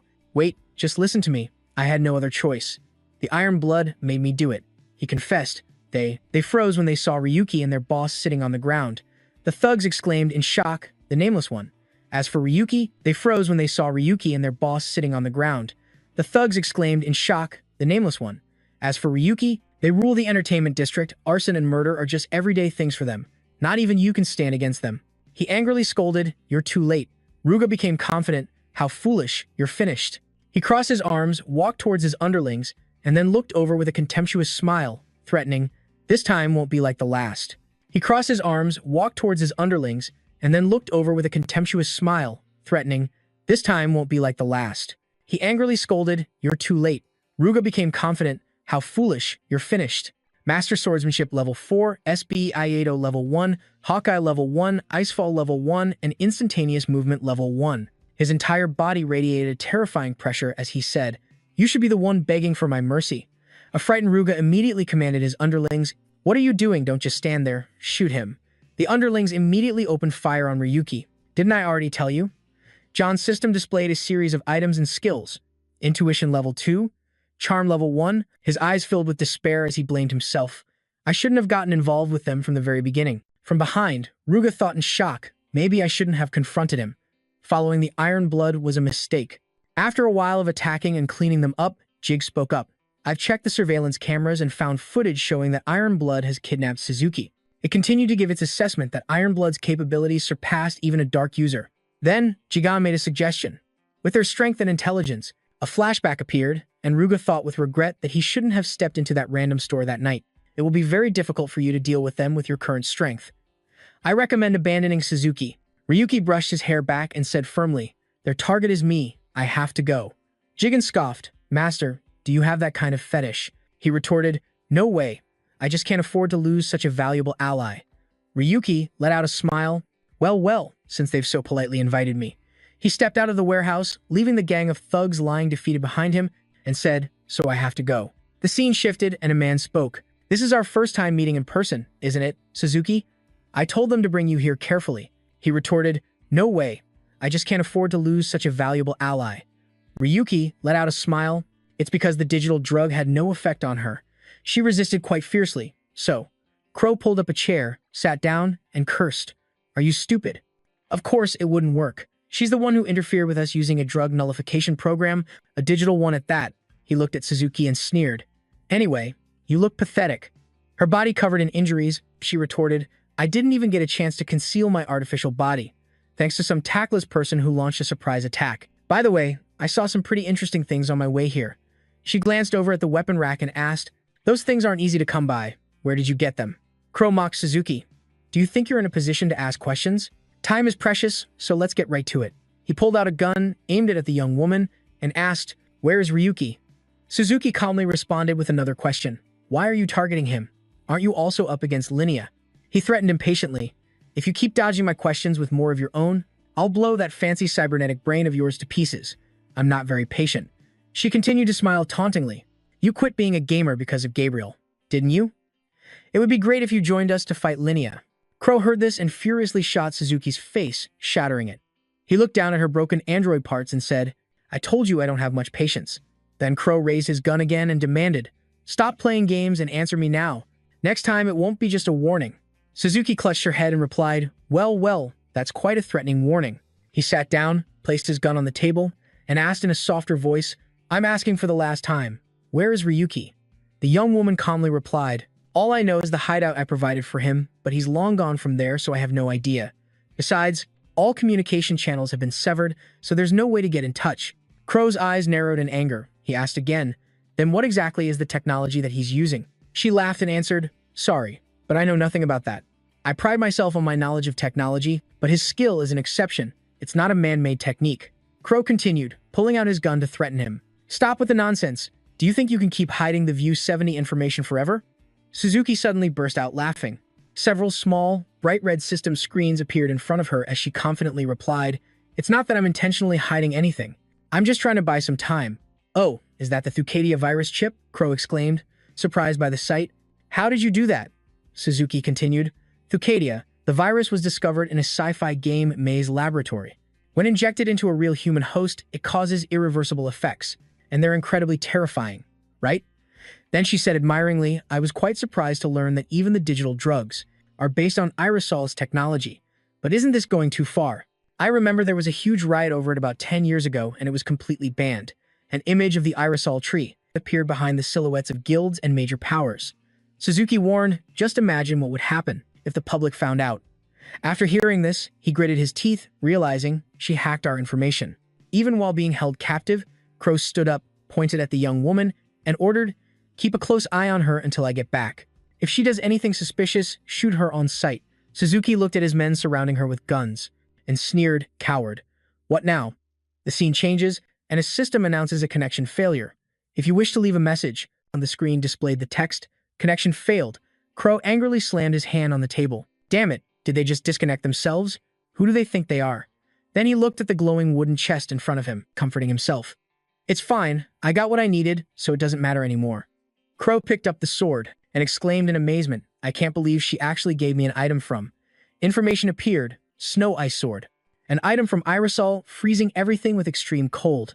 He thought ambitiously, "If I can possess the technology of Ryu 717, I can get out of this armor, reach a higher level, become stronger, and return to being a gamer." Crow smugly imagined himself holding the sword in a suit of silver armor. He let out a sinister, calculating laugh. "Just you wait. Gabriel Darius, I'm going to punch a huge hole in your face." Suddenly, there were strange noises from outside that caught Crow's attention. He went to the detention cell and asked his men, "What's going on?" His subordinate stammered, "Boss, Suzuki." In contrast, the young woman was still calm, and despite her body glowing, she asked, "Oh, you're back?" Crow's eyes widened in shock at the sight before him. At this moment, Suzuki's entire body was enveloped in a layer of yellow light. She smiled and said, "While you were away, I was thinking that maybe I'd prefer being a damsel in distress, but life is about survival." Suzuki then self-destructed, cheerfully adding, "So I came up with a better idea." A huge explosion occurred inside the building, light radiating out like falling shards of broken glass. Crow slammed his sword into the ground, creating a barrier, and exclaimed, "She's insane." She blew herself up, but above his head, numerous small, spherical robots had appeared. Suzuki's voice rang out, "As you can see, not exactly self-destruction. Quite an interesting sight, isn't it? The female shell has exploded.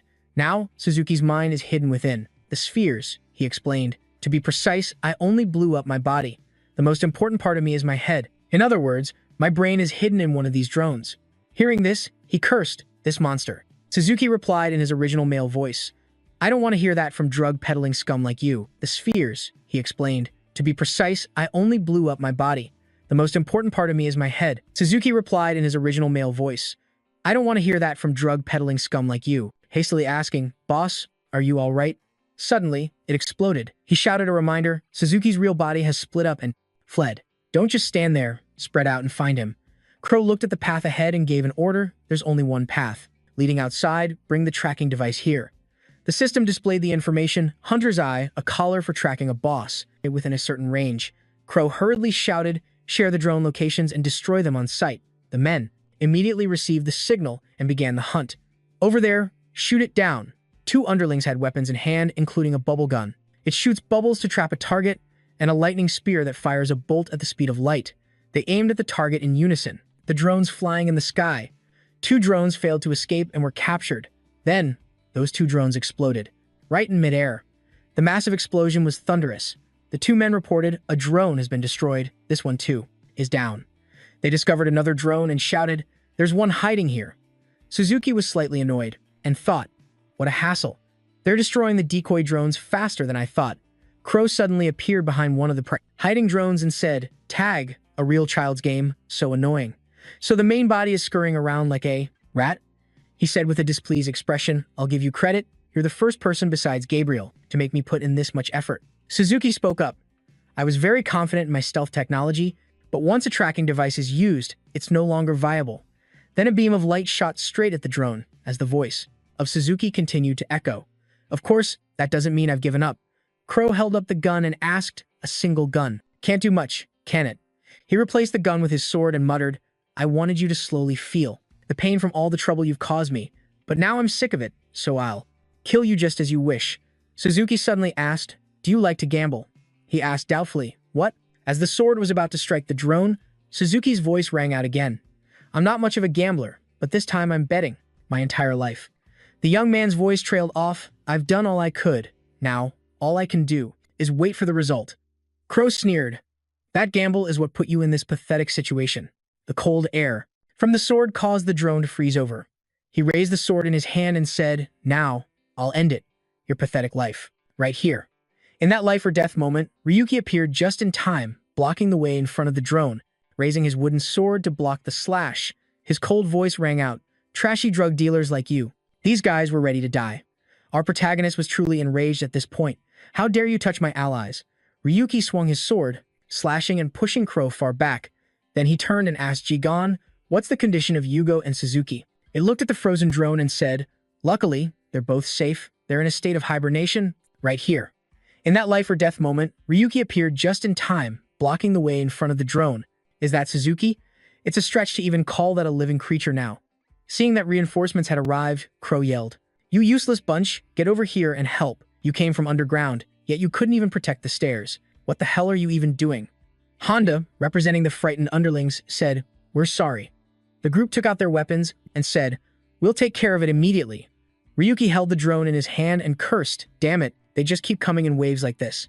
Ryuki threatened angrily, I'll let it slide this time because I'm in a hurry. Suddenly, he saw something underneath on the ground, tiny little chips, and wondered, what's this? Ryuki's entire body froze. Jigen shouted, Master. It looked at the attacks flying towards him and warned, Master, danger. Immediately after, a huge explosion occurred. Streams of light and red fire erupted with smoke and dust. A moment later, when everything cleared, the scene showed Ryuki having defeated all of the underlings. He was holding Honda by the neck, who was desperately begging, please save me. Crow watched this scene, horrified. Damn it, that trash. I even used items and he still handled them so easily. Jigen secretly sighed in relief, saying, I thought I was going to die for nothing. Luckily, I'm still safe. Crow, standing nearby, blustered, I don't know who you are, but if you know what's good for you, get lost before I deal with you too. He tried to justify his actions. I have no personal grudge against you. I'm just following orders from my superiors. Ryuki, holding a staff, looked at him and asked, oh, is that so? His expression turned furious as he growled every word. No personal grudge, huh? In the past, inside a morgue, his mother lay there with a white sheet covering her face. Her image appeared on a screen. The person from the morgue announced, why don't you try to make this a more positive situation? The unpaid hospital bills alone are not a small amount. An unknown person like you, how do you plan to pay? Ryuki stood frozen on the spot, looking heartbroken through the glass door. Inside, his mother was lying there, along with someone's voice, looking at the body. Your guardian will be kept at the hospital for 3 weeks. They continued with the announcement. If you can pay the debt within that time, the body will be returned. Otherwise, we will be forced to dispose of the body. The important matter behind the door was that preserving the body also cost more money. That person proposed a solution, so the body will be auctioned off on the black market. The main clients are perverted collectors and researchers. What will they do with the body? A pickaxe came swinging down, along with an angry voice, as Ryuki screamed, shut up. Dressed in a miner's outfit, he was frantically swinging his axe. Ryuki angrily cursed, 3 weeks. All I need to do is gather that much money in 3 weeks, right? Our protagonist had almost fallen into despair. His voice choked with sobs, then get mom out of the hospital. And then, he trembled alone in the mining area, telling himself he would handle the funeral, that he had to accept reality. Suddenly, someone approached, whispered in his ear, facing reality, whether it's 3 weeks or 3 years, it won't make a difference. The amount of money a nobody can earn will never reach that amount. The stranger placed a hand on Ryuki's shoulder and said, but as fellow nobodies, we have to help each other to survive. Why don't you try volunteering for an experiment? The person offered a small chip and explained, this chip contains the security data for the entire city. With it, we'll be able to infiltrate the hospital. An image of the hospital appeared as the stranger's voice continued. Anyway, it's still in the testing phase, so it needs verification. Don't you think this is a deal that's not so bad for both of us? The scene shifted. He had changed his clothes and was holding the chip with suspicion. He said, this is security data? That's ridiculous. The Holy Hospital isn't a place that can be hacked so easily. Then he closed his eyes, sighed, and said, "Loading data." Suddenly, an astonished expression appeared on Ryuki's face. He looked in horror at a 3D map materializing before him. This has to be a lie, right? Is there really security data for the entire city here? It even includes the data for the Holy Hospital. Ryuki became determined. With this, I can save Mom. In a hospital room, an alarm blared loudly. A second later, the room's door suddenly opened. A compartment for corpses was wide open, but it was empty inside. It turned out that Ryuki had dragged his mother's body container away. Even though he was exhausted, he continued to pull it without any delay. A while later, Ryuki was so tired he collapsed face first onto the ground. His expression turned joyful, his mouth forming a strange, pain-filled smile as he mumbled, "I did it. This is truly a miracle." Ryuki looked back and wondered, it's all thanks to the data in that chip. Where could such a massive amount of data have come from? Suddenly, his supposedly dead mother sat up, looked at him, and called his name, Ryuki. Our protagonist stared blankly, looking back, light reflecting on his face as he stammered, "Mom." Two streams of tears flowed from his eyes, and he asked in a choked voice, "How, Mom?" Immediately after, our protagonist hugged her tightly, saying, "You're still alive." Suddenly, the sound of applause came from behind him, and a strange voice rang out, "Congratulations, Ryuki." A appeared and said, "You've finally done it." Beside him, Lin Fen added, "Now we just need to go back to Linnea, and we're done." He looked surprisedly at the two of them. "Lin Fen, Linnea." She smiled and said, "I'm truly sorry, let's go back to the association now." But his mother's body was evaporating, causing Ryuki to cry out in horror. "What is this nonsense? Why are you two here?" He panicked, filled with anguish and confusion as he watched his mother's form gradually disappear. Ryuki suddenly jolted awake, shouting, "Mom!" Just then, Crow appeared behind him and asked, "What's this? You woke up sooner than I thought. Did you have a good time?" Then he gave a sinister smile. "Well, I guess the trial version is about to end, so I'll give you that as payment for the experiment." Crow looked at Ryuki's devastated expression and sneered, "You seem confused. That chip 70 that you happily downloaded back then, that was a digital drug." Then his eyes darkened as he revealed the truth. "I don't know what you saw, but it was all just your own hallucinations and delusions, that's all." Ryuki cried out in disbelief, "Damn it, I'm sure Mom was." Crow held up the chip to reassure him. "Calm down and look. Take a good look around again." Upon closer inspection, "It's a dormitory." He asked, "Do you know where you are?" Then Crow continued, "From now on, you'll have to pay a fee to play." Immediately after, a fist flew straight into his face. Ryuki, enraged and having lost all reason, attacked furiously. He was immediately dragged outside and beaten by several men in suits. They beat him half to death. They angrily cursed, "Damn it, you weakling, have you lost your mind?" Then he said, "Just give me the money and I'll give you the chips." Lying on the ground, Ryuki trembled and said, "My mom, I have to save my mom." He was completely stunned, thinking, wait, how much time has passed? He quickly ran towards the hospital. His mind was consumed with thoughts of his mother. He didn't know how much of those 3 weeks was left. Ryuki stood in front of the hospital, as scolding voices echoed in his head, "You fool, it's been over a month. Stop spouting such nonsense. She has already been auctioned off." Those words continued to ring in our protagonist's head. "We don't need the hospital fees anymore, so don't come back. Do you have any idea how many complaints we've received about a nobody like you just wandering around here?"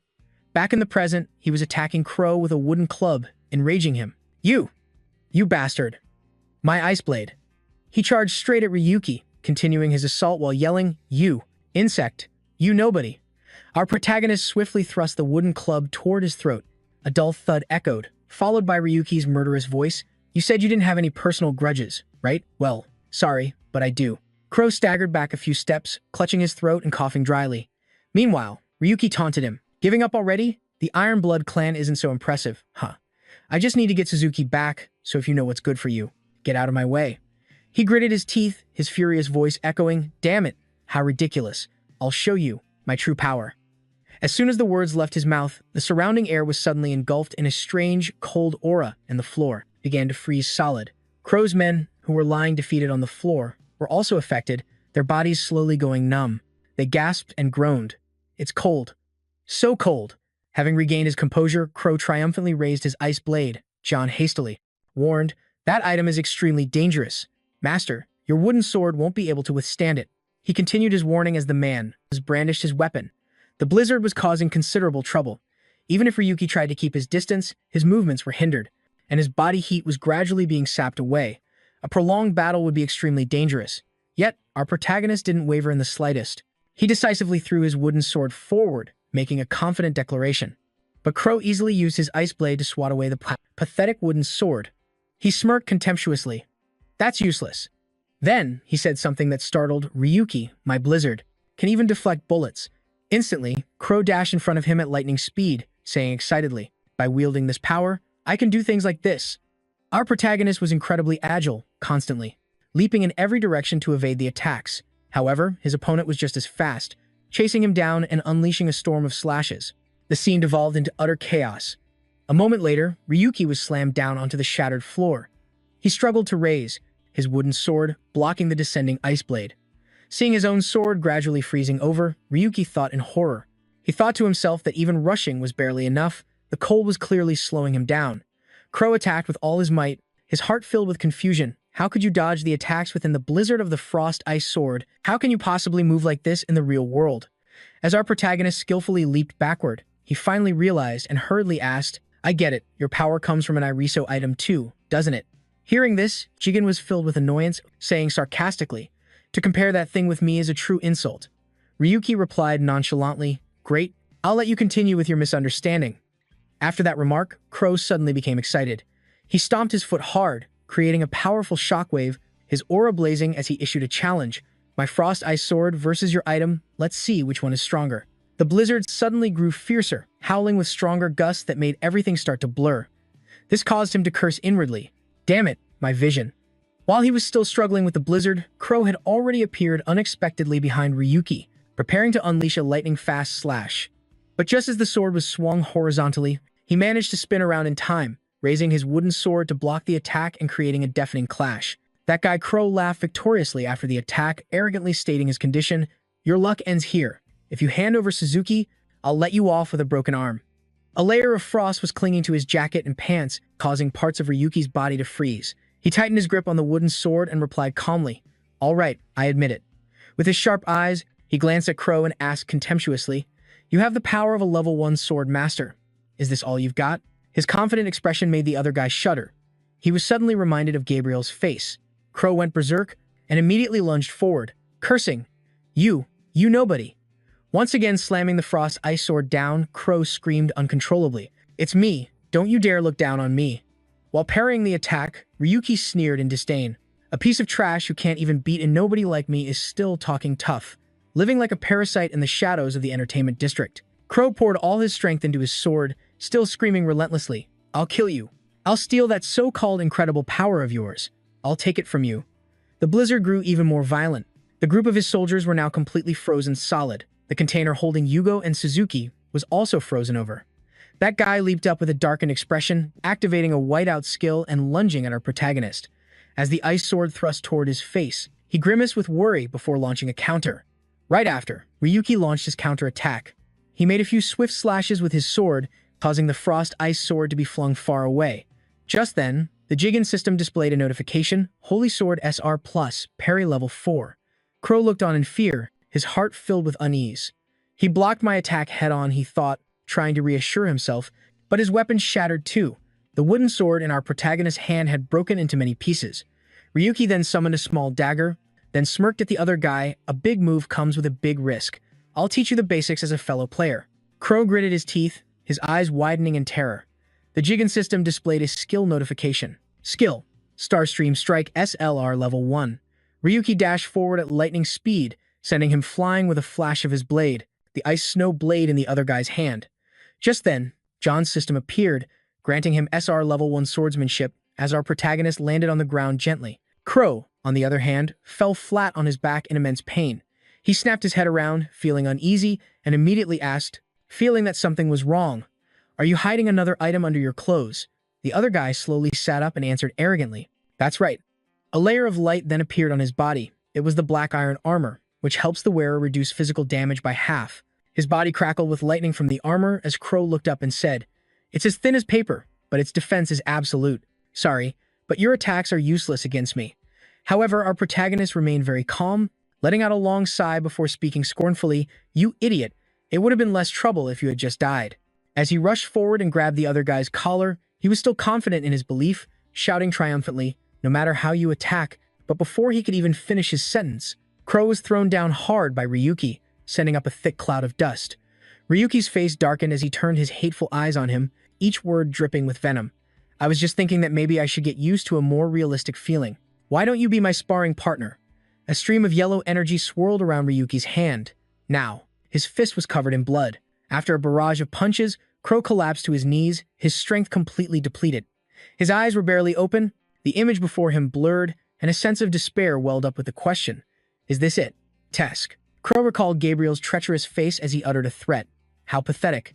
As we agreed, I'll be taking your account. It was as if he gained strength from some passive ability, growling in a fit of rage and then screaming Gabriel's name, after which he sprang to his feet, gritting his teeth in anger and brutally kicking Ryuki. The other guy got into a fighting stance, while Ryuki was suspended in mid-air, raising both hands to cover his face.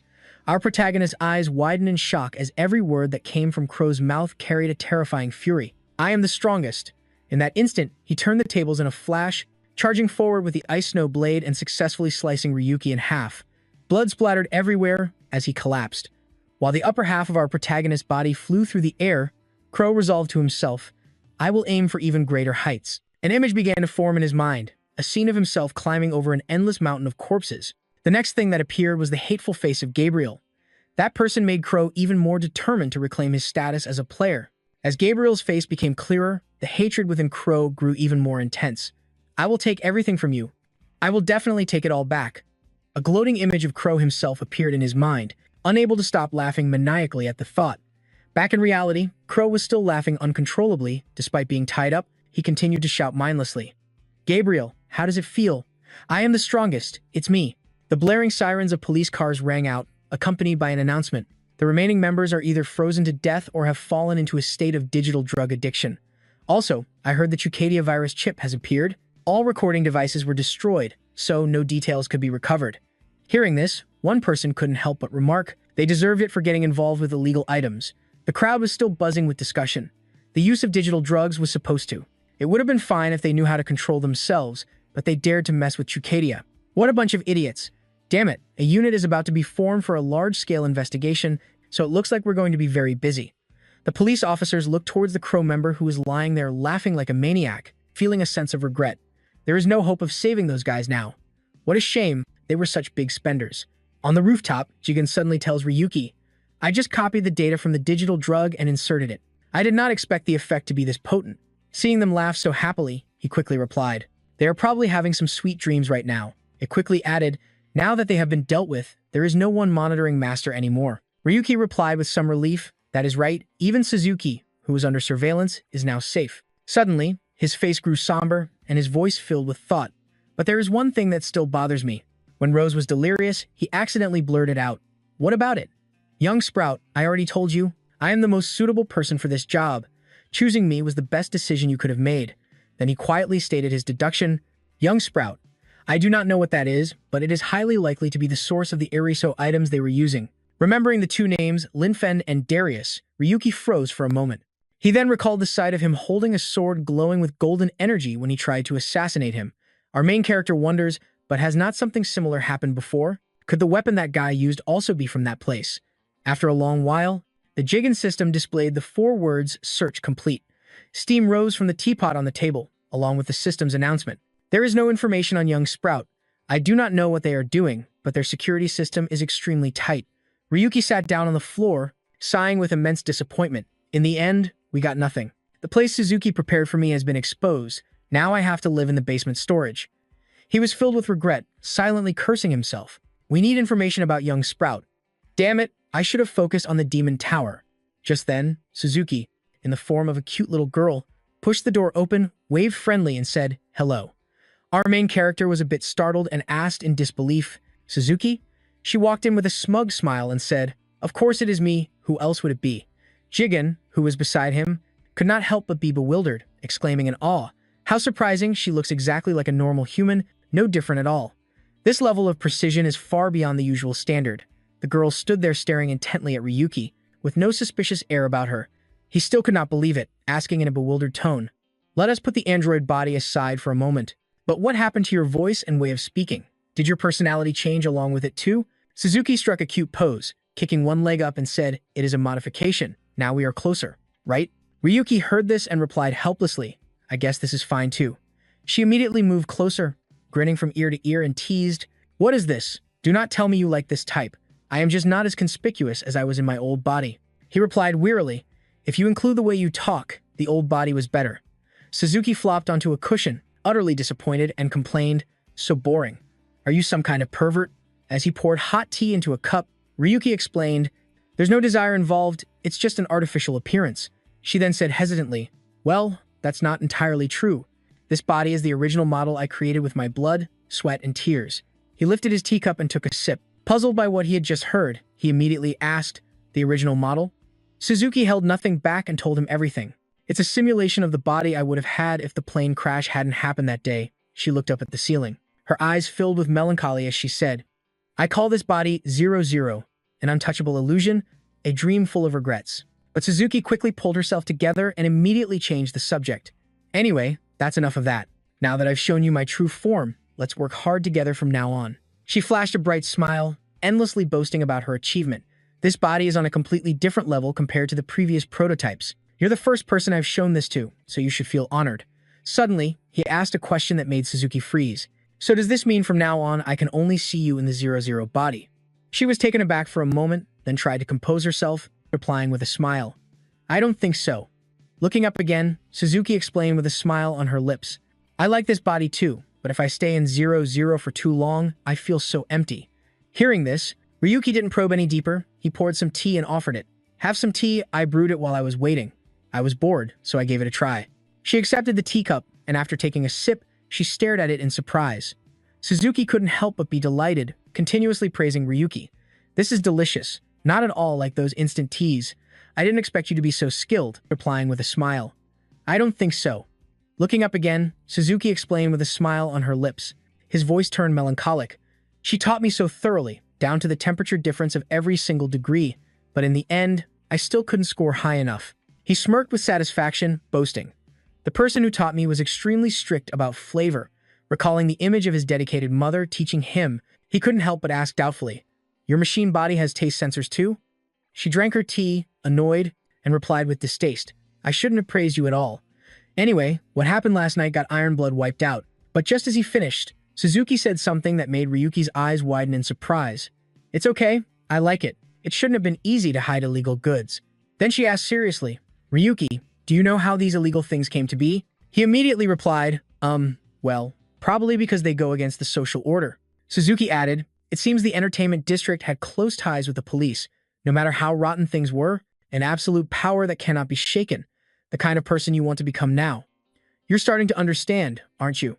A symbol of authority and death appeared.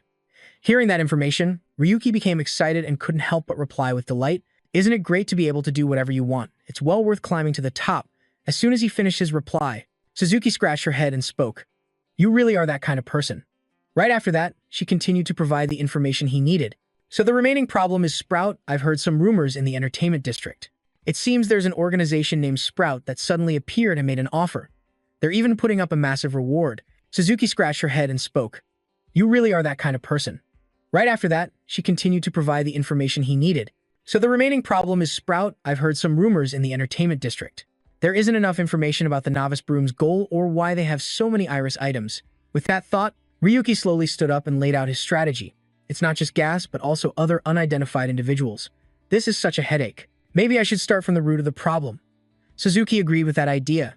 "After all, we can't do anything until we've dealt with that thing." Suddenly, she grinned and told him something. "I have an idea too. I will tell you after I've thought it through." The scene changes to the 10th floor of the Demon Tower, where a monster has been beaten, senseless. After the battle with the monster, Odo and Pazzo were breathing heavily, complaining endlessly. "We almost died." The difficulty spiked from the 10th floor onward, but at least the monsters appear one by one, so that's a relief. The white-haired young man tried to reassure everyone. "All right, now only the boss is left. He is Agos, the captain of my Crimson Shield squad." Right after, he rallied them. "Let's defeat the boss and advance to the 11th floor." Everyone started moving after Agos's reminder. Before entering the boss room, do a final check. The red-haired guy was still struggling with the large pack on his shoulders when someone shouted loudly, "Hey, Porter, hurry up." Right after that, the whole team stopped to rest, gathering around a small fire and chatting. Agos started the conversation, "You know what? I've been hearing a lot about Ryuki lately. Apparently, they've updated the raid rankings for the 9th floor. Odo was still unfamiliar with the name Ryuki. The captain explained while gobbling down a piece of meat. Ryuki, the guy who said he would take down W. He raised a flask to drink. Odo scoffed contemptuously. It's probably just an act. That Doki Doki Builder video was probably staged too. Paza, on the other hand, seemed very interested, turning to the captain to scheme. If we take him down, we'll definitely become famous. Agos agreed in response. He's probably on the 10th floor, just like us. Before we take on the boss, let's deal with him first. The porter, who was checking things in the back, heard this and asked timidly, "Wait, do we really have to fight him? The plan didn't say anything about that?" As soon as he finished, Agos got annoyed. He walked up to him and asked irritably, "Hey porter, do you think I'd lose to some no-name?" The porter still said very timidly, but even Linfen lost to Ryuki. Immediately, the captain landed a powerful kick to the man's stomach. A fierce killing intent filled the air. Agos shouted angrily, "Linfen is just some high-ranking puppet from Linea. Are you comparing me to an amateur with zero real combat experience?" Then he grabbed him by the hair, looking disgusted as he warned, "If you want to stay in this group, you'd better know your place. You're just a useless burden who's no help at all." The porter, terrified and in pain, said, "I'm sorry." Agos threw him down hard and turned to the other two, saying, "What a pain. Let's just beat the boss and move on." Odo then said dejectedly that he didn't know when that Ryuki guy would show up. Waiting is tiring. The insults towards the man continued to ring out. Besides, you're no help at all. Besides carrying things and doing odd jobs, what can you even do? That's right, there's another thing. You talk way too much. After a long while, the entire Red Shield team opened the door to the boss room. The scene that appeared before the four of them was dark and filled with danger. The group stepped inside together. The team leader scanned the area and asked in confusion, "It's strangely quiet in here. What kind of boss is it this time?" A member immediately answered, "Of course, it's just a palette swap Giga Minotaur. It's Leah's typical lazy way of not bothering to create something new." Suddenly, the porter broke out in a cold sweat and hesitantly warned, "Wait, something's not right." Ag's face darkened as he shot a sharp glare at him and yelled, "Shut your mouth." He gritted his teeth, his every word sounding like he wanted to eat the man alive. "Useless trash like you needs to stop whining." The moment he finished, thousands of bright red error notifications appeared before the team. Everyone's face turned pale with fear as they asked, "What is this?" Then, the whole group made a mad dash for the door behind them as they realized what was happening. "Damn it, it's a game bug. Run for the exit."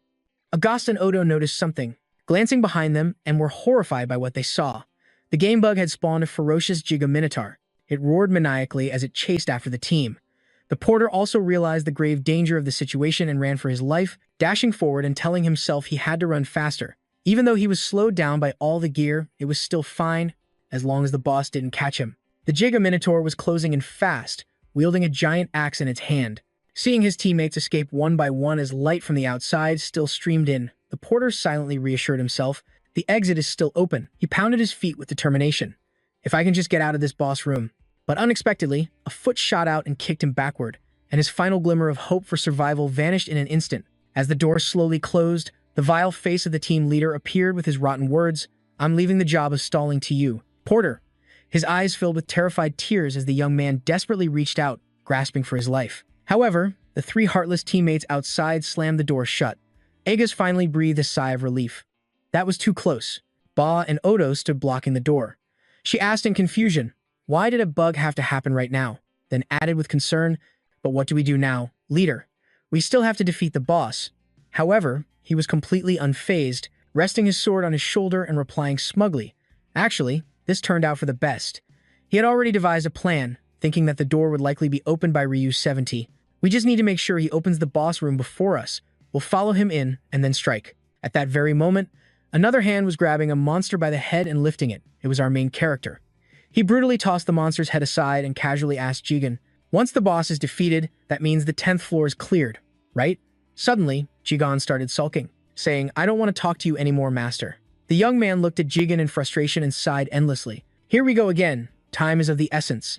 Ryuki approached the door, his clothes drenched in blood. Jigen wholeheartedly praised him. "You truly have nerves of steel, sir. All the way to the 10th floor without using a single ticket." However, the young man scolded back in annoyance. "Be quiet. You should go get your gambling addiction treated." Behind him, he left a pile of corpses strewn about, belonging to the bull-headed monsters. In this dire situation, memories of his first time meeting the team suddenly flooded the porter's mind. Agastos had enthusiastically said back then, "You lack combat ability? That's fine. We're not looking for a fighter. How about it? Want to join our team?" He extended his hand, which was a lifeline for Porter at the time. His calm voice continued to echo, "Let's conquer this tower together." But now, when he was just one step away from escaping a life-or-death situation, the one who cast him out was none other than that same Agostos. When he sat sprawled on the ground and called out, "Captain," Agostos uttered cruel words. "What is that useless bum trying to run from? Just stay there and buy us some time." As the door slowly closed, Porter's shock grew even greater at the words, "At least be useful for once." He dropped his gear and ran frantically everywhere, endlessly cursing, "Damn it, damn it." A feeling of utter despair washed over him, tears welling in his eyes as he thought, "I know I've always been a burden to the team, but I never thought I'd be abandoned in a situation like this." The place where Porter was abandoned was System Error 666, where thousands of corpses were piled like mountains. This error is also known as the dead game. In this error zone, you can't log out and the connection is unstable. Anyone who enters shares the same fate. He ran for his life, silently reminding himself, "Dying here means game over, so I have to escape this error zone first." However, the boss, the Giga Minotaur, had noticed Porter. It swung its axe, sending him flying. The immense force slammed Porter into a wall, which shattered on impact. Afterwards, he bent over and coughed a few times, blood spewing from his mouth, his body completely drained of strength. Porter looked up in fear at the ferocious boss, his face smeared with blood and tears, and he screamed desperately in his mind, "I can't breathe. I don't want to die here." Even so, he tried to rally his spirits, silently telling himself to get up and escape immediately. As he reached out to try and crawl away, the monster behind him had already raised its axe high, bringing it down violently. That was the moment Porter lost all hope of survival, thinking, "But even if I escape, what will change?" Suddenly, from out of nowhere, a beam of light shot forward, rocketing into the Giga Minotaur's stomach and causing it to lose its balance and fall backward. Porter had narrowly escaped death. A smoking gun blade was brandished in this deadly place.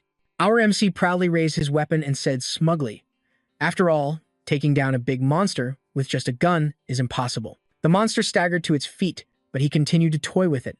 "Aiming accurately is also difficult, so I guess I'll have to go with close combat." John reported some news. System Error 666 is like Iris's wrath. It appears when the labyrinth becomes unstable. Hearing that, he said with annoyance, "That's a bit much, isn't it? So many people have died because of this wrath." It immediately replied, "It's insane. Besides, Master, you've never spun a single gacha box in this tower. If we die here, we won't even be able to retrieve our bodies. Are you planning to throw away all the tickets you've accumulated?" Ryuki asked in exasperation. "It sounds like you care more about those tickets than you do about me." Across from them, Porter was gaping as he realized this person was Ryu 717. Seeing the surprised expression, our MC asked in confusion, "What's wrong? Did your team get wiped out?" Our MC's voice suddenly turned menacing as he warned in a stern tone, "Are you two ambushing me? Answer carefully." "Careful. Do you know this is a glitched area?" The porter took a few steps back, while Ryuki pointed his gunblade and stammered loudly, "That's not it. Absolutely not." He quietly listened to the man's explanation.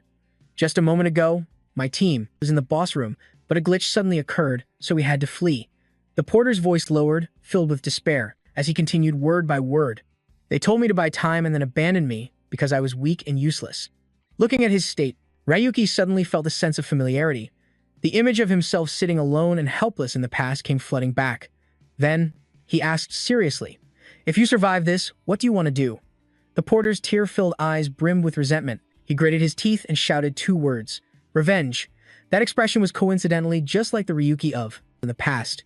He smirked, pleased by that answer, then turned to leave, not forgetting to give a word of advice. "Stay put in that corner until this is all over. If you die, everything will be meaningless." Facing the huge, ferocious monster, Ryuki declared clearly, "That stubborn oaf is my prey." At that moment, the door to the 10th floor creaked open.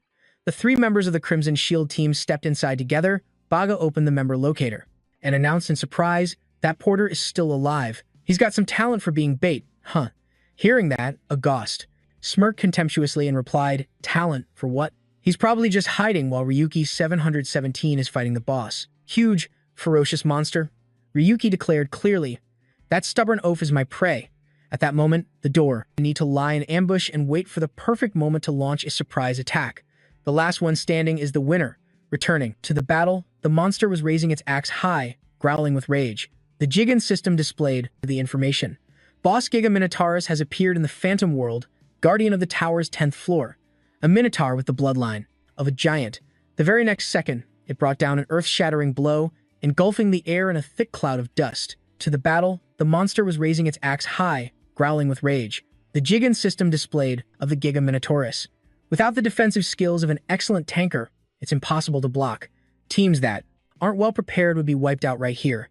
But the axe suddenly appeared over Ryuki's head again with the Giga Minotaur's breakneck speed. However, his agility was no less impressive. He instantly leaped back to the ground, waiting for the beast to make its move, unable to help but feel smug. Of course, my case is a bit different. The porter, hiding behind a rock, watched in shock at the battle before him.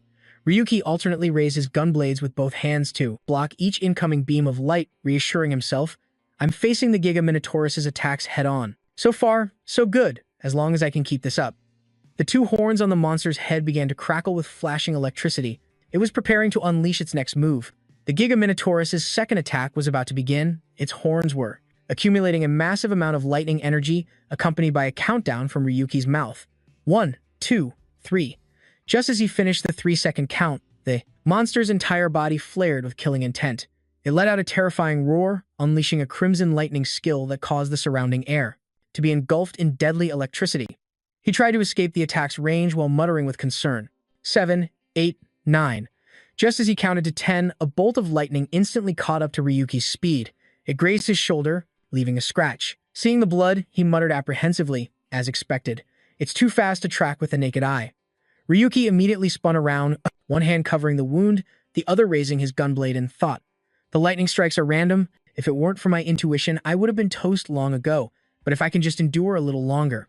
His train of thought was cut short, as the monster let out several roars, its horns charging up with enough energy to become two massive cannons. It fired terrifying spheres of great lightning forward, making the air incredibly suffocating. Our protagonist instinctively turned his head, intending to keep running, but unexpectedly found himself cornered.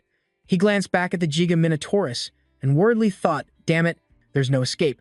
As he counted to 39 in his head, Ryuki slowly regained his composure, gritting his teeth against the anxiety in his heart and praying, "Please work." When he uttered the 40th count, everything started to return to normal. The deadly lightning bolts had completely evaporated in an instant. Looking at the horns, now depleted of energy, Ryuki celebrated inwardly. It was just as planned. The second lightning phase lasts 40 seconds. Porter's jaw dropped in astonishment, still unable to believe what he was seeing, and said, "Red lightning, also known as the 40 seconds of hell, he endured that all by himself?" The Giga Minotaurus then raised its head to the sky, roaring relentlessly. Our boy had already assumed an offensive stance, ready to fight as predicted. When the second attack ended, the monster opened its maw wide, letting out a series of earth-shaking roars as it began to gather energy. The crackling lightning and its ferocious aura couldn't stop Ryuki. He stood defiantly with a question in his mind. "Everything so far has gone according to plan, but what I really need to confirm is whether or not I can block the Giga Minotaurus' strongest move, its third attack." The axe in the monster's hand was covered in lightning. It shot a sharp glare towards Ryuki, which only strengthened his resolve. His instincts were screaming warnings to get out of there immediately, but now was the time to bet it all. Our protagonist tightly gripped his gunblade, which was enveloped in streams of light energy. The AI immediately appeared with a reminder, "I understand your reasoning, sir, but we are currently in a dangerous situation with the system error still active." Seeing that he didn't say a word, and instead stood defiantly pointing his gunblade forward, made it even more frantic. "Master, are you listening to me?" The final attack of the Giga Minotaurus was finally about to begin. It opened its mouth wide, growling, and raised its lightning-wreathed axe high. Its two horns were also blazing with electricity. Ryuki looked at the intense aura surrounding the monster, not flinching in the slightest because he knew there was no escape anyway. He was determined to face the boss, the Giga Minotaurus, head-on. The skill, Red Lightning Slash, was unleashed. The axe slammed down, creating a violent tremor, as overwhelming streams of energy erupted, looking as if they would swallow space itself. But below, our boy, with a confident demeanor, held his gunblade and charged straight into the descending blow.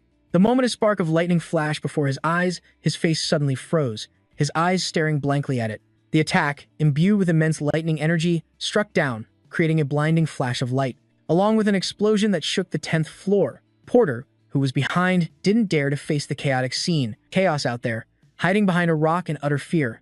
He slowly peeked out to observe Ryuki's situation and was completely shocked. He thought to himself, "Is that guy even sane?" As beams of light clashed in the battle, Porter was still unable to understand. Even if it's a lower floor boss, it's still a boss monster. It's way stronger than any of those solo players, not to mention he's all alone. Even Fan Tae Rum, the top-ranked player, wouldn't dare to face it alone. The crimson lightning slash is impossible to block, dodging or dying and respawning are the only ways. Suddenly, his eyes flew wide open, as if he had seen something terrifying. The sight of Ryuki single-handedly using his gunblade to block all the attacks. He thought to himself, is that guy even sane? As beams of light clashed in the battle, Porter was still, but the power was too overwhelming, and a moment later, he was forced down to one knee to brace himself. Even so, he didn't. That were raining down from the heavens left. Porter stunned, wondering to himself, is he really planning to face that head-on, lose heart, gritting his teeth and muttering a skill? A spark of electricity flashed by, and the next two words were uttered, drawn all sorts of items and skills from random boxes. But this one was the absolute worst, John asked in surprise. Sir, are you talking about the SSR system you just drew? He replied wearily. Yeah. It's a skill that allows an item to evolve until it reaches Iriso grade or the next level for a limited time. But now, the skill has been activated. The Jigen system announced SSR system limit break. Target SR Holy Sword level 4, time remaining 5 minutes. Holy Sword SRC plus. Level. After the item's evolution, Ryuki seemed to enter a berserk state, gritting his teeth and launching an all-out counterattack. He opened his mouth wide, let out a few loud shouts, and then unleashed a powerful sword strike. The immense power from the Holy Sword completely overwhelmed those terrifying lightning bolts, shattering them in an instant. This incredible comeback left Porter dumbfounded, his jaw dropping in amazement. The axe shattered into pieces. John couldn't help but say worriedly that this is an extremely reckless way to fight. At this rate, I'm afraid I'll have to find a new master soon. Our main character, however, was completely satisfied. He replied calmly, if you want to reach the higher floors, this kind of risk is unavoidable. The Jiga Minotaur swung its arms around, searching everywhere for a weapon. Ryuki also slowly stood up, gripping his sword with both hands, taking an attack stance and speaking arrogantly. The warm-up is over, it's time to hunt. Immediately after, he stomped his foot hard and launched forward, the ground beneath him shattering from the impact. While the monster was still fumbling around, looking for a weapon, a brilliant sword slash struck it straight across the face. That was immediately followed by a barrage of slashes. The attack was executed by Ryuki by combining flash step and draw slash. A simple movement skill was transformed into a super speed attack skill. System John Chun level 1. Target flash step SRC level. Additional effect draw slash senior. Level 1. Duration 10 minutes. After that last attack, the Jiga Minotaur became utterly enraged. It roared wild, swinging its arms wildly. It threw a lightning-fast punch at the spot where our main character was standing. However, he had already quickly leaped to another spot. With a smile on his face, he charged forward again with a taunt. You're too slow, you bullhead. A barrage of slashes that seemed to tear through space was unleashed once more. The Jiga Minotaur could only roar in agony. At its feet, the monster also had a sharp sword strike slash into its tendons. It lost its balance instantly and fell flat to the ground. At this moment, Ryuki shot a bullet-like glare at the huge beast, muttering to himself, now for the second enhancement. Gripping the holy sword in his hand, a brilliant golden energy surged within it. He was certain of one thing. After countless experiments, he had found the strongest combination by adding the effect of Astral Flow Strike to the Holy Sword and using the energy accumulated from Astral Flow Strike. Suddenly, the Jiga Minotaurus extended its sharp claws toward Ryuki, startling him for a moment. It growled menacingly as it tried to reach for him. In that surprising moment, our protagonist promptly placed his hand on the trigger, then dashed forward and delivered a clean slash to the monster's neck. Its head flew far from its body, successfully ending the life of the Jiga Minotaurus. The body remained standing behind while the head had already flown straight ahead. Once it was over, he turned his head and let out a sigh of relief. Standing in the middle of the chaotic battlefield, Ryuki joyfully shouted, Floor 10. Complete. The Jigan system announced the match results. Victory against the Jiga Minotaurus grants a random 5,000 FB points and a converted box. The magic stone of the Jiga Minotaurus, the axe of the Jiga Minotaurus, and the horn of the Jiga Minotaurus. First sub-boss achievement. In the tower completed. Reward 10 times Jigan tickets. Defeating the Jiga Minotaurus completed. Reward 1 SL guaranteed ticket. Clearing the 10th floor of the tower completed. Reward 1 SL guaranteed ticket. The gloomy red aura has gradually dissipated. John also announced the bugged area has been cleared. It seems it was linked to the boss. Then, he cheerfully praised, anyway, congratulations on clearing the floor. Although it was 2 minutes later than expected, our protagonist was very satisfied with that. He excitedly said, I've shortened the record by 1 hour compared to the first ranker. Let's move on to the next floor. Just as he took a step, the porter suddenly came out from behind and shouted, Ryu. No, Rukiyama. Without waiting for a second, he immediately voiced his question. Before you go, can you tell me how you got so strong? Ryuki didn't even bother to turn his head, responding indifferently, I was just lucky. That's all. Suddenly, Agos appeared from nowhere with a scheming smile and said, nice job killing the boss. The porter was startled when he saw the guy, exclaiming, Agos, Captain. He then turned to praise him, you did a decent job as bait. Approaching with his two cronies, the arrogant captain ordered, either way, you're going to disappear along with the wanted criminal, so don't resist, and hand over the loot to the red shield. One more step from Agos landed. Immediately after, a world-shaking explosion erupted right where the three of them were. The porter froze. As he watched their bodies burn to a crisp in the flames, he couldn't help but ask in shock, what the heck? Ryuki then explained, you were hiding near the boss room from the beginning, right? So I planted mines at the entrance beforehand. He then kindly reminded the still-stunned porter there are still a few that haven't exploded. Don't get too close to the door. Before leaving, he turned back to smile at him, lowering his voice to encourage his spirits. You want revenge? Then get stronger first. As soon as he stepped outside, John excitedly shouted, it's time for the fun random box opening. Ryuki gave a pained smile, clenching his fist with determination and saying, with both the login rewards and the mission rewards I've saved up. Today is the day I'm opening all these random boxes. That again. Suddenly, he became serious, silently calculating and reasoning, but he couldn't be complacent, even with the rate-up feature. Probability adjustment, the rate for an SSL is only 1%. Then he pointed at John and cursed him out. I used a whole 1,000 boxes and only got 2 SSRs. Are you kidding me? I retorted irritably. Are you doubting the UR system? If you think it's useless, then just quit the game. Hearing that, Ryuki ignored it and proceeded to open his tickets as usual, his voice still laced with frustration. Talk is cheap. Let's start by opening all the regular tickets first. Suddenly, a dazzling beam of light shot down from the sky, making our MC freeze. A rainbow-colored box slowly materialized as Ryuki shouted in surprise, SSR, from a regular ticket, and on the very first pull too. Even Jigen was stunned in disbelief. The Jigen system displayed the item's information. Item, SSR Illusion World System, a system type with intervention authority that applies the characteristics of an illusion world to the user. At this point, our MC looked at the open box and asked suspiciously, the system's characteristics have changed. Holding the SSR box, he remarked unenthusiastically, it feels a bit weak for an SSR, John quickly urged from the side. Why don't you try using it, sir? Instantly, the Jigen system activated the illusion system at level 1, FB 0 out of 100, HP 160 out of 160, MP 80 out of 80, STR 22, Dex 30, AGI 20, INT. After reading the stats, Ryuki's excitement completely deflated when he saw the words level 1, while the system in the distance laughed as if it had hit the jackpot. Suddenly, a bear's face appeared on the Jigen screen, cheerfully saying to our MC, Ryuki, you've cleared the 10th floor already? Congratulations. He asked, a bit surprised, Suzuki, aren't you too Queenam? It was extremely curious, and, interviewed him, you're the only one to reach the 10th floor this quickly. How does it feel? In contrast, our MC looked fed up. He plopped onto the ground and replied wearily, I'm sick of this trash game. Then he continued to complain, the dungeon on the outside looks like it was just slapped together. The boss design and its attack patterns are just a rehash of the regular mobs. It's no different from when I was an analyst. Images of the Minotaur-like monsters and the 10th floor boss flashed through his mind after his comment. Nam suddenly became serious, speaking slowly. Do you remember when we first met? In that formless state, I've been thinking about something recently. It hesitated slightly before speaking. Perhaps it's time to tell you. Then it announced loudly, I have a proposal for you. Ryuki was extremely curious about this proposal. At that very moment, the fat man Stavero was sitting in a room filled with countless data statistics in front of him.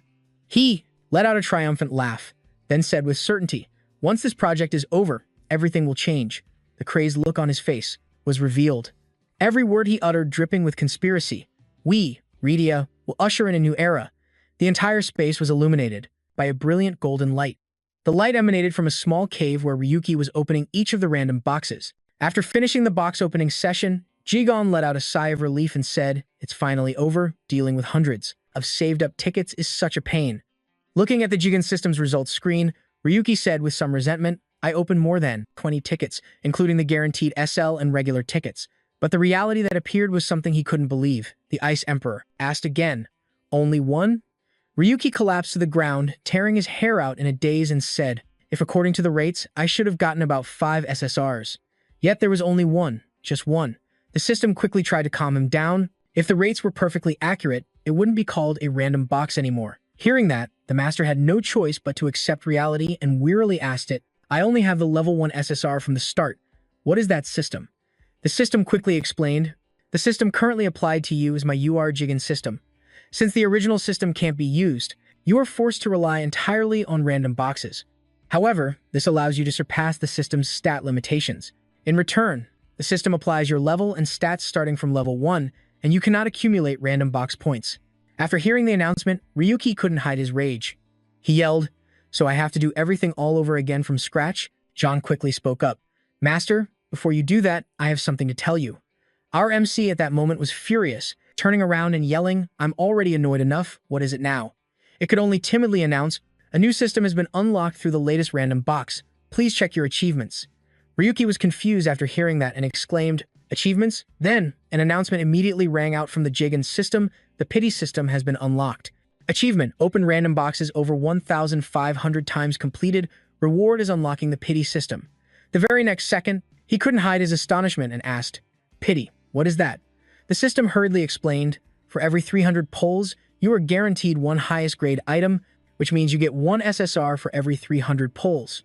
The Jigen system said to Ryuki with great pride, "You just unlocked the pity gacha as an achievement reward. This is the perfect chance to pull another SSR."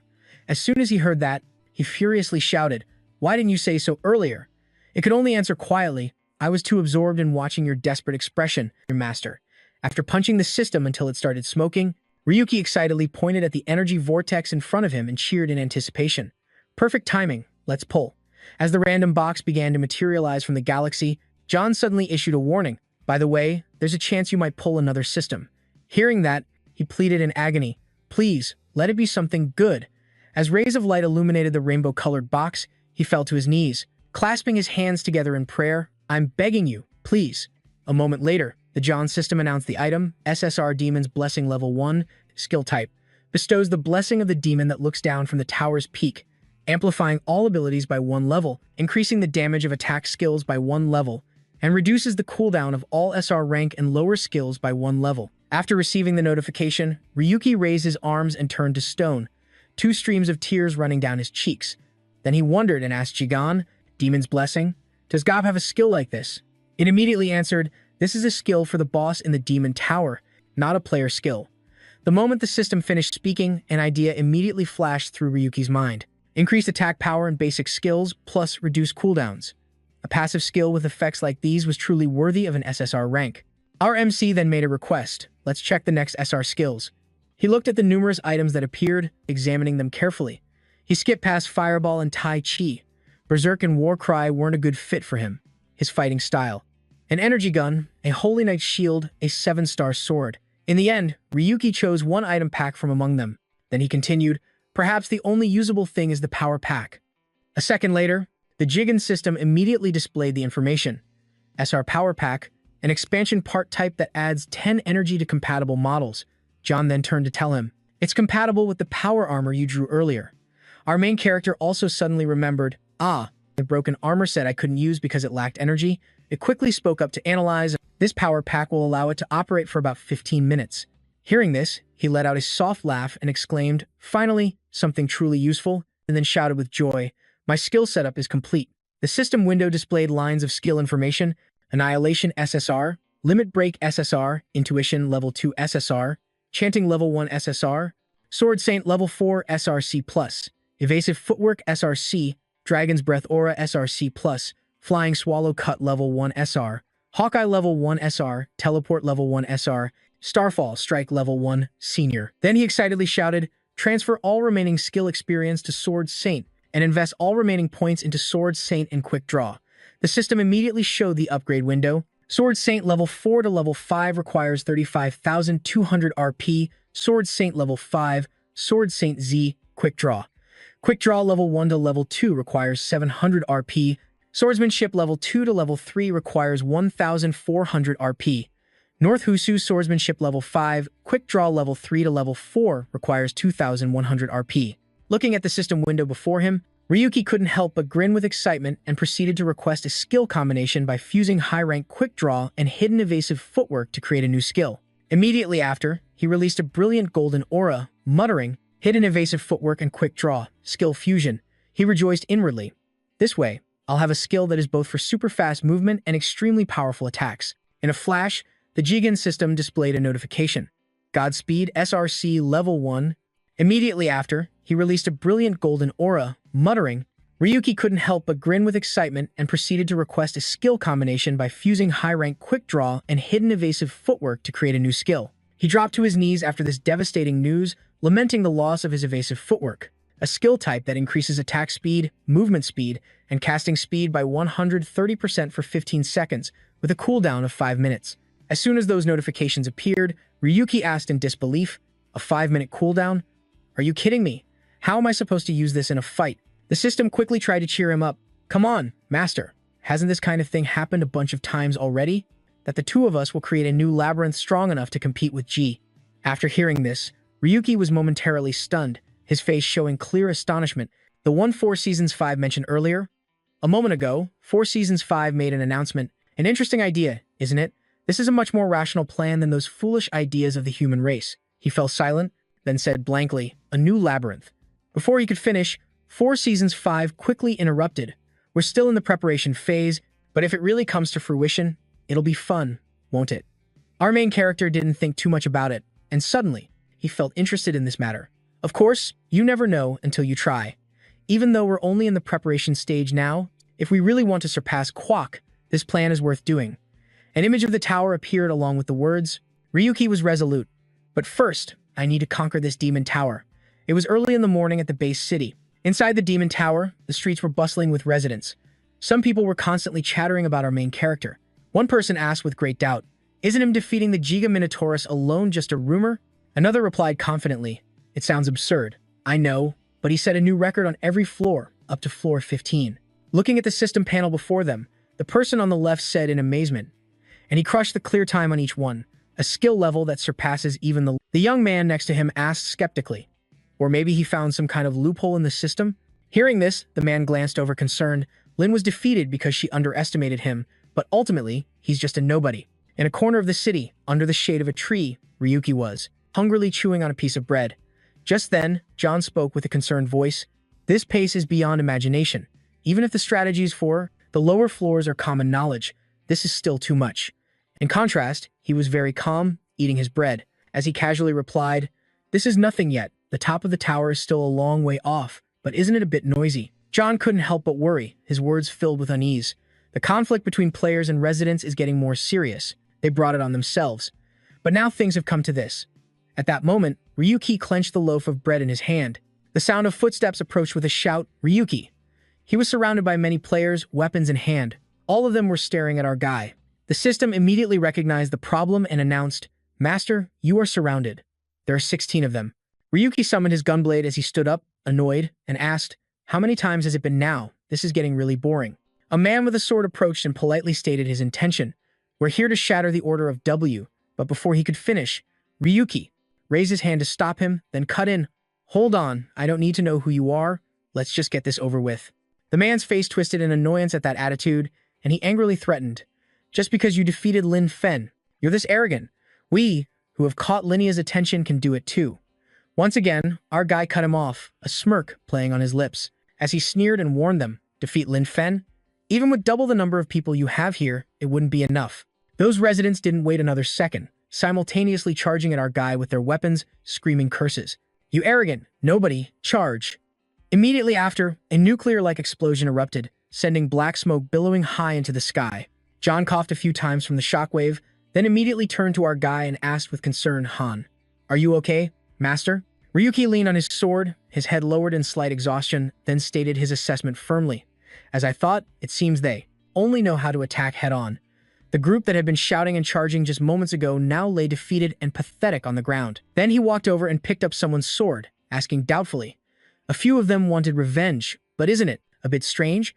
Stroking the blade in his hand, Ryuki spoke with a smug tone. "I've been attacked by so many players, but not once. Congratulations on clearing the 15th floor. I have a proposal to discuss, so let's meet and talk."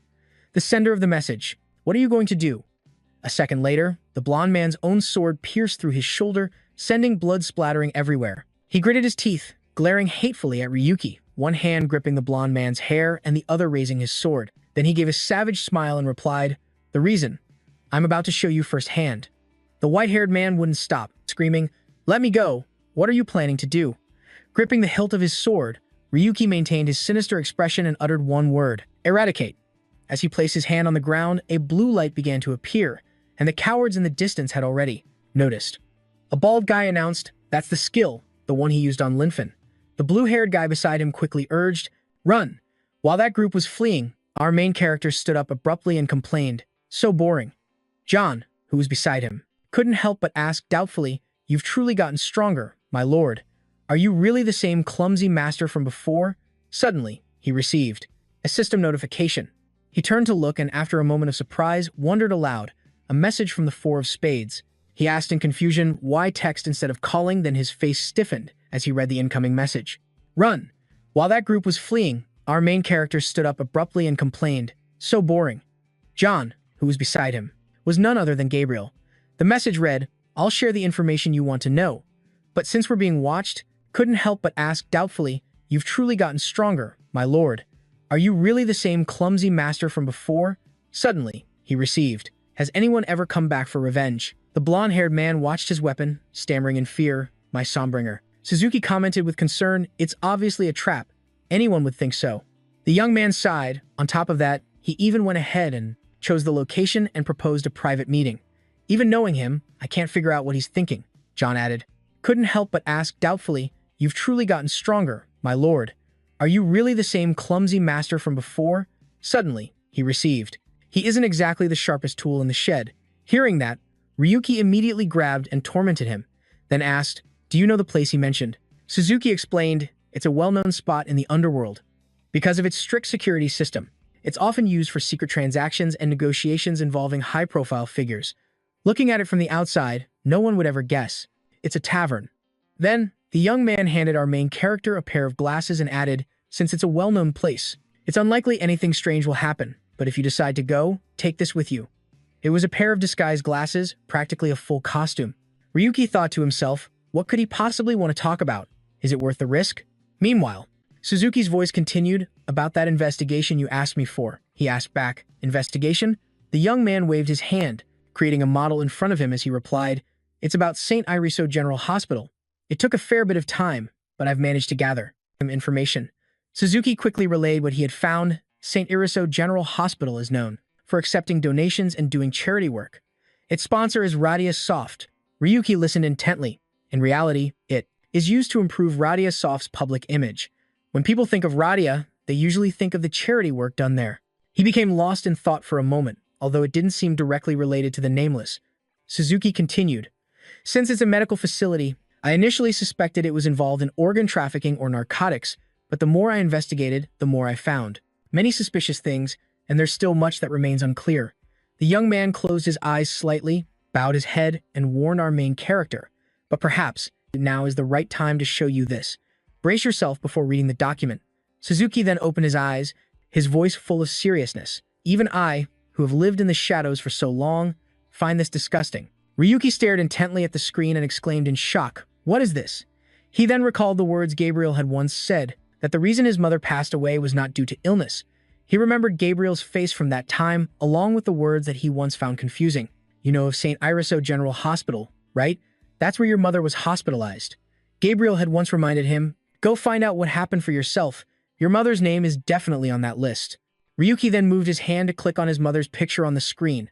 The words "verifying data" appeared.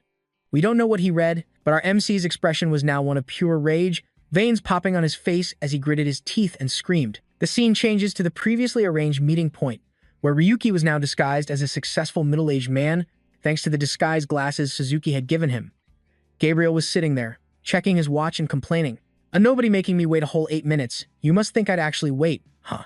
He said in a reproachful and provocative tone. "Lately, you've gotten quite bold." Our MC immediately took off his glasses, reverting to his true appearance, and calmly replied, "Let's get straight to the point." He stood there and questioned him. "The human experiments conducted at the hospital. When did you find out about them?" Gabriel picked up a bottle of wine, poured a glass, and answered, "So you already know that much, huh? It seems you found a pretty reliable ally." He raised his glass and continued, "I have to say, it was quite a while ago, and by the time I realized, it was too late. Your mother was also one of the subjects of the human experiments." Upon hearing this, Ryuki furiously lunged forward. He grabbed his collar and yelled in his face, "Gabriel!" He grabbed our MC's wrist and pulled it away, frowning as he asked, "You didn't come here to fight me, did you? First, calm down and listen to what I have to say." As Ryuki pulled his hand back, Gabriel continued to explain, "The real mastermind behind this is someone else." Ryuki immediately wondered, is it Radiasoft? But why would the people who control the entire world do something like this? Taking a sip of wine, he replied, "Their ultimate goal in those experiments is transference." This information caused even a system like Jigon to be completely shocked. Gabriel continued, "But it's not simply about connecting a mind to an avatar in the dungeon through a connector. The leaders of Radiasoft are aiming for a much more advanced form of transference." Then, an item from Iriso appeared before them, a sharp sword. Even though it was data from the dungeon, when it was transferred, it could appear in the real world. So they thought about it the other way around. What if a human body could be transferred into a part of the dungeon? After that info dump, Gabriel just sat there pouring wine, calmly remarking, "Well, what you've investigated is likely the result of that." Jan immediately tried to calm him. "Master, please be calm." Ryuki, still angry, spoke up and asked, "Why are you telling me all this? If this gets exposed, wouldn't Radiasoft and the entire Linea Guild collapse?" He took another drink of wine and replied, "You're underestimating the power of authority. The CEO of Radiasoft is platinum rank. An accusation from a nobody means nothing with him at all." Then, Gabriel slammed his glass on the table and continued resentfully, "Your misfortune also happened because of that power. You should have just quietly stayed and taken care of your mother." He frowned and said in a low voice, "You must have been scrambling with those handbooks and trying to earn money for the surgery, right? The real problem was that the content in that handbook seemed very trustworthy. Linfen doesn't like interference. Neither do the higher-ups conducting the experiment." This made Ryuki feel confused. He tried to dig deeper by asking, "What are you trying to say?" Gabriel replied, "To prevent interference with the experiment, I convinced Linfen. Following orders from above, I had your rank lowered to nameless. When your only guardian was gone, disposing of the body became simple. This information stunned our protagonist. No one knew the whereabouts of the subjects who had been transformed in the experiment.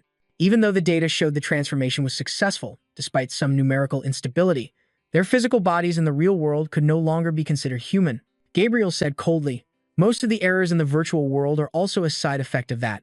In the already chaotic labyrinth, forcing the reflection of unstable data into it only made the situation worse." He spoke of what happened. Sometimes they became residents of the labyrinth or, if unlucky, turned into monsters and were hunted. Perhaps you were the one who hunted them with your own hands. Ryuki's eyes widened, his face contorted, and his pupils constricted. He was completely agitated by the information about his mother's death. Our protagonist quickly drew his weapon, the game knife clenched tightly in his hand, and he slashed the table at his feet to pieces while yelling, "You bastard!"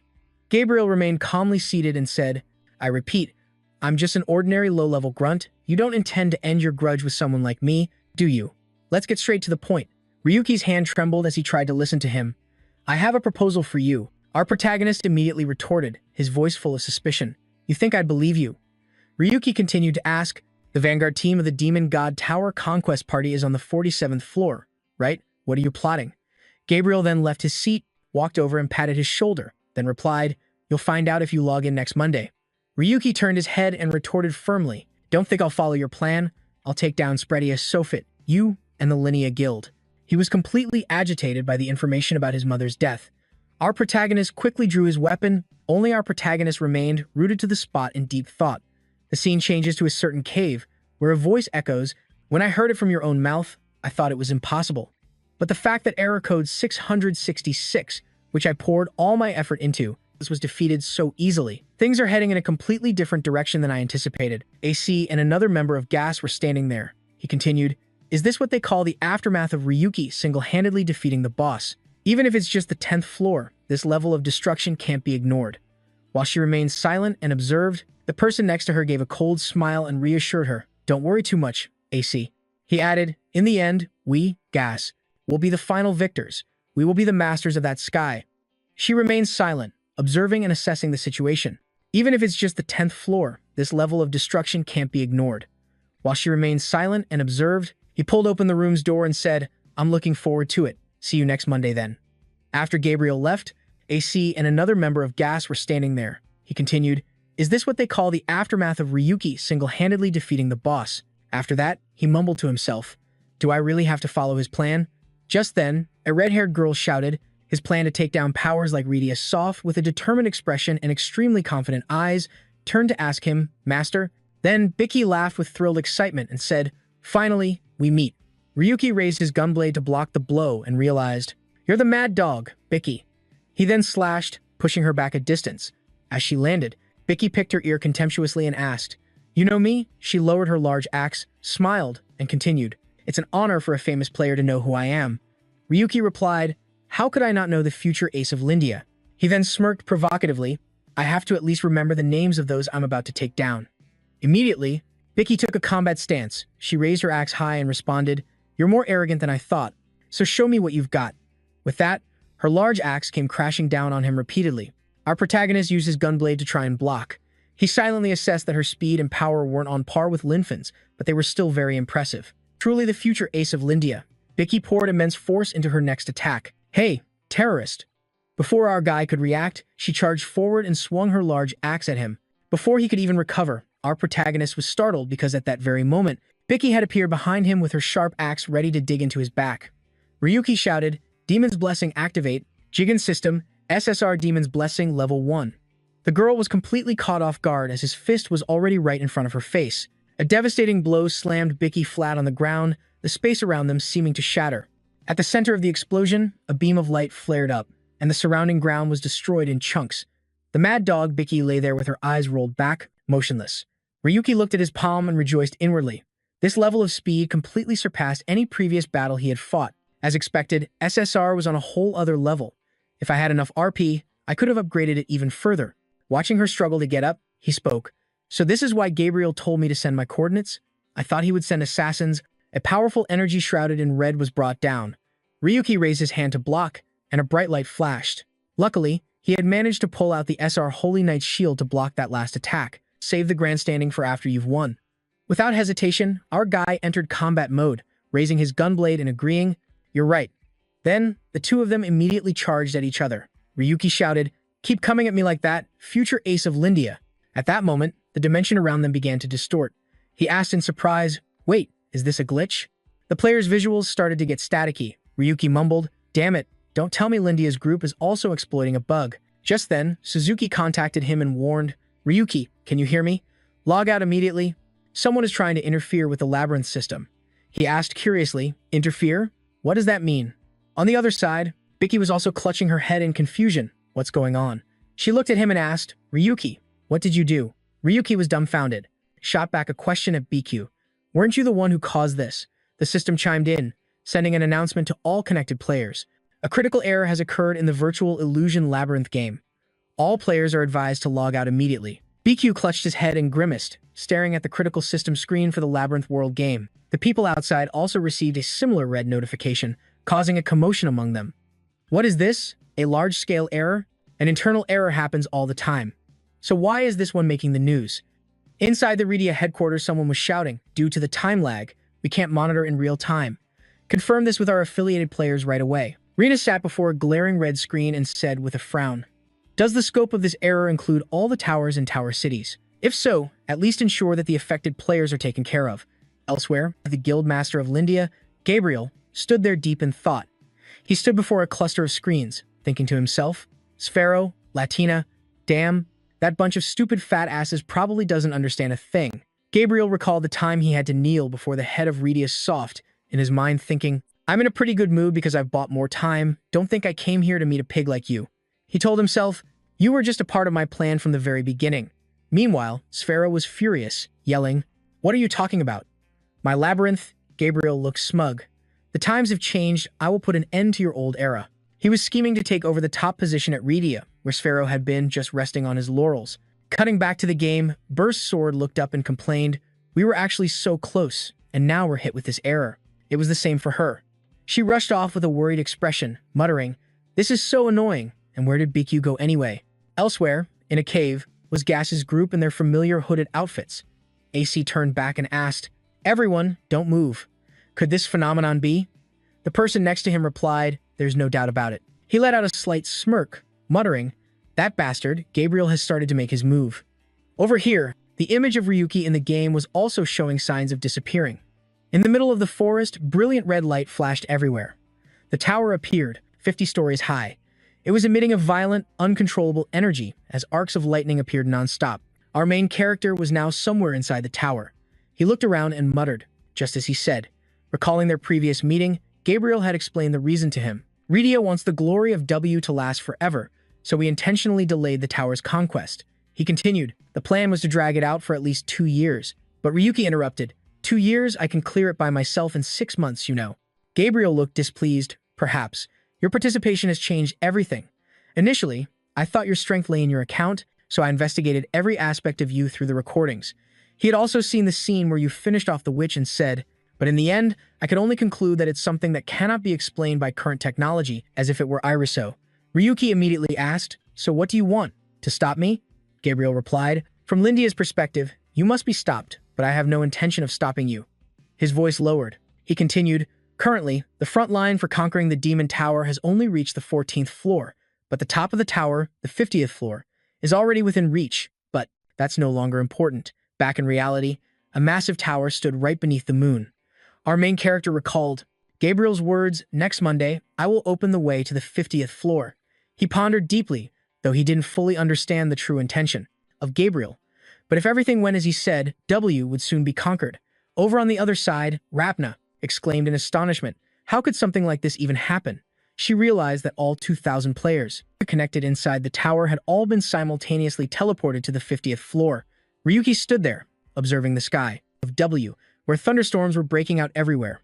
At that moment, standing in the middle of the labyrinth's 50th floor, John couldn't help but be surprised, hastily calling out, hey, Four Seasons, can you hear me? Then he turned to inform Ryuki. No response. It seems the connection has been cut, he replied helplessly. It can't be helped. This situation is truly beyond our expectations. Ryuki fell into deep thought. Puzzled, he hypothesized, more importantly, being on the 50th floor means that perhaps Gabriel isn't the liar he appears to be, or is this a plan to draw in more players to clear the tower? With that, Ryuki gazed into the distance, thinking to himself, but I won't let you do as you please. I will. To make you regret dragging me into this plan. Just then, Biscuit clumsily got to her feet, her voice a bit weary. Wait a minute, she asked suspiciously. What in the world is going on? You know something, don't you? He coldly strode forward, casually replying. Looking at the information, it's clear we're on the 50th floor, isn't it? We've reached the final goal of this labyrinth. Seeing his attitude, Biscuit was utterly shocked and yelled, so how can you be so calm? What are you planning to do next? Ryuki turned his head slightly, gave a faint smile and asked back, what? As players, isn't what we have to do already set in stone? With that, he decisively raised his gunblade high, his firm voice ringing out like an oath. There is only one goal, to conquer this ridiculous labyrinth. Witnessing this, Biscuit couldn't hide her indignation. Are you kidding me? The 50th floor is an area no one has ever explored before. How are we supposed to clear it without any information? Ryuki simply knelt down, calmly, replying, first, we need to prepare a new weapon suitable for the final stage. The next second, a system notification sounded, beginning item synthesis for the target Jigon Gunblade. An information panel immediately appeared, displaying Jigon System Item, Synthesis, Base Item Gunblade, Required Materials Gunblade, 1 SR Weapon, 30 R Weapons, 50 N Weapons. Next, the system initiated the Gunblade synthesis process. A sound from the system rang out once more, proceeding with Synthesis. A moment later, as the sound of an explosion echoed, Ryuki was stunned into silence. He stared blankly at the pile of scrap that was smoking. Ryuki knelt in despair, his head bowed in frustration, muttering curses, this damn system. Why now of all times? John suddenly cried out urgently, Master, it's still too early to give up. Please lift your head. Hearing this, he involuntarily widened his eyes in astonishment. Ryuki looked up, and before him now was a perfectly synthesized gunblade. It made him unable to believe his own eyes. This weapon is. The system immediately displayed a notification. Peacebreaker SR, a great gunblade-type weapon used to hunt giant phantom beasts, and can be charged to fire long-range cannon shots. Ryuki jumped up to receive the new weapon and joyfully exclaimed, I knew it. Unexpectedly, Cookie, who was behind him, was silently judging what kind of act he was putting on. The little girl glanced at the great gunblade, her eyes flashing with a thought. Isn't that weapon the one that Gabriel and the guild members used to use? The shape is a little different, but it must be it. Thinking this, Cookie hesitantly spoke up, Are you really planning to clear the 50th floor? At that moment, Ryuki, in high spirits, replied, "Of course, we're fully prepared now." He then asked, "So, shall we begin?" Cookie, finding it hard to believe, exclaimed, "I can't believe I'm with you clearing the final floor. If you're as good as you look, I guess I'll have to trust you." However, the system immediately displayed a notification. Peacebreaker SR, a great gunblade-type weapon used to hunt giant phantom beasts. Aren't we going to clear the 50th floor together? After hearing that, he gave a smug smile and replied nonchalantly, "Why would I go with you? There's no fun in that." The little girl asked in disbelief, "So you're planning to clear the 50th floor alone?" Cookie watched his retreating back, unable to hold back her anger. "Are you crazy? The upper floors have a completely different difficulty level than the lower ones." Ryuki then looked down at the little girl and asked doubtfully, "What are you doing standing next to me?" Cookie replied in confusion, "You have the right spirit for a player." Ryuki paid no attention to anyone. He snapped, "Shut up." The very next second, our main character launched himself into the air without hesitation, leaving the little girl with an infuriated expression. "Hey, I won't let you get away with this." At the same time, a mysterious masked man appeared in the treetops. He frowned slightly and then made an assessment. The 50th floor seems much narrower than the other floors. The information panel revealed that this was the Phantom Scout Beyond from the Linea Guild. After observing for a while, Beyond began to sketch it out with easy-to-understand symbols and then spoke. "I can't be certain because I can't get any closer, but the structure seems quite simple." He moved a tree branch, pointed to a symbol, and analyzed. The central pillar of light in the distance is surrounded by 4 special terrains. Even if we're enemies, players should cooperate when necessary. Just then, Jigen suddenly spoke up. After that is the appearance of towering quartz pillars enveloped in swirling dark energy. Next, amidst the hazy mist, a powerful waterfall cascades down from a high, steep cliff, and to the west is the retreating waterfall. After that, in the harsh weather, the surrounding trees are easily bent by the extreme wind pressure. He stated that to the south is the Gale Dragon's Fist, where the scene is gloomy and terrifying, with only countless bolts of lightning flashing across the sky intermittently. And finally, to the north is Thunder Mountain. Having finished his analysis, Beyond said seriously, "I was unable to directly approach the Pillar of Light. It felt like I was blocked by an invisible wall." Violent Blade suddenly surmised, "It seems we can't get close, where the scene is gloomy and terrifying, with only countless bolts of lightning flashing across the sky intermittently. The surrounding trees are easily bent by the extreme wind pressure." He stated that to the south is the Gale Dragon's Fist. The 4 terrains surrounding the Pillar of Light are very likely those conditions. The closest place from here is Thunder Mountain. As soon as he finished, Violent Blade couldn't wait any longer and urged, "All right, let's head to the mountain. Everyone, get ready." Meanwhile, Lady No. Then he asked curiously, "You said we would clear all 4 sectors, but if we head towards the waterfall?" Violent Blade heard this and asked in surprise, "Special terrains?" Beyond then explained, "To the east are the magma gems. They're probably also aiming to clear their respective sectors, especially BQ and the explosion sword users." Violent Blade heard this and asked in surprise, "Special terrains?" Beyond then explained, "To the east are the magma gems." Lady No. Then he asked curiously, "You said we would clear all 4 sectors, but if we head towards the waterfall?" And finally, to the north is Thunder Mountain. Having finished his analysis, Beyond said seriously, "I was unable to directly approach the Pillar of Light." At this moment, he was sprinting north, ignoring Bai Kwai, who was chasing him and shouting, "Wait, Ryuki 70, where are you going? Did someone do this on purpose? If so, how? Could it be Ryuki 70 again?" A sense of unease washed over. "No. What about the other places?" No explained as she dashed forward. "There are definitely other players who are also transported to the 50th floor." He just looked excited as he ran and bluntly retorted, "That would be the standard strategy if this were a normal game." Bai Kwai couldn't hide her shock upon hearing this, exclaiming, "What are you talking about? Even with all the errors, I don't want to hear that from a terrorist like you." He kept running, his voice growing cold. "You've been rambling this whole time." The smile vanished from his lips as Ryuki turned to look at her with a furious expression, growling as he continued, "You think I would cooperate with Linea? No way. I'd rather die." With that, she immediately pointed back to the east and reminded him angrily, "It's right behind us." He continued to rush forward, speaking nonchalantly, "Stop following me. Get lost." Bai Kwai was seething with resentment, crying out in frustration, "Then I'm the only one who can stop him. Bai Kwai and No are probably also on the 50th floor. I'll leave the stage clearing to them." With that thought, Bai Kwai charged towards him like a lightning bolt, quickly closing the distance and roaring in fury, "I don't know what's going on, but I won't let you conquer it." At that moment, a look of doubt crossed her eyes as she wondered, how could there be such a serious error? He swiftly spun around and swung his sword just in time to block the attack from BQ. She was knocked back by the unexpected counter, letting out an angry grunt. At this moment, Ryuki's eyes widened in horror as he suddenly noticed something unusual, that attack range. He looked at Bai Kwai, who was aggressively preparing to charge again, and guessed. A parry? If so, it's worth a try. The moment she took a step, everything around them suddenly blurred, the images starting to flicker. Bai Kwai immediately realized what was happening, screaming in panic. A glitch? The system seemed to have crashed, leaving her helpless. Everything around her had frozen, and Bai Kwai thought in confusion, I can't log out. If I'm not careful, I could be trapped here forever. She couldn't help but feel scared, unconsciously glancing back as thoughts raced through her mind. This is the perfect opportunity to conquer the demon tower. Bai Kwai suddenly frowned, her eyes widening as if she had discovered something. The next second, a glitching screen appeared with corrupted images and a flood of error messages. She was stunned. She wondered, what is this? Am I inside the illusionary world? Bai Kwai's eyes widened, unable to believe the reality unfolding before her. She silently cursed, this is insane, everything is so strange and creepy. The girl suddenly remembered the moment she received her weapon. BQ kept thinking that this was what she had poured everything into achieving. Bai Kwai was overwhelmed with the events unfolding as system error notifications multiplied and everything inside seemed to be in chaos. She thought further, the greatest of the century is a labyrinth. Yeah.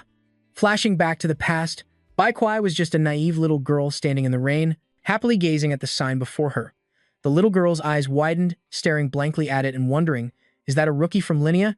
By the time Bai Kwai joined the Linea Guild, she had to endure scornful remarks from others.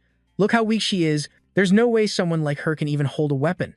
Just as he said that, his teammate beside him snapped, are you an idiot? You're not just blind, you're also falling behind.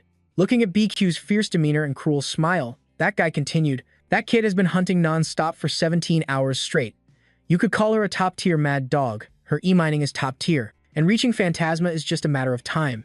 Hearing this, the girl over here smirked and thought to herself, Phantasma, don't make me laugh, my goal is far beyond that. Thinking this, Bai Kwai turned her gaze to the towering demon tower ahead, telling herself, to conquer the demon tower faster than anyone else, that is my mission. The very next second, she let out a piercing scream. Back in the present, Bai Kwai dazedly looked down at the wire on her body and instinctively called out to Ryuki. Hearing her, Ryuki retracted the multi-purpose wire with one hand and spoke. Finally, awake, are you? The girl looked up for a moment, eyeing him doubtfully as she asked, don't tell me you saved me. Why? For what reason? Bai Kwai pressed on. If you hadn't escaped from that space, you would have died for sure. Ryuki just kept coiling his wire and replied nonchalantly, I don't give a damn about the players from Linea. He then turned back, a mocking smile on his face as he added sarcastically, but just letting someone die so pointlessly feels wrong, especially in a trash game like this. What's the meaning in dying here? Hearing those words, Bai Kwai couldn't contain her anger and snapped, trash game? You keep spouting nonsense, you're a player just like the rest of us. His expression suddenly turned sinister. Ryuki tightened his grip on the coiled wire, pulling it back as he retorted loudly, it's about time you accepted the truth, right? He shouted, the true nature of this labyrinth. As soon as the words left his mouth, he decisively hurled the ball of wire straight into the empty space. Bai Kwai watched the scene unfold, horrified. It's gone. Why is there nothing in that space? Ryuki just smirked and said, look closely at the spot where it vanished. The girl looked up at the hole that had just been created, rendered speechless. Seeing her reaction, he chimed in to explain, that's right, but as you can see, it's just a fake made with holograms. Someone of your skill level definitely understands what that means, right? Bai Kwai, still unable to believe the truth before her, exclaimed, impossible. This is a world of illusions, a labyrinth that surpasses all others, the masterpiece of this century. Hearing this, Ryuki became serious and asked, the masterpiece of this century, you say? He bent down and picked up a stone from the ground as he spoke. Have you ever witnessed with your own? You've seen it, and you're still spouting such nonsense. With that, our MC continuously hurled stones forward, wondering how she could still be in denial. Then, a series of spatial rifts were created by him, as Ryuki continued his speech. Those rifts had only one meaning. His face suddenly tensed, his tone filled with determination. The final floor of the Demon Tower, the 50th floor, was nothing more than an incomplete and abandoned wasteland. Bai Kwai, at that moment, couldn't believe it. She rushed forward to verify but then cried out, no way, that can't be true. All my efforts were for nothing. The moment Bai Kwai stuck her hand into a rift, it seemed to disintegrate, leaving only bone fragments. The instant she saw it, she immediately pulled her hand back out. Bai Kwai was stunned, her expression panicked as she looked at her hand in disbelief. At that moment, her face clearly showed suspicion. She asked him, you knew from the very beginning, didn't you? Ryuki chuckled softly and replied, of course not. I only realized it after setting foot here. He and Jigon turned to leave, not forgetting to add, well, considering this place is so full of glitches, it's not too surprising. Who knows, maybe it's still possible to clear it even if it's incomplete. The two of them coldly walked forward, leaving Bai Kuai behind, still unable to compose herself. After walking for a while, Chigan suddenly relayed a message that it seemed less than 40% of the terrain was functioning normally. It was uncertain if it could be cleared under normal conditions anymore. Ryuki nonchalantly spoke up. For real players, delaying the conquest is probably the only option. Meanwhile, a large crack suddenly appeared in the ground where he was standing. Our MC thoughtfully looked at the region to the north, filled with pillars of lightning, and surmised, I think it's around here. Jigen asked in confusion, why did we suddenly come to a dangerous cliff like this? The system chimed in doubtfully. Even though this isn't an incomplete area, no one would survive a fall from here, Master. Ryuki looked down at the abyss at his feet and calmly replied, no, I plan to jump from here. Hearing this, Jigen was utterly astonished and quickly cried out, Master, have you lost your mind? He gave a faint smile and said softly, I don't know why, but my intuition is telling me. Ryuki continued without a hint of hesitation, I have to jump from here. Our MC leaped straight off the cliff, despite the protest from Jigen. Master, wait! It screamed in panic. Master. He paid it no mind and decisively plunged down toward a spatial gate. In the blink of an eye, Ryuki quickly found himself in another labyrinth. He asked, puzzled, where is this? Jigen spoke up in admiration. Master, that was incredibly lucky. He dusted off his hands a few times and calmly replied, see, I told you it would be fine. Ryuki carefully observed the area's terrain and analyzed. More importantly, this terrain is strange. The path seems to lead upward. Does that mean we have to climb? It turned out the two of them had landed in the Fire Ruby Demon Tower. Without another word, he quickly walked past the churning black flames below. Jigen immediately had a bad feeling and asked worriedly, Master, are you all right? I've heard that burns are the most excruciating pain a human can endure. Ryuki looked at the fire in front of him and unconsciously cried out, wait, that flame, have you lost your mind? He gave a faint smile and said softly, I don't know why, but my intuition is telling me. Commented, it's just data simulated to look real, how disappointing. Ryuki urgently pressed, what did you just say? Just then, our protagonist easily leaped up each cliff face, causing even Jigen to exclaim in amazement. Jigen immediately had a bad feeling and asked worriedly, Master, are you all right? I've heard that burns are the most excruciating pain a human can endure. He instantly noticed something unusual. It wasn't real fire. No wonder I felt something was strange. The system also chimed in with its assessment. We've reached a wider ledge. This meant that up ahead, there were players battling to hunt monstrous beasts. They quickly noticed Ryuki's presence. Wait, look behind you, it's Ryuki 70. He's here too. He saw them and quickly realized.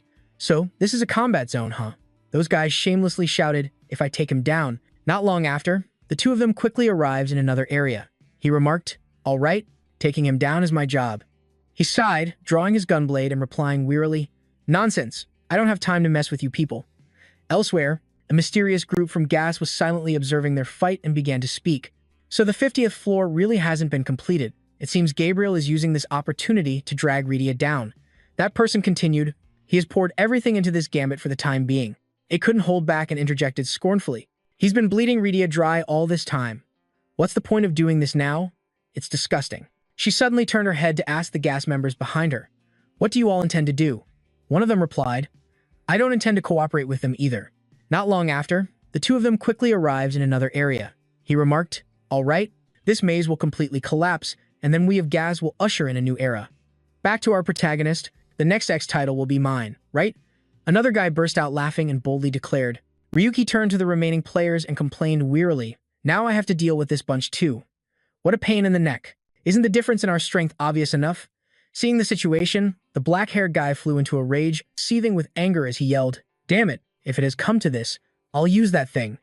Just as he finished speaking, his entire group was suddenly struck down. Ryuki wondered in confusion. That black dagger, is that the thing Gas used? The very next second, each one of them began to physically transform, large wings sprouting from their backs and 4 sharp horns emerging from their heads. Letting things go according to their plan would be so boring. He smirked and continued. If everything goes according to plan, now appearing before Ryuki were 3 towering monstrous beasts who had successfully transformed. He gave a faint smile, his voice tinged with surprise. This is truly unbelievable. You dare use that in front of me? As he spoke, a series of unexpected images suddenly flashed through his mind. First was the arrogant face of AC. Ryuki spoke, I know exactly how it's made. Then came the image of a face melting beyond recognition, and he cried out in fury, and that's precisely why it makes me sick. Then came the image of Joan. Ryuki couldn't hide his contempt for that power. Every time I see it, I'm filled with disgust. Finally, there was the image of the members of the Linea Guild. These memories fueled his unquenchable hatred. Ryuki glared, declaring with conviction, "I will make you regret the decision to use that." The horned monster, its eyes bloodshot red, roared in a frenzy. Chaos, the long horns on its back pointed straight at Ryuki. He brandished the gun in his hand, his entire body radiating countless bolts of lightning. Ryuki gathered his energy and channeled it all into his gun blade. A massive blast of firepower was unleashed by him, heading straight for the monster. Before he could even see if the first one was dead or alive, another horse-crocodile hybrid suddenly appeared, launching a surprise attack from behind. Sensing the danger, Ryuki quickly turned around and counterattacked with his blade. The force of the attack created numerous aftershocks, and countless boulders under the impact exploded. However, the monster didn't retreat but instead grabbed his sword tightly. Ryuki quickly pulled his sword back and retreated to a defensive stance. The two stared intently at each other. This monster had truly made him angry. Once again, he gathered mana at the muzzle of his gun, shouting, "Damn it!" But then, trouble occurred. For some reason, Ryuki's gunblade completely failed to fire. This made him panic. What the hell is this? Why can't I fire all of a sudden? The monster seized this opportunity and lunged to attack. He yelled. Once again, he gathered mana at the muzzle of his gun, shouting, "Damn it!" But then, trouble occurred. For some reason, asking the system, "Damn it, Jigan, what's happening?" The answer he received shocked him to his core. But that's not the only problem. The more you use Peace Destroyer, the more the glitch will invade your body. Master. Ryuki got angry and cursed the system under his breath. "Damn it. Why are you only telling me something this important now?" Facing the whole family of monsters swarming towards him, he asked anxiously, "So is there no way to fix this?" Jigan said, "To reset and restore the data, you need to log out. However, the 50th floor is unstable, so you won't be able to return here again." After hearing this, Ryuki's attitude and expression changed. He stared intently at the monstrosities before him, and seeing this, Jigan asked, "What are you planning to do?"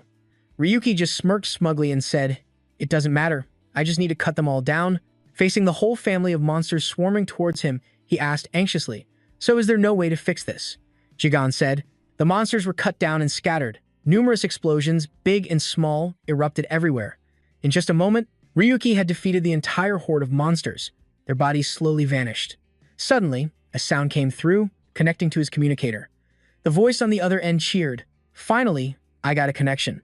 4 5s, having just gotten a signal. To reset and restore the data, you need to log out. However, the 50th floor is unstable, so you won't be able to return here again." Ryuki replied, "Someone using Gas's glitch has appeared." Looking at the strange effects happening to his body, he continued, "Thanks to that, I'm also infected with the glitch. If I send you the data now, you can analyze it right away, right?" The voice on the other end sounded a bit reproachful. This guy just connected, and he's already putting me to work. After receiving the data from Ryuki, 4 5s became thoughtful. This is quite complex. I need to create a special debug code for this type of glitch, but since I've already obtained the glitch data from Gas before, finally, he assured him, I should be able to finish analyzing this data quickly. Ryuki placed all his hope in this bear and said, "Please handle it as fast as you can." While waiting for the results, he had no time to rest, as a swarm of giant scorpions suddenly surged towards him, which was incredibly annoying. Damn it, those scoundrels. They're just reusing color-swapped monsters all the way to the end. The scene shifts to a rushing waterfall, where someone is trying to leap across large rocks at incredible speed. She lands on a boulder. He had no time to rest, as a swarm of giant scorpions suddenly surged towards him, which was incredibly annoying. Ryuki placed all his hope in this bear and said, "Please handle it as fast as you can." While waiting for the results, wrapping tightly around another nearby rock, No uses the rope as an anchor to swing across. Once she makes it over, she is out of danger. She heaves a sigh of relief. She speaks to her teammates. This path is no good either.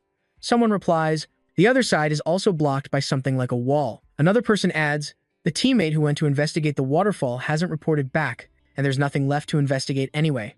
What do we do now?" No's expression is worried, her heart filled with confusion, unable to advance no matter what they try. We've seen plenty of glitches while climbing the tower, but this is the worst one yet. Glancing around the somewhat strange area, she thinks, could this entire area be in an unfinished state? No looks at the small knife in her hand contemplatively, looking like she's about to do something drastic. Suddenly, Thunder's Descent is summoned, and from the sky, 2 bolts of purple lightning strike down on her 2 teammates. They are attacked without any time to react, only able to let out incredibly pathetic screams of pain. Elsewhere, Bayan says worriedly, "More than half of our people are down, and the risk of death from electric shock is too high to continue. Burst Sword, standing beside him, says, "If there's no other choice." The lightning continues to strike relentlessly, and without a second thought, he plunges the knife in his hand into his chest, shouting, "Everyone, use the daggers." Beyond shouts in alarm, "That thing belongs to Ga," heading straight for the monster. Before he could even see if the first one was dead or alive, right? Immediately after, his body begins to transform, a gloomy purple aura enveloping his muscular frame, and his voice becomes distorted. "Power is surging within me. Ryuki, did you feel this way too?"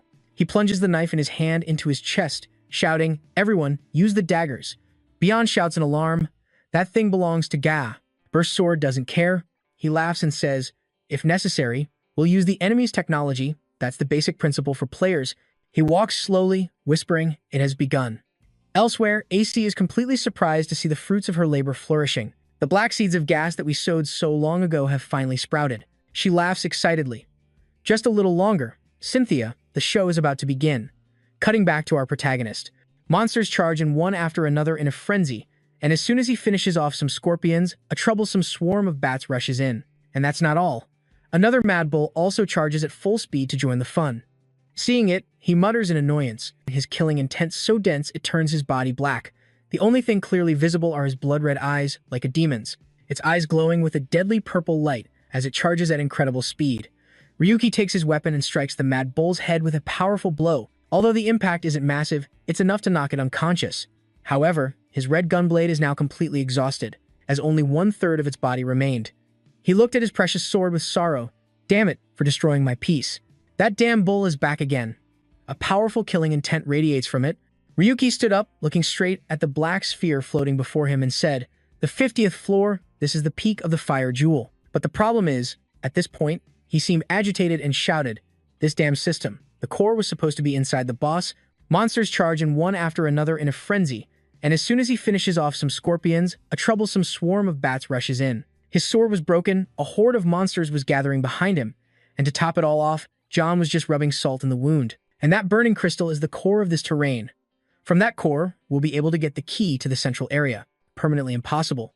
In this dire moment, a call came from Four Seasons. "Ryuki, are you okay?" The data analysis is done. It seems the gas error is using fragments from other labyrinths. They are intentionally causing damage by letting the data collide with each other. The bear was enthusiastically analyzing when Ryuki cut him off. "I don't need an explanation. Is there a way?" It seemed he had just come up with a plan. He laughed out loud and quickly dashed forward to dodge the bull's slash. Time, at least another 6 hours. Just then, that Mad Bull raised its weapon and charged at Ryuki. John urgently advised him, "Master, I advise you to log out. If you continue fighting like this, something irreversible could happen." "Master, the error infiltration rate has exceeded 50%. If this continues, the possibility of recovery might be." It seemed he had just come up with a plan. He laughed out loud and quickly dashed forward to dodge the bull's slash. He calculated in his head, "First, I have to remember this. There are 3 known ways to destroy a labyrinth." He recalled the words that Suzuki had once said. First, the resources allocated to the labyrinth are depleted. Second, the number of players drops below the minimum required for a long period of time. Third, a serious problem arises that makes maintenance impossible. That time, it's starting to collapse. The order of Redia and Linnea is shattering. She just stood there silently, lost in a whirlwind of thoughts, of players dropping. Most players are still active in W. Suzuki affirmed, "I'll take care of this part, so you should focus on the third method. This plan relies on your abilities. I'm counting on you." By now, Ryuki had run up and managed to touch the burning black sphere. He screamed internally, and that third way is precisely this, for a long period of time. Third, a serious problem arises that makes maintenance impossible. That time, to eliminate the error. Four Seasons gave a wry smile and hesitantly replied, "Ah well, the malicious code is quite complex and will need more." A large blue screen appeared, on which were just 2 words, "Force deletion." Over at Explosion Sword's location, his entire group was now writhing in agony, infected by the same error as Ryuki, because they had all simultaneously used the plan to borrow the power of others. He screamed, cursing that bastard, as his body status showed a 47% corruption rate, the indicator now completely red. A bolt of lightning struck, causing the status to drop to 44%, then it suddenly jumped to 45% and continued to rise to 46%. AC watched with anticipation as the programming fragments slowly shattered and fell, thinking to herself, "It's starting to collapse." The order of Redia and Linnea is shattering. She just stood there silently, lost in a whirlwind of thoughts in his head. But this was just the beginning of reclaiming the light for this world. A hooded figure shouted as he saw the parameters on the screen. The current error corrosion rate is 47%, only 3% more to reach the target value. Another person standing nearby said joyfully, "Excellent. It looks like we're on the right track to reach 50%. The hooded figure continued with excitement. At that moment, the demon tower will return to us. Gas, that's right. In other words, it's no exaggeration to say we'll secure the win." He pulled back his hood, revealing his handsome face with his blonde hair. He was the guild master, Gas 7. Looking towards AC, he said with a grateful tone, "I really have to thank you. It's all thanks to your error control." AC replied emotionlessly, "To be precise, it's not really my accomplishment. The entire error control is their handiwork." 7 immediately said, "Even so, you were the one who tracked down and brought Jay here, weren't you?" The error corrosion rate was now at 49%. She said nothing more, her mind silently turning to that person named John Doe. Young man had told Ryuki one thing, that for G's resources to be depleted, it would take at least a few years. As for the second method, the number. AC recalled the past. Of all the players she had ever met, he was the most despicable one. She had been stunned. And because she wanted those things, AC had joined forces with John Z, vowing that she would have no regrets. And that alliance had been paid for with many lives. Although she knew it was wrong, she could only tell herself it was too late for guilt. "I've come too far to turn back," AC exclaimed, 49%, celebrating inwardly. "Gabriel, I don't know what you're thinking, but you will regret this decision. In the end, the victor will be us." It finally reached 50. The moment everyone had been waiting for had arrived, but something was wrong. The earth and sky began to shake violently. People shouted in panic. What? An earthquake? Was the ground becoming unstable due to the error? 7 yelled, "What's happening?" First, everyone calmed down and assessed the situation. One person, after checking, immediately reported, "Erosion error unconfirmed. Control has been suddenly removed." AC said doubtfully, "Control has been removed. Could it be that Run betrayed us?" "No, that's impossible." Suddenly, a loud commotion from behind made her turn around in surprise. Very close to them, large, multicolored gemstones were falling densely from the sky. Everyone was stunned and even more bewildered. "That's the terrain of the fire gemstones. It's breaking." "No, it's collapsing." A single gemstone fell, cracking the ground open. 7 wondered, the sparkling particles in the air. Isn't that the skill that wiped out Linfen before? However, AC saw something. She pointed forward and hesitantly called to 7. The sky. A massive dark shadow now appeared above them. The leader couldn't seem to believe his eyes. He muttered as he watched. "The 50th floor? No, that's not right." The tower was shaking, with debris and materials falling everywhere. 7 screamed, "It's the entire demon tower that's collapsing." AC stood frozen, wondering to herself, "Is it you again?" The main character's face appeared clearly in her mind. "Salenfen. And now this. You've completely ruined all my plans." AC's bitterness had reached its peak. Her initial indifferent demeanor was gone, replaced by a look of extreme fury. She screamed, "Ryuki, I will never forgive you." Seeing AC leave, 7 called after her, puzzled. He yelled up in extreme confusion and bewilderment. "Why did you suddenly leave, AC?" Large and small crystals were still continuing to rain down like an autumn shower. At the same time, at the initial stage of the Fire Ruby Demon Tower, new players who had just entered were bracing themselves to avoid these crystals falling on their heads. Everyone looked bewildered and worried, asking each other, "You've got to be kidding me? What in the world is up there?" However, there was no time left for them to find an answer. The other person shouted, "Hey, more importantly, we need to get out of here now. The tower is about to collapse." Inside the 50th floor, the sky was now a brilliant red. Ryuki was standing on a small cliff edge, and the system spoke up. "I recommend we evacuate from here immediately." He then asked it, "Jigen, if we fall from here, what are the chances of survival?" She asked with annoyance, "Did you hit your head somewhere?" "Of course, it's 0%. Ryuki immediately ran to the very edge of the cliff and shouted, "Thanks for the polite reminder." John asked curiously, "Wouldn't it be better to use a teleportation skill to escape?" He replied, "Even though we can move within the 50th floor, teleporting in this situation is no different from suicide." This system understood its master quite well. Just by glancing at that expression, it secretly knew that our main character was hatching a plan of some sort. "Master, what are you planning to do?" He flashed a bright smile, affirming, "In that case, I'd rather do this." Outside the treasure tower, a cleanup crew had been dispatched. Faced with this situation, they all shared a common question. Why has this place been completely wiped out?